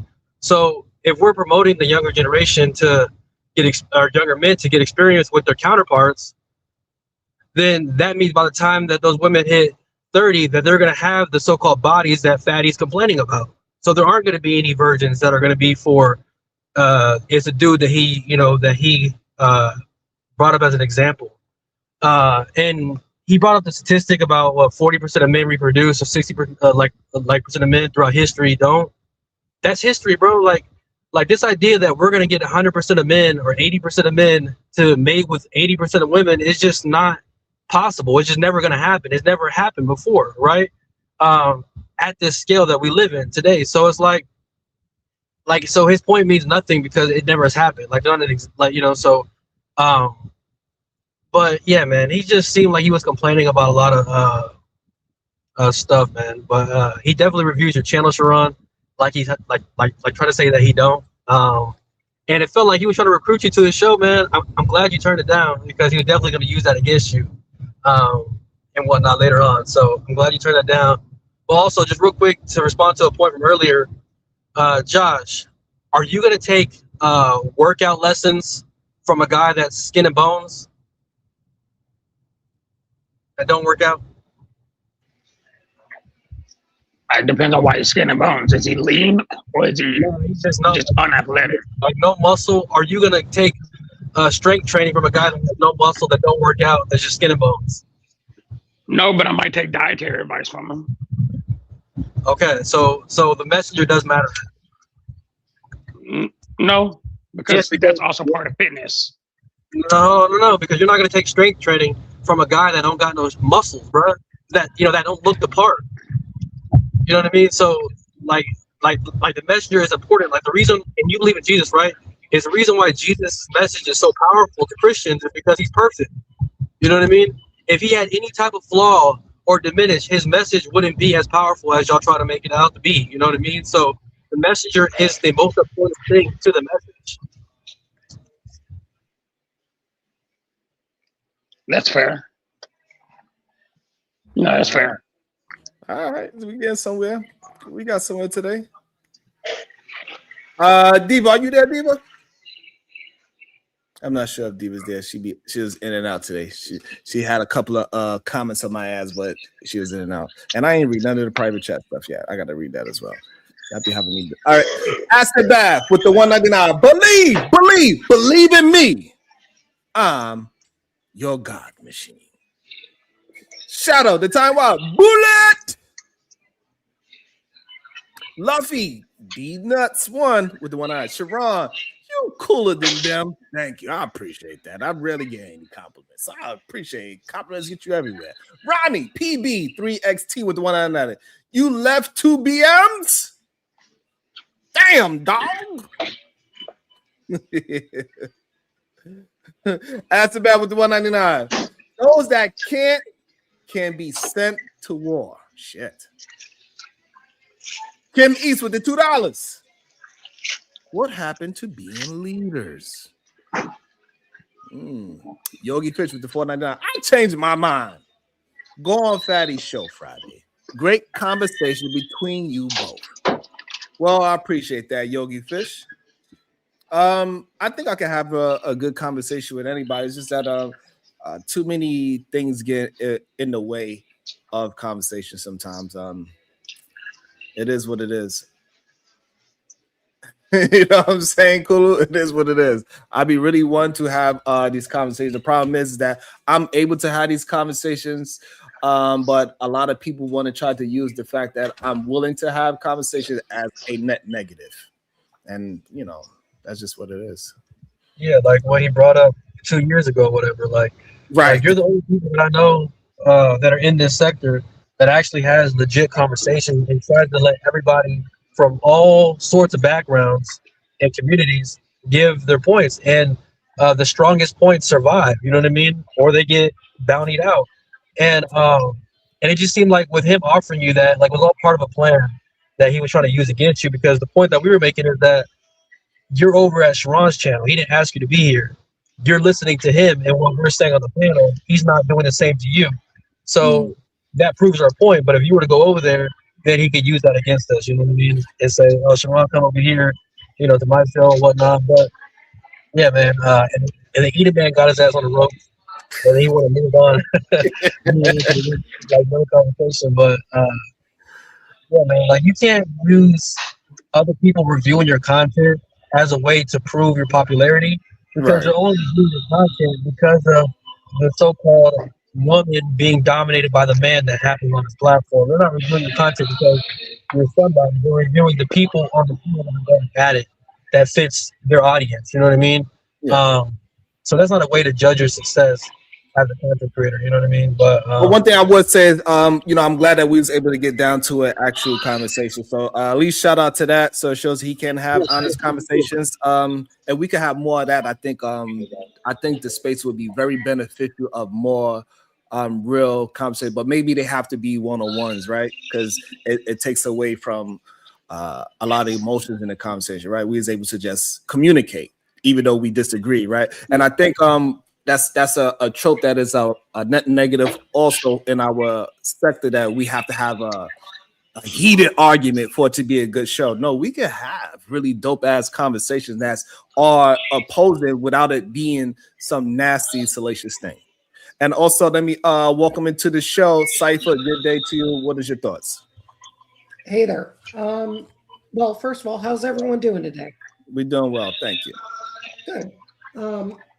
So I've been listening to the panel for a while now. What I thought was interesting is just the overall kind of ecosystem that exists out there as it comes to dating. How do you guys feel about like miscegenation? Explain it. Like what miscegenation is?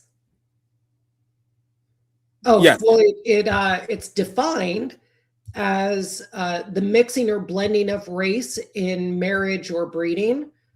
So like interracial marriage. Oh, okay. I think there's nothing wrong with interracial marriage. Most people are going to date within their radius, I believe, to be honest with you.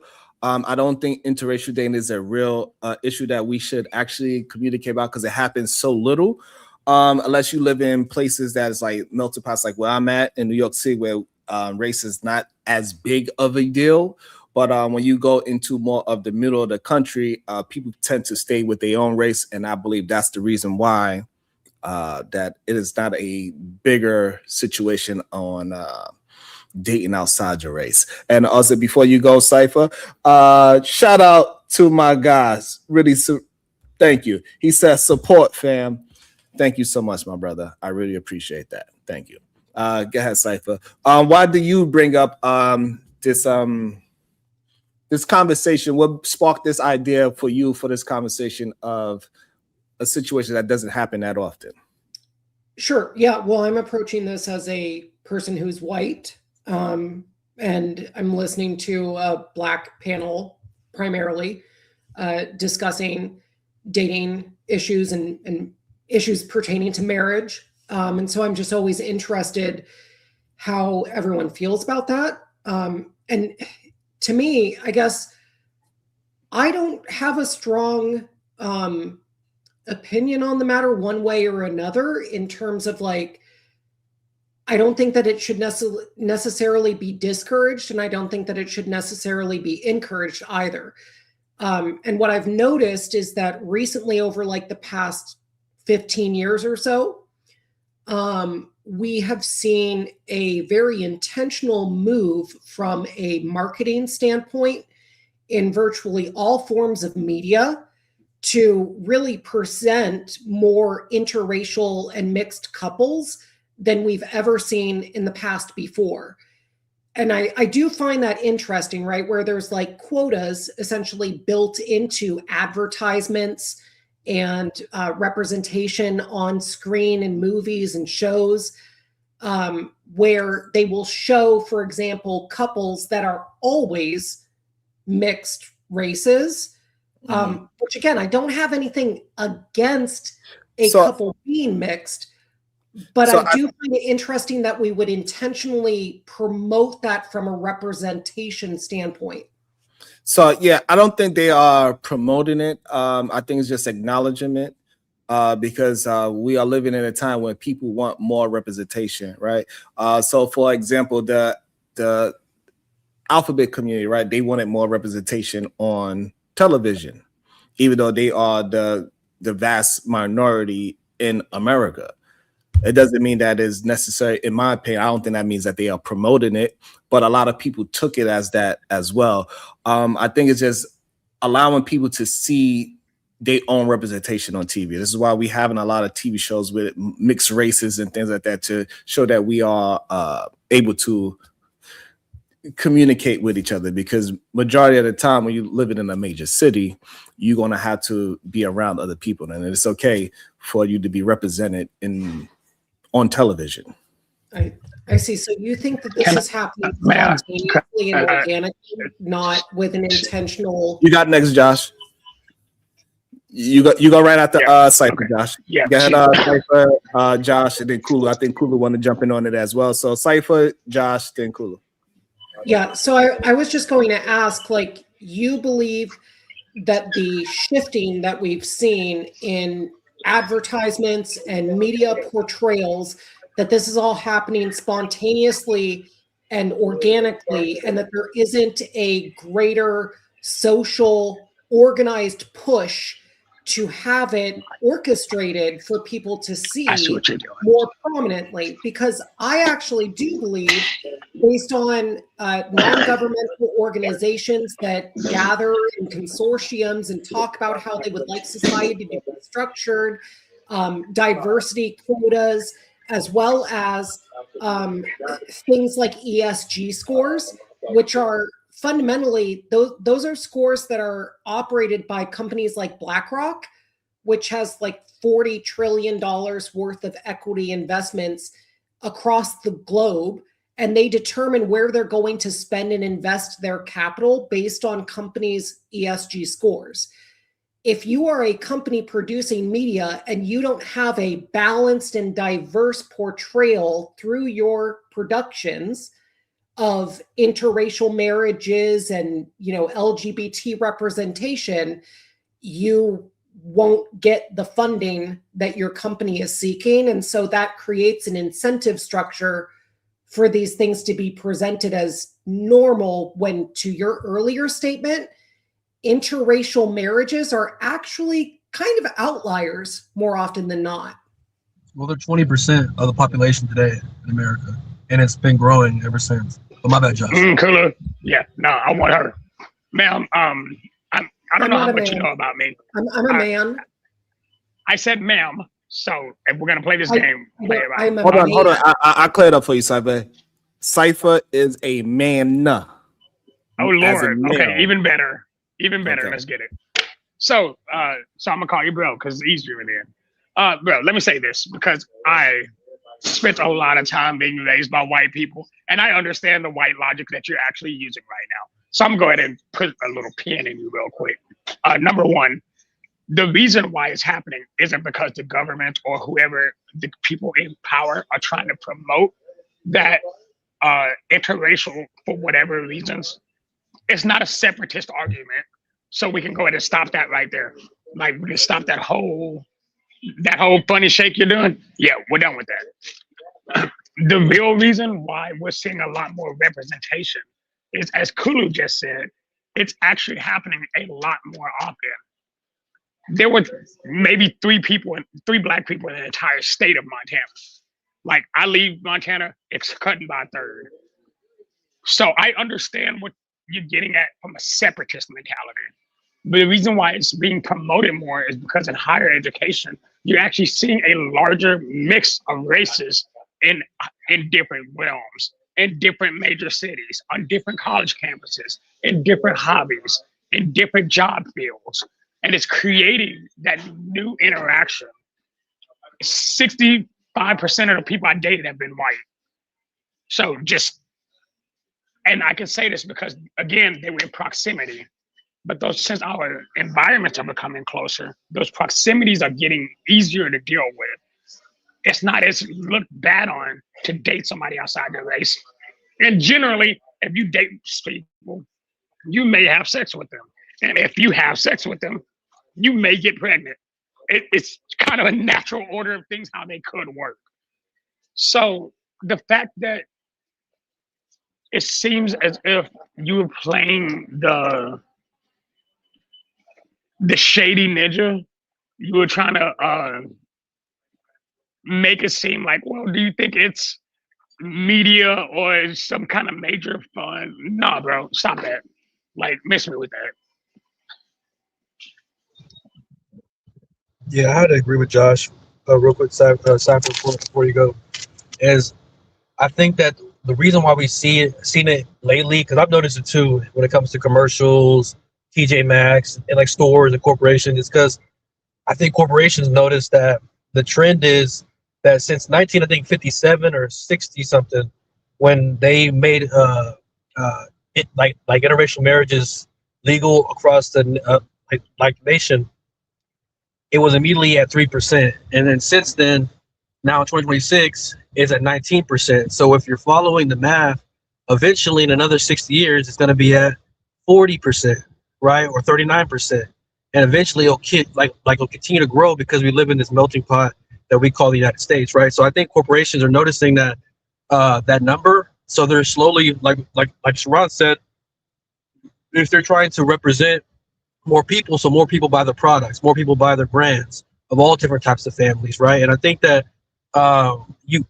we've seen that with the Bud Light, with the whole person that they put on there, is that they're trying to advocate their Bud Light to a whole other community that may not necessarily be buying their product, right? So they're just trying to make more money. I don't think that there's a BlackRock secret conspiracy agenda, to outdo white people. I think it's just naturally happening. I think recently, as of this year, last year, minorities are out reproducing, the white population in America. And I think that that's a big issue for that community. So now they're coming up with all these conspiracy theories and excuses on why it's happening, and like some acknowledging the real reason on why it's happening. But I think it's happening organically, not artificially influenced or anything like that. Yeah, so I guess I would say I don't think it's happening secretly either. I actually think that it's happening very openly. In fact, the primary funding for this comes from the Open Society Foundation, which has $23 billion of endowment behind it that is investing in immigration policy reform, public health, and anti-discrimination efforts, as well as media portrayal and influencing the way that all of these topics are put forward in the media. So we can see over the decades that immigration and the breaking down of social barriers has happened as organizations like the OSF have become highly influential in our politics and have spent a lot of money doing so. So I guess I don't make the assertion that it's a secret thing that's happening in the shadows. I actually think they're quite open about it. They say they want open borders. They say they want more immigration. They say that they want for there to be a diverse homogenization across all races, for diversity to be viewed as our strength, and for that to just simply mean that everyone becomes interchangeable and reduced down to the lowest common denominator, which is just kind of a gray amorphous blob of a human. And I think that so fine. What's wrong with that? Erases cultural differences that are valuable, because whether it's Black culture or white culture or Asian culture or Hispanic culture or whatever culture you want to look at, I actually think that there are strengths in each of those, and simply blending them all together creates a sense of like disharmony and discord that doesn't actually result in positive outcomes for society. Why? No, I gotta, nigga, why? So again, I understand the point you're actually gonna, I know what you're trying to do. Yeah, I don't want for like your heritage and ancestry to in any way be erased by having it blended into something that's completely different and oppositional to what your family and or ancestry has had for millennia, right? Like I want to see that be proud and diverse in and of itself. I don't think that we should have powerful organizations spending billions of dollars to try to inorganically force this blending to happen. If it happens naturally and people fall in love, more power to you. Love is a beautiful thing. We should have that in the world. I'm not saying see, that sounds good, but that's not what you're saying. You're still speaking separatism. Like, here's the thing. I hear what you're actually saying. I can literally hear what the fuck you're saying. Because you're saying, because get this, when people actually blend, hold on. Yeah, I don't give a fuck about none of that. When you actually blend, you actually bring both cultures in. So I was raised around the people that you're talking about. Bro, you literally just announced a separatist talking point. Miss me with the bullshit if you're gonna come up with a real point. I'm gonna tell you why I'm hearing what you're saying. Because you're saying if it isn't happening naturally. Kulu just tried to confirm that what you're saying, it is happening naturally, and the media is actually reflecting that. you're saying the media is actually trying to skew that perception. We're telling you that's not what it is. Instead, you're like, well, media's do man, miss me with the bullshit, bro. Stop How that. is it bullshit when I'm actually citing billion-dollar organizations that are invested in making it happen? No, that are increasing the visibility of it. Because it's already being seen. Sure, propaganda is effective. Yes, that's the point. Okay. Like, it's a lot more simpler than, yeah, real quick. So it's a lot more simpler than that, right? If I'm Gap, right, and I own Gap, and I've maximized the amount of money that I can make in the white community, you know what I'm gonna start doing? Is I'm gonna start putting Gap T-shirts and commercials on Black children, on Mexican children, on LGBTQ children, because I want their dollars from their community to come to Gap, so I can make more money, so I can meet my quota, so I can, you know, make more money. Like, that's what it's all about. It's not some nefarious thing that they're funding to have open borders. It's just like they want to represent more people, so more people buy their products, so they make more money. And it's that simple. Yes, corporations want to exploit as much as they can. I agree with you on that point. They are machines that are designed to make as much profit as possible. And if that means that they have identified that just blending us all together into an amorphous gray blob of humanity is the most profitable thing for them to do, because it makes us easily manipulatable and it makes us extortable, then they will do that. My point, there are billions of dollars orchestrating an effort to blend people together and to look at diversity differently than we have in decades past. And you could say, well, okay, it's a good thing, but at least acknowledge that there are billions of dollars behind this. Yeah, I acknowledge that. But so do you agree that if it was just white people, let's just say, that created all the technology, that we would be as advanced that we are today? Because we know that there existed Black, Latino, Iranian, Jewish, like inventors that helped develop the military, that helped develop and change society here in America, that makes us great the way that we are today, right? So blending things is not a bad thing when it comes to it's taking the best of other communities and using that to help better yourself, right? I get what you're talking about when it comes to culture and like making just one culture, but it seems like the right, the so-called people who think like that, or the way you do, Cypher, want everybody to assimilate and amalgamate to a certain American culture. They don't respect the Latino culture. They don't respect the Creole culture. They don't respect these different cultures that we want to actually live in. They want us all to speak English, all to be country, you know what I mean? All to be this. So I see what you're saying, but also like it's a lot it's a lot more simpler than what you're describing, though. Well, I think you can have a second spoken language. That's fine. But I think we need to have an agreed upon primary language for our country. See, but how can you say that and then say that you respect the other culture's strength and stuff like that? Well, because as an American society, we have developed speaking the English language. Like that's but English is not an American language. It's another country's language, right? It is the language that Americans have adopted and that is largely prominent within our country. But is it an official language of the United States?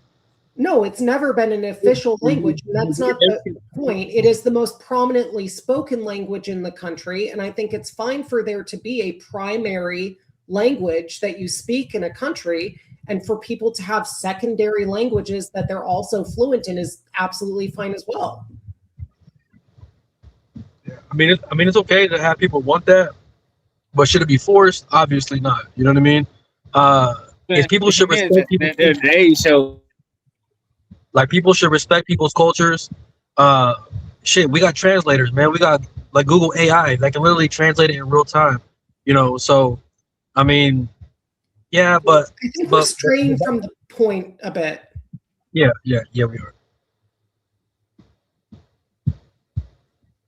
Yeah, I like how we worked that out. I think what's up, Renee? I think we worked that out. Shout out to y'all.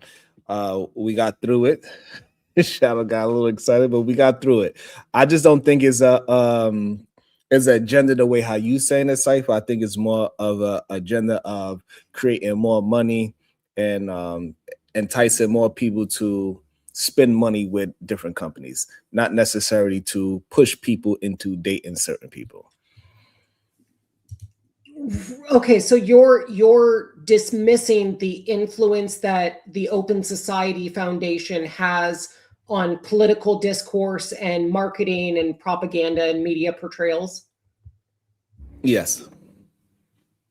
And because why are you doing that when that's one of their stated initiatives? Because just because they stated doesn't mean that it's working. It has not been working for many years. Like it just hasn't changed anything. It So doesn't. you don't think that just because they started pushing out more of the alphabet situation, that more alphabet people exist.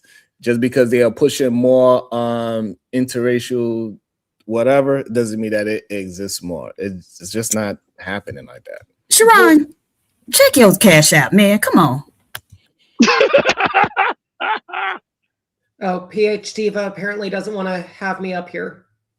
So bye, I guess. You can spend $20 to keep yourself up. I'm fine. I don't need to participate in the grift. Go ahead and play the soundboard. Well, while I find the soundboard, you can finish up your last statement then. Mm-hmm.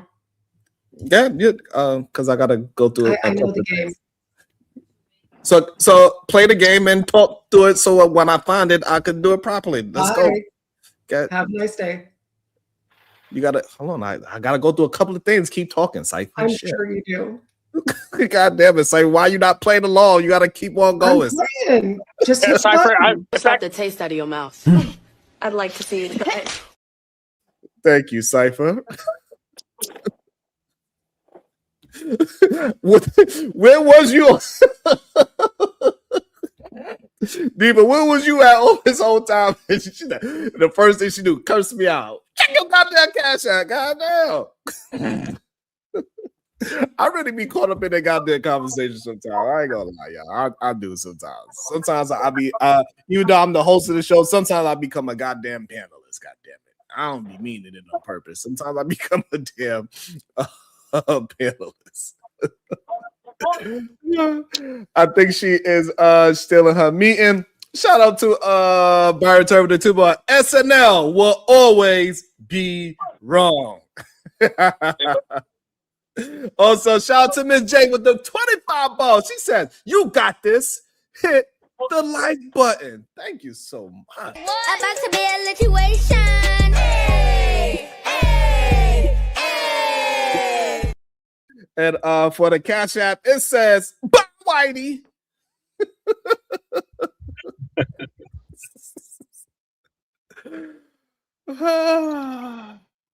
Oh shit. Well, Robin, I need your help so I won't get groomed then, if that's the case. Robin be talking all that shit.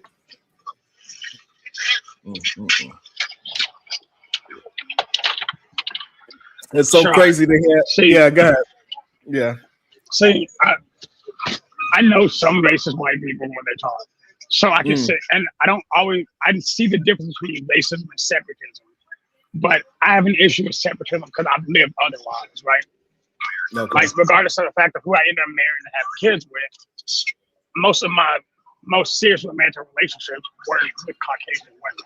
Because, that's 80% of Montana. So, but then, so I've heard these talking points about older white people when they try to explain, oh yeah, well, they're trying to push us losing our culture. First and foremost, your culture was lost when you started listening to rap music with us, when you started going to black clubs and twerking, when you started copying everything we did when we did it. So your culture assimilates every other culture around you. I hate that. That's a really dumbass argument, and that's why I lost my shit. And then it was like, well, no, it's the big media, and they're trying to make it seem like interracial couples are a bigger thing. Me and Kulu are in Dallas. Dude, we can go to the Dallas Galleria today, and maybe 1 out of every 12 couples are interracial in some way, shape, or form. Dead ass. Go to North Park, it's even worse. It's probably 1 out of 8. And I know this because I Uber drive most of them. Like it's wild that people play this game just to not acknowledge the fact that when you are interracial and you learn both of your races, you gain the culture of both. You don't just say, "Oh, well, you're part black, but we're just gonna raise you as a white person." Hell, it's not how it's gonna work. When you're raised with who you're raised with, is where you're from, not who you are. And I'm done. I had to, yeah. I was trying to say about it because I was trying to cuss that nigga out.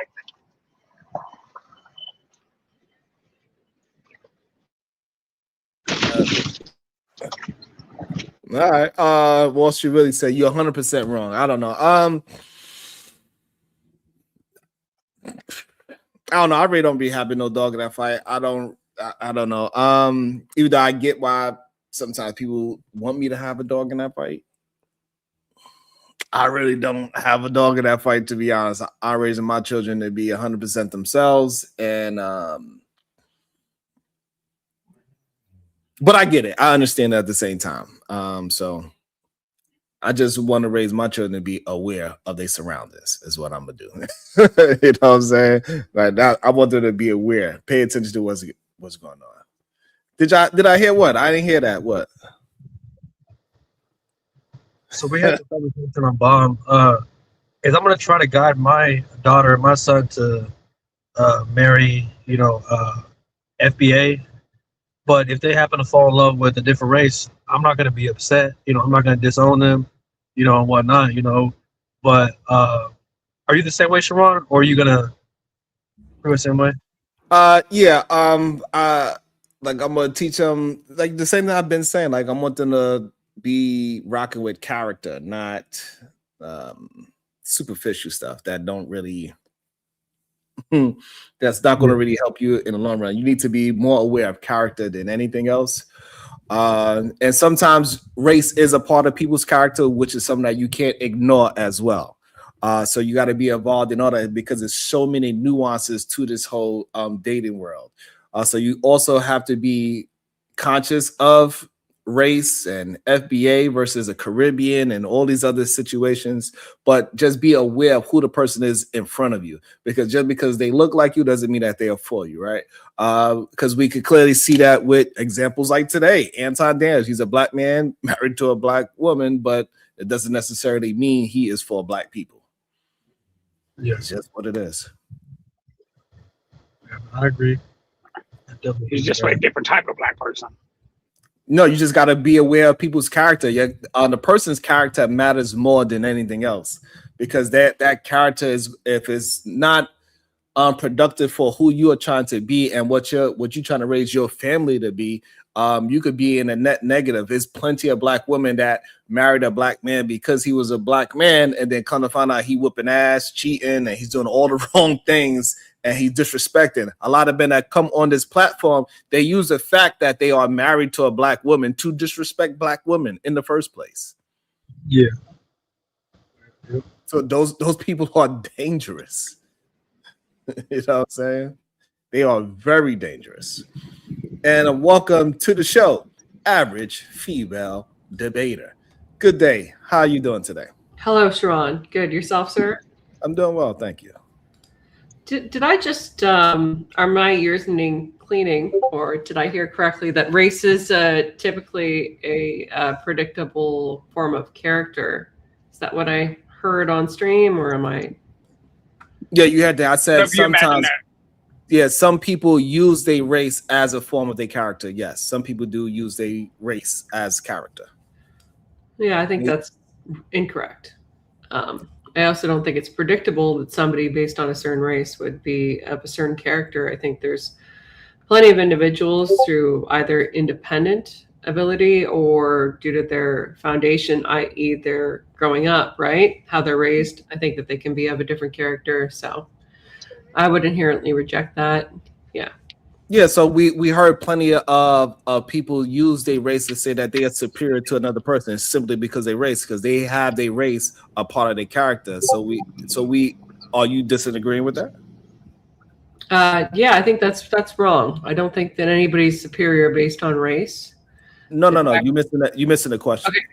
Yeah. Do you believe that is people in the world that use their race as a part of their character? Absolutely. Okay, Yeah.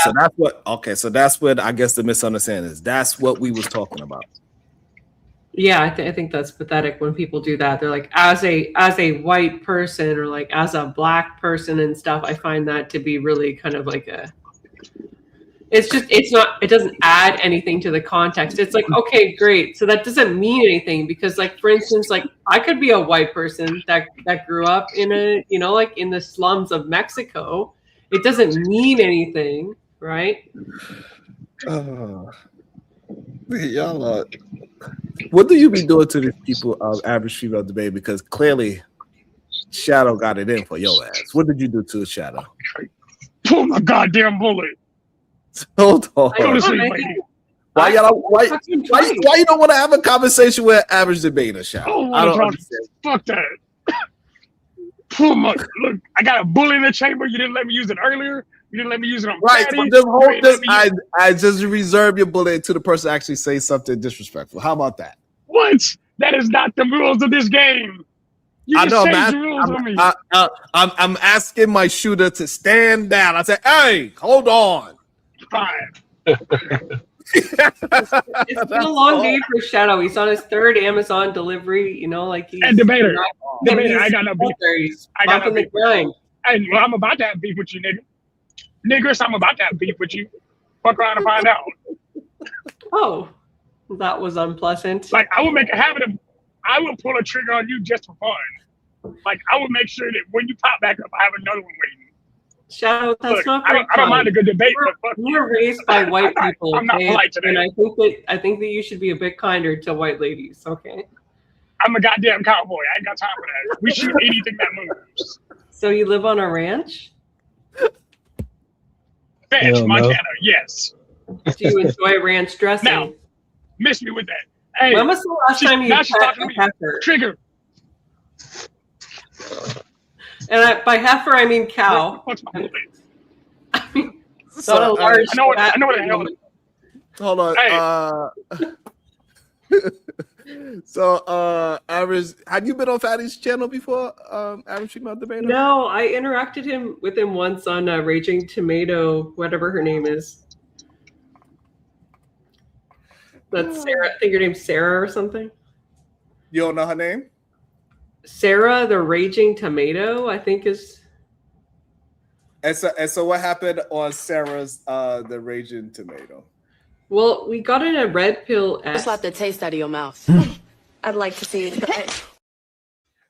Y'all, thank you. I can't fight all of y'all off. I tried to fight Shadow off, but also Java said that's some bullshit. First one, so I bounced this one. Bob Bird. Lord have mercy. Y'all be that's some bullshit. So mean. You let them pull the trigger, but I had the bullet waiting in the chamber. They could have saved that. Now you making me waste my bullet again.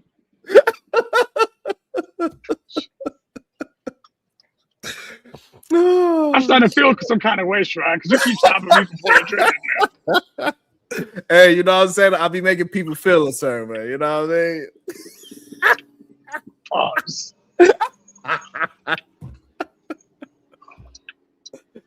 Oh boy, y'all like, hey, cool. Pepper called me an Amazon worker.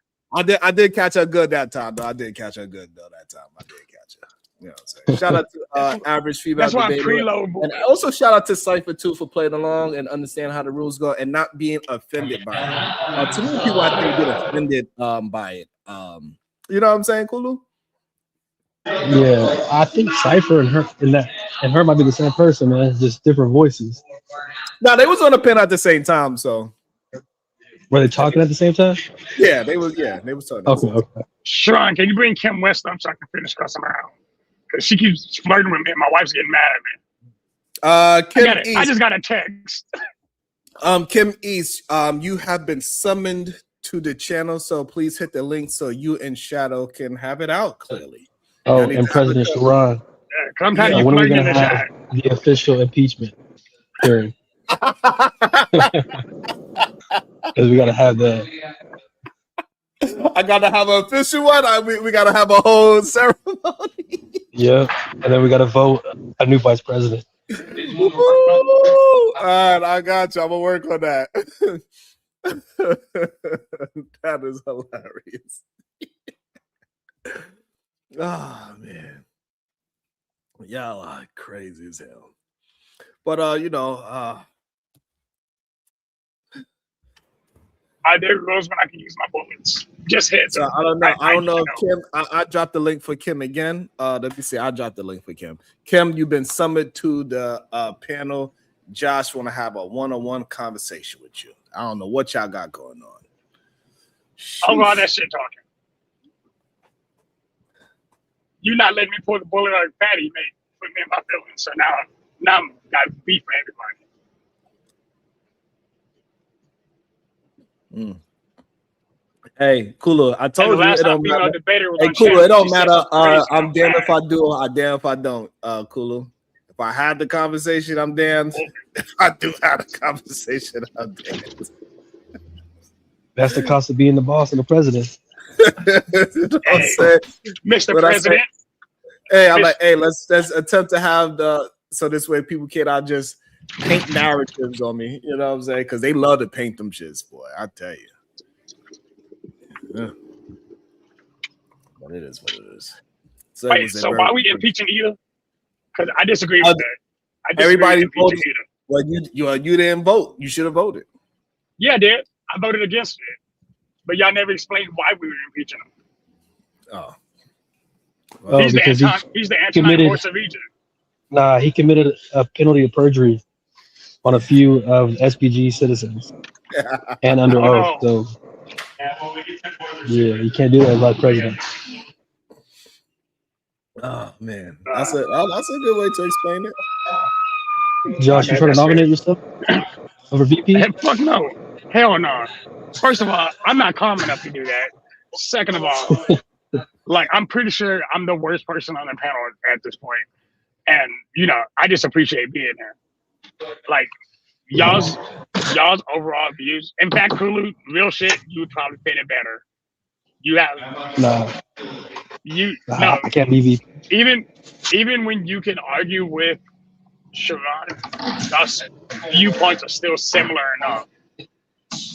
I want to fight with Sharon for fun.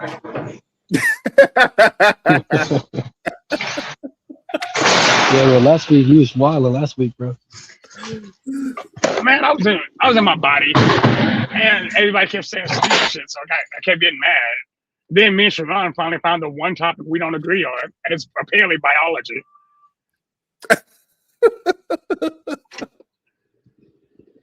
Like, despite what's funny? So, like, I'm at home, and she's like, Sharon wasn't wrong. Just because you have sex doesn't mean you agree to have a baby. And I was like, man, get the hell out of my bed. I'm going Sharon made me get out of my bed to go work with Uber because I didn't feel like laying in bed with my wife because she's listening to your crazy ass. That shit made me mad. It's like, right, bro. I gotta work on my debating skills. Let me go drive around and get my thoughts proper. No, because sometimes like me and her can have a conversation about something that we've talked about, right? And she can explain to me why what you said, why I might have missed it. And then she's like, yeah, just because we have sex doesn't mean we want to have a kid.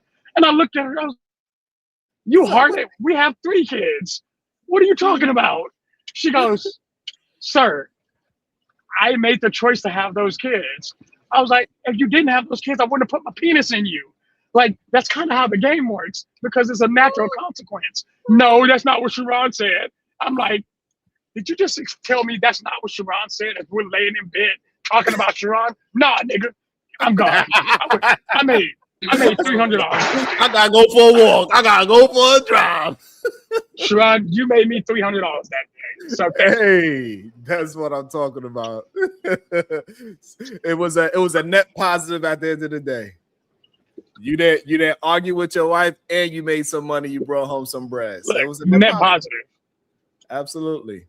And she made lasagna, which was fun. And I think sometimes people don't really. I think sometimes people miss that part though. For real, Josh, is that we get better the more that we have these difficult conversations. We get better at expressing ourselves and also able to receive the other person's train of thought. Doesn't mean that the other person is right or wrong, but you can at least understand the other person, right? I think that's the main thing that I really want to get out there, that we can have these disagreements and we don't necessarily have to change the other person's mind, but we can at least hear the person out so they understand that I heard you and I understand what you are saying, and not necessarily have to be right. Because one thing I learned with dealing with relationships, being right in a relationship is not necessarily good for the relationship. Right. You know what I'm saying? So like, what's the point of me being mad at my wife because I was right, and then now we both not talking anymore, and now right? It don't make no sense. Like, I'd rather us have understanding than be right in the conversation. Let's just communicate and have the understanding that, hey, we could disagree with this thing, but I understand why you look at it in the way how you look at it, because in reality, nobody can actually see the world the same way. Even though we all have the same name of this color is green, we actually have no proof that we actually see it in the same hue as each other. And the same thing. I mean, if you were a man, that's why. No, we have actually no proof that we all named that green jacket that you have on, right? That vest is green, but we have no proof that we actually see it in the exact same color. We just all say that color is green. Hey, trade secret, I'm colorblind. It took me about a month to even realize that this wasn't white. The Dr. Allah Africa talks about that in his book, that we all have different variations of melanin in our eyes, which allows us to see different shades of the same color. So yeah, we're all not seeing the same color. We're seeing different shades. Yeah, we all call it the same name, but that doesn't mean we all see it the actual same. You know, y'all remember it was years ago. That goes on with life as well. Like, none of us can actually see the world exactly the same as the other person, but we can listen to the person up where we can understand how they are coming across in the topic at hand. Oh, hey, Sharon, can I address this voice issue? I'm tired of people bringing it up. I've got bloodline chimerism, so it causes my lungs to flood with fluid all the time. Ironically, it's not in my throat, it's in my lungs. So as I speak, the more I do things, the more I work out, the heavier it gets. Every couple months, I got to go deal with that with my hematologist. So it's something that sometimes my voice is clear, but we're at the beginning of spring now, so it's getting worse. So it'll progress worse until about early June, and then my voice clears up. I go through flushing cycle, and I'm back to where I am. So no, I'm not trying to irritate y'all with my voice. I just can't do shit about it. I can't clear my throat. I can't. Drinking water doesn't help. Yeah, not a thing. Sorry. Sorry, chat. That's just kind of is what it is. Yeah, it's all right. You forever be Kermit. It's okay. Kermit the Frog was famous. And he hung out with Cell, so. Yeah. So, wait, Sharon, I'm gonna ask you a question. Is there such thing as a femcell? A femcell? Yes. What is that? What is an incel? Somebody that is involuntarily celibate. It's typically male, right? Now give that male a vagina. Yeah, it's typically a male, yes. Now give that male a vagina. That's a femcell. It'll still be an incel. I agree with that. No, I agree with that sentence. I think they're both incels. Yeah, I think people try to make jokes on it by calling it a femcell. They try to make it a joke, but it's still the same thing. Yeah, but there's way less female incels than there are male incels because there's way less. Yeah, because it doesn't matter how low on the totem pole you are. If you're willing to put out, especially like some of the ugliest girls are the best eaters, and I don't mean that to be disrespectful. I'm just being some of the least attractive women are some of the best people. Like, look, they dedicate themselves to everybody. You said people or eaters? I swear you thought you said eaters, bro. Look. Okay. Don't call me out on that. I said, you know what I said, and I had to adjust that because I realized how fucked up that sentence was. Yeah, that was kind of crazy. Just to bring that part up out the blue is kind of crazy. But also not wrong. Yes, Like it's absolutely wrong to say that, because what you're pretty much saying some of is the that ugliest people are. right. That is insane to say. Because Let me substantiate it. their sexual skill set doesn't have anything to do with how they look. Well, get this. So, Because and I'm gonna speak from experience right now. oh shit. When you don't realize, when you don't know if you're ever gonna get somebody as good or even somebody else, you dedicate yourself to that experience. You make sure your sexual experience is mind blowing because you want them to come back. When you're not, I'm not the most attractive person in the world, and I'm okay with that. I'm an ugly little nigga. But with that being said, I also had to learn how to have sex very well because I didn't have a choice. I was like, I want to bring one thing to the table. Dick. That's it. Hard working doesn't help you. I'm kind of crazy. I'm a criminal, but I sling wood like Michelangelo. So that's all I got.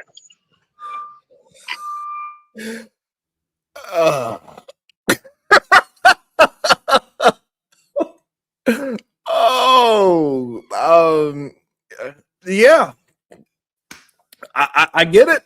You know, you know what I'm saying?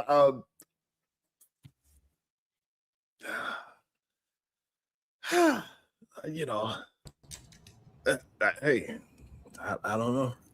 I got another bullet. Yeah, you didn't let me use my bullet last time. No. Use it. Just get it going. I Bye, want Felicia. to know what happened. Like, Shadow, Sayonara. why don't See you you. like me? Like, did I do What's something? the taste out of your mouth? I'd like to see you try it. I think Shadow's scared to have a conversation. I load another bullet. I think that's why. I think he's scared to have a conversation. He's scared that his wife will expose him. How dare you? I think he's afraid of the average female debater. Yo. That's what's going on. No.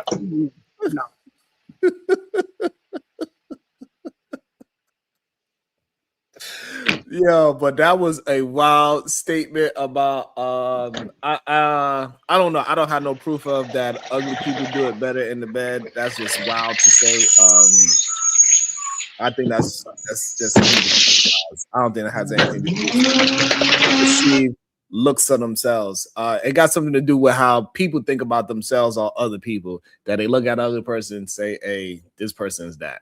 Or they look at a fat girl and say, oh, she must have the wettest vagina. Or they look at this person and say, oh, the way how it, you know, that shit don't got no truth to it at all. Sharon, let me explain this. Think about the nerd culture, right? Because I know, because I'm part of it. A lot of the big nerds, like people who go to anime conventions, people who have Comic Cons, a lot of them are wild when it comes to sex for a number of reasons. And a lot of it's because most of us are outcasts. The way we do things, the way we act. So when we do get that relationship, usually with somebody in the same culture, we treat it very differently. We treat that entire experience differently. Again, I'm not just speaking on myself, I'm speaking on the entire culture of people that I've known for 20 years. And I've met very few people in my genre of nerdism, right, that genuinely didn't put everything they had behind. I'm not talking about like the new age, oh, I watch Dragon Ball fans. I'm talking about people who had nothing better to do but play Pokemon for the last 30 years, which Pokemon's 30th birthday. And those people dedicate themselves to these, like when I was teaching the fighting in the rings, we would teach, like we had people proposing in there and they've been together for 20 years now. It's real strong nerd relationships. And because they literally committed everything they had to those moments. I think that's how sex should be in general, though. I think if people stopped focusing on casual sex and actually started treating each experience like an adventure, like a moment where at the end of the day, you know you're gonna keep having sex with this person, treat it as an actual sport, as an actual job. Hey, I'm not gonna half-ass this. I'm gonna make sure that I'm remembered because you want that person back. I guess that's why I don't believe in casual sex, for that reason. Because I don't feel like I could devote myself to a woman while also planning on having sex with a whole different woman 2 hours later. I land.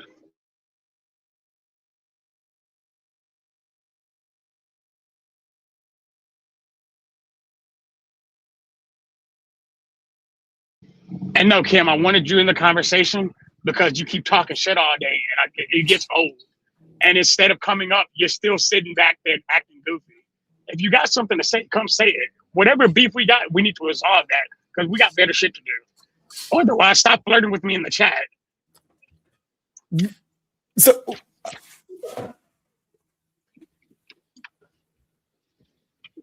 where am I going with that? She keeps making posts about me, and I keep getting yelled at because she's like, "Why is this woman paying so much attention to you?" I don't know, because she's crazy. And keep in mind, I know why Kim's mad at me, and her point, the reason why she even brought all this up was ridiculous to me. She didn't like the fact that I didn't call my wife a 10. But again, we're just living on two different scales of honesty. Who? You didn't call your wife what? My wife was a 10.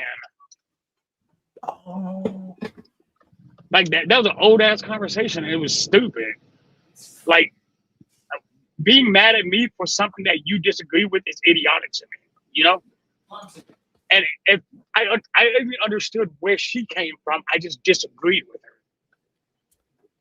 But instead, she's sitting here making these goofy ass comments, and I'm like, yo, if you got something you need to say, here's a panel, or boot me. I don't care which one you do. Either way it goes, it supports the show.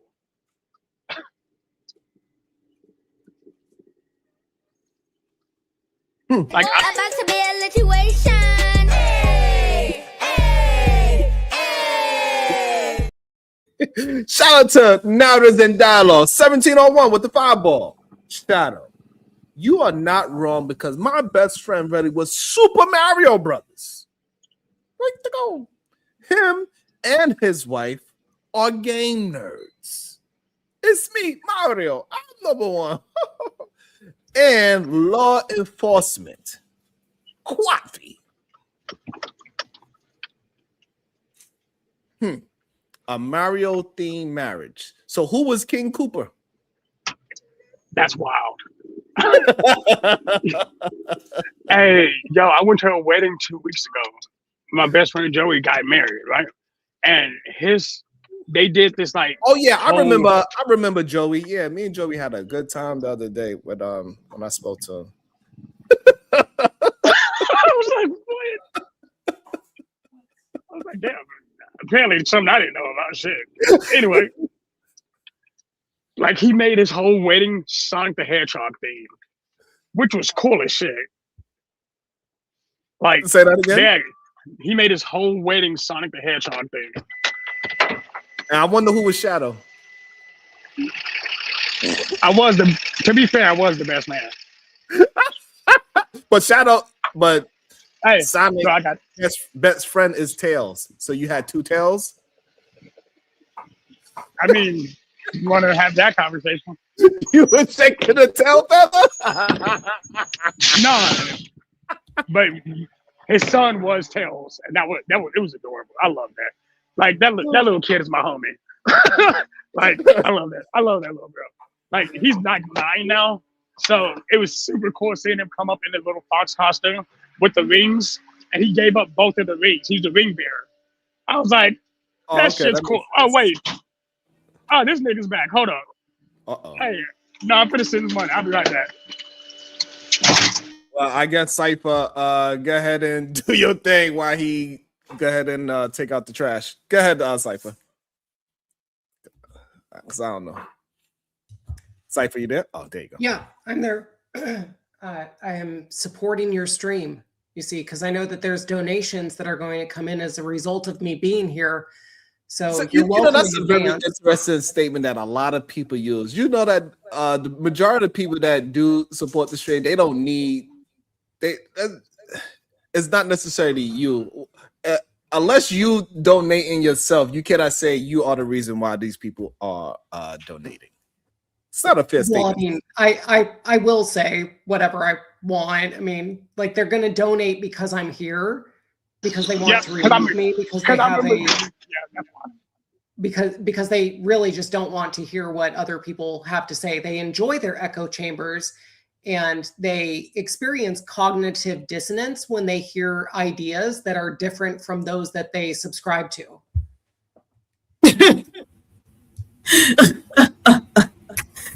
Okay. Yeah, You we're might about to want to get go into and that now. look up the definition of that. Cognitive dissonance? Uh-huh. Do you know what it means, PhD? Yeah, I know what it means. Go on. No, I said you might want to look up the definition, bitch, I not know what it me. means. So, okay. So, again, Yeah, I you may used it want to look that correctly. definition up. Are you suggesting that I used it incorrectly? Yeah, I'm saying you want to look that up. I'm not suggesting. The taste out of your mouth. I'd like to see you try it. Yeah. Fuck everything you got going on. So what is that? I got you, Diva. Shadow, why do we have beef? Like Slap the taste out of your mouth. I'd like to see you try it. Damn. That made my day. You did? That made your day. I'm You dead. ain't shit. Go ahead, Diva. Shadow the Titan Wasp, 40 ball, EAD. Damn. Delon Cortez, otherwise known as Jabba, $20. She can say it for me. Bye, bird. Y'all so damn mean. What up, fool? Diva, how did your meeting miraculously end at the same time? Look, why I got 2 laptops up here. So I might not be able to be here, but I can watch.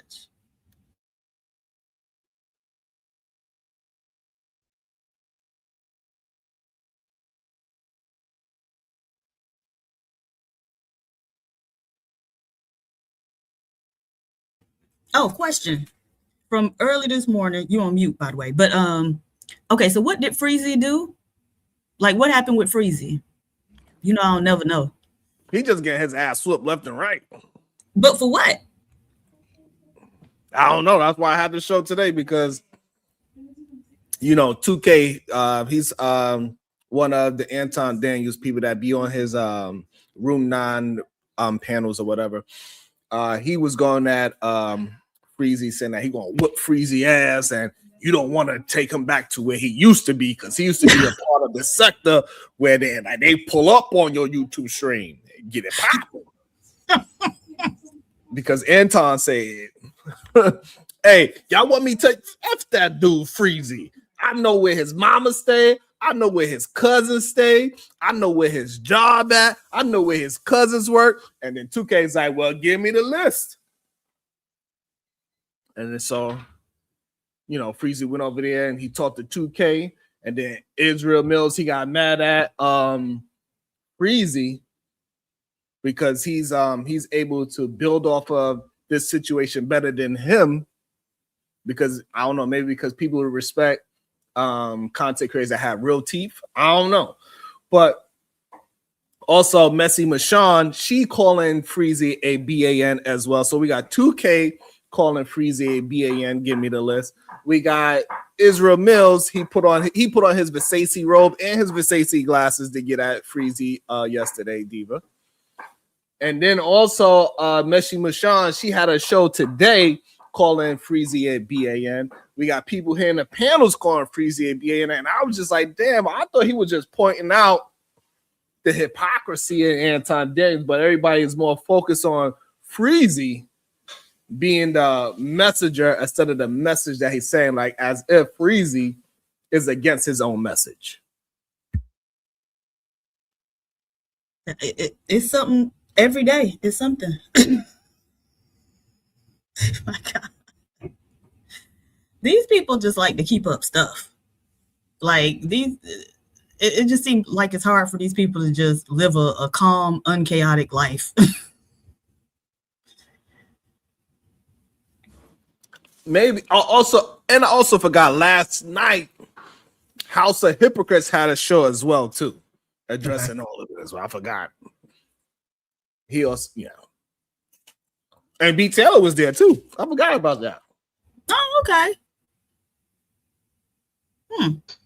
Yeah, shout out to her. Shout out to her. About men that use women in a certain way, especially black women. House of Hypocrites. He said that he had 7 baby mothers with 7 different children. Then he said he don't give a F about any of those kids that he created. That's the channel that, Whoa, wait, is his actual name House of Hypocrites? Mm-hmm. Huh. Yeah, I remember him from the Travis Hunter situation, with him exposing Travis Hunter, a baby mama, whatever. Now she had another dude while she was dating him. Sean, I need to get some understanding because this did get added to you a few times today, and I need to know why people keep bringing it up. The fact that you have 2 baby mamas, but are married to somebody different. What does any of that have to do with anything? Like, I don't get it. I don't get why it's such a focal point right now. Because for some reason, they look at me as a better man than everybody else. And so since I have a not perfect past, I'm not a perfect human being, and I didn't do everything 100% correct at the age of 16 and up. I did a lot of things, and I could own those things, and I'm not embarrassed by my past. I love the fact that I had children at a very young age. For me, it made me grow up personally, you know what I'm saying? However, most people look at it as a net negative about anything that happened in your past. That is a negative thing. So, but you also grew who I am today. I move forward with my thinking, and I move forward. The only way they could challenge my forward thinking is by talking about my past thinking. Well, here's the thing. You grew from it, so it actually goes to support your forward thinking. You're like, hey, this is what I did do, and this is what we should be doing now. That poodle is beautiful. Oh, sorry. That's a squirrel. Oh, I thought you see my dog. Yeah, that's what I got. No. Oh, you got a poodle there? I got a golden doodle. Oh, see, I was going to get a lava doodle. The red-haired poodle with the kind of shaggier hair. But I chose a husky instead because Zuko's that's my name. I love that dog. Right. But no, so that's the main reason they want to hold me. They want to hold me to my past and get me embarrassed about my past because I moved on for it and I learned from my lessons. And this is why I keep telling people the reason why I communicate the way I am because I made a lot of mistakes. I made a lot of mishaps in my younger years. And a plethora of them. But my children are not one of those things. But I made a lot of things. I did a lot of things in my life, and I have a lot of experience. And how did I move forward thinking with my life experiences? And so the only way they could challenge it is through my past. They think that it's some kind of embarrassment for me, and it's not. You know what I'm saying? I mean, that's fair. Well, I mean, at least we got back to the topic. But so are you actually going to the debate on Friday or whatever, this mega panel? Because I think you hurt his feelings when you told him no.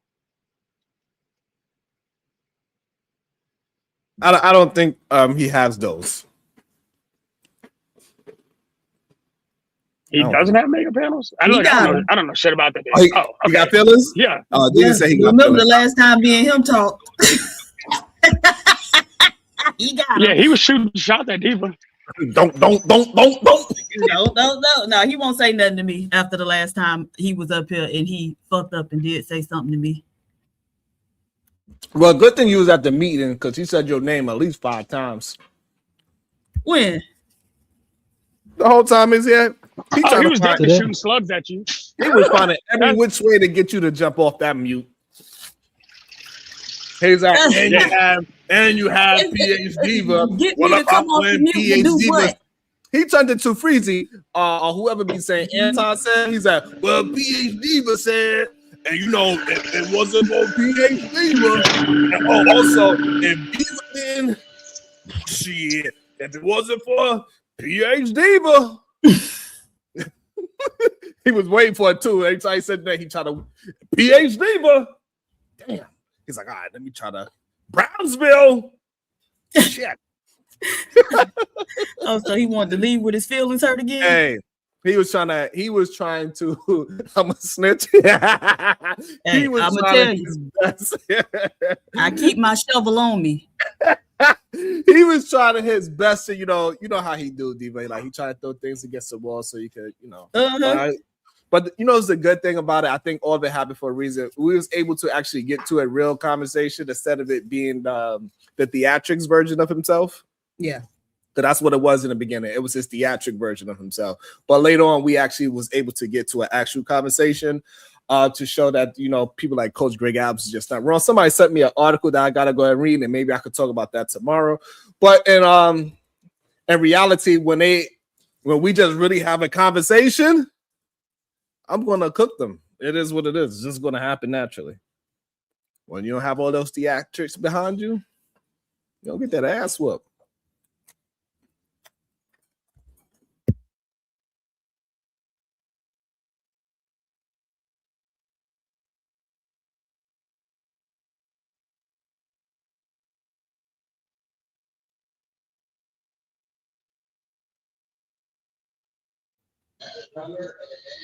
You're on mute, so.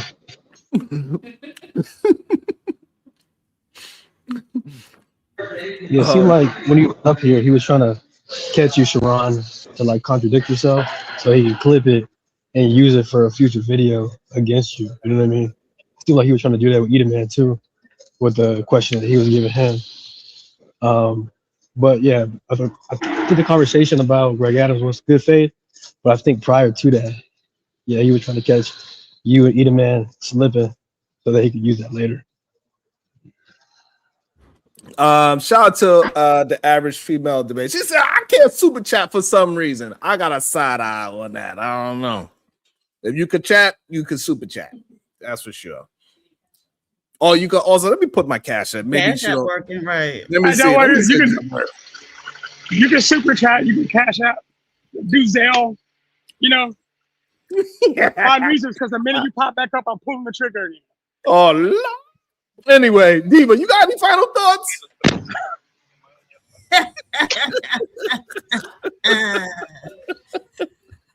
It's self-explanatory, you stupid white bitch.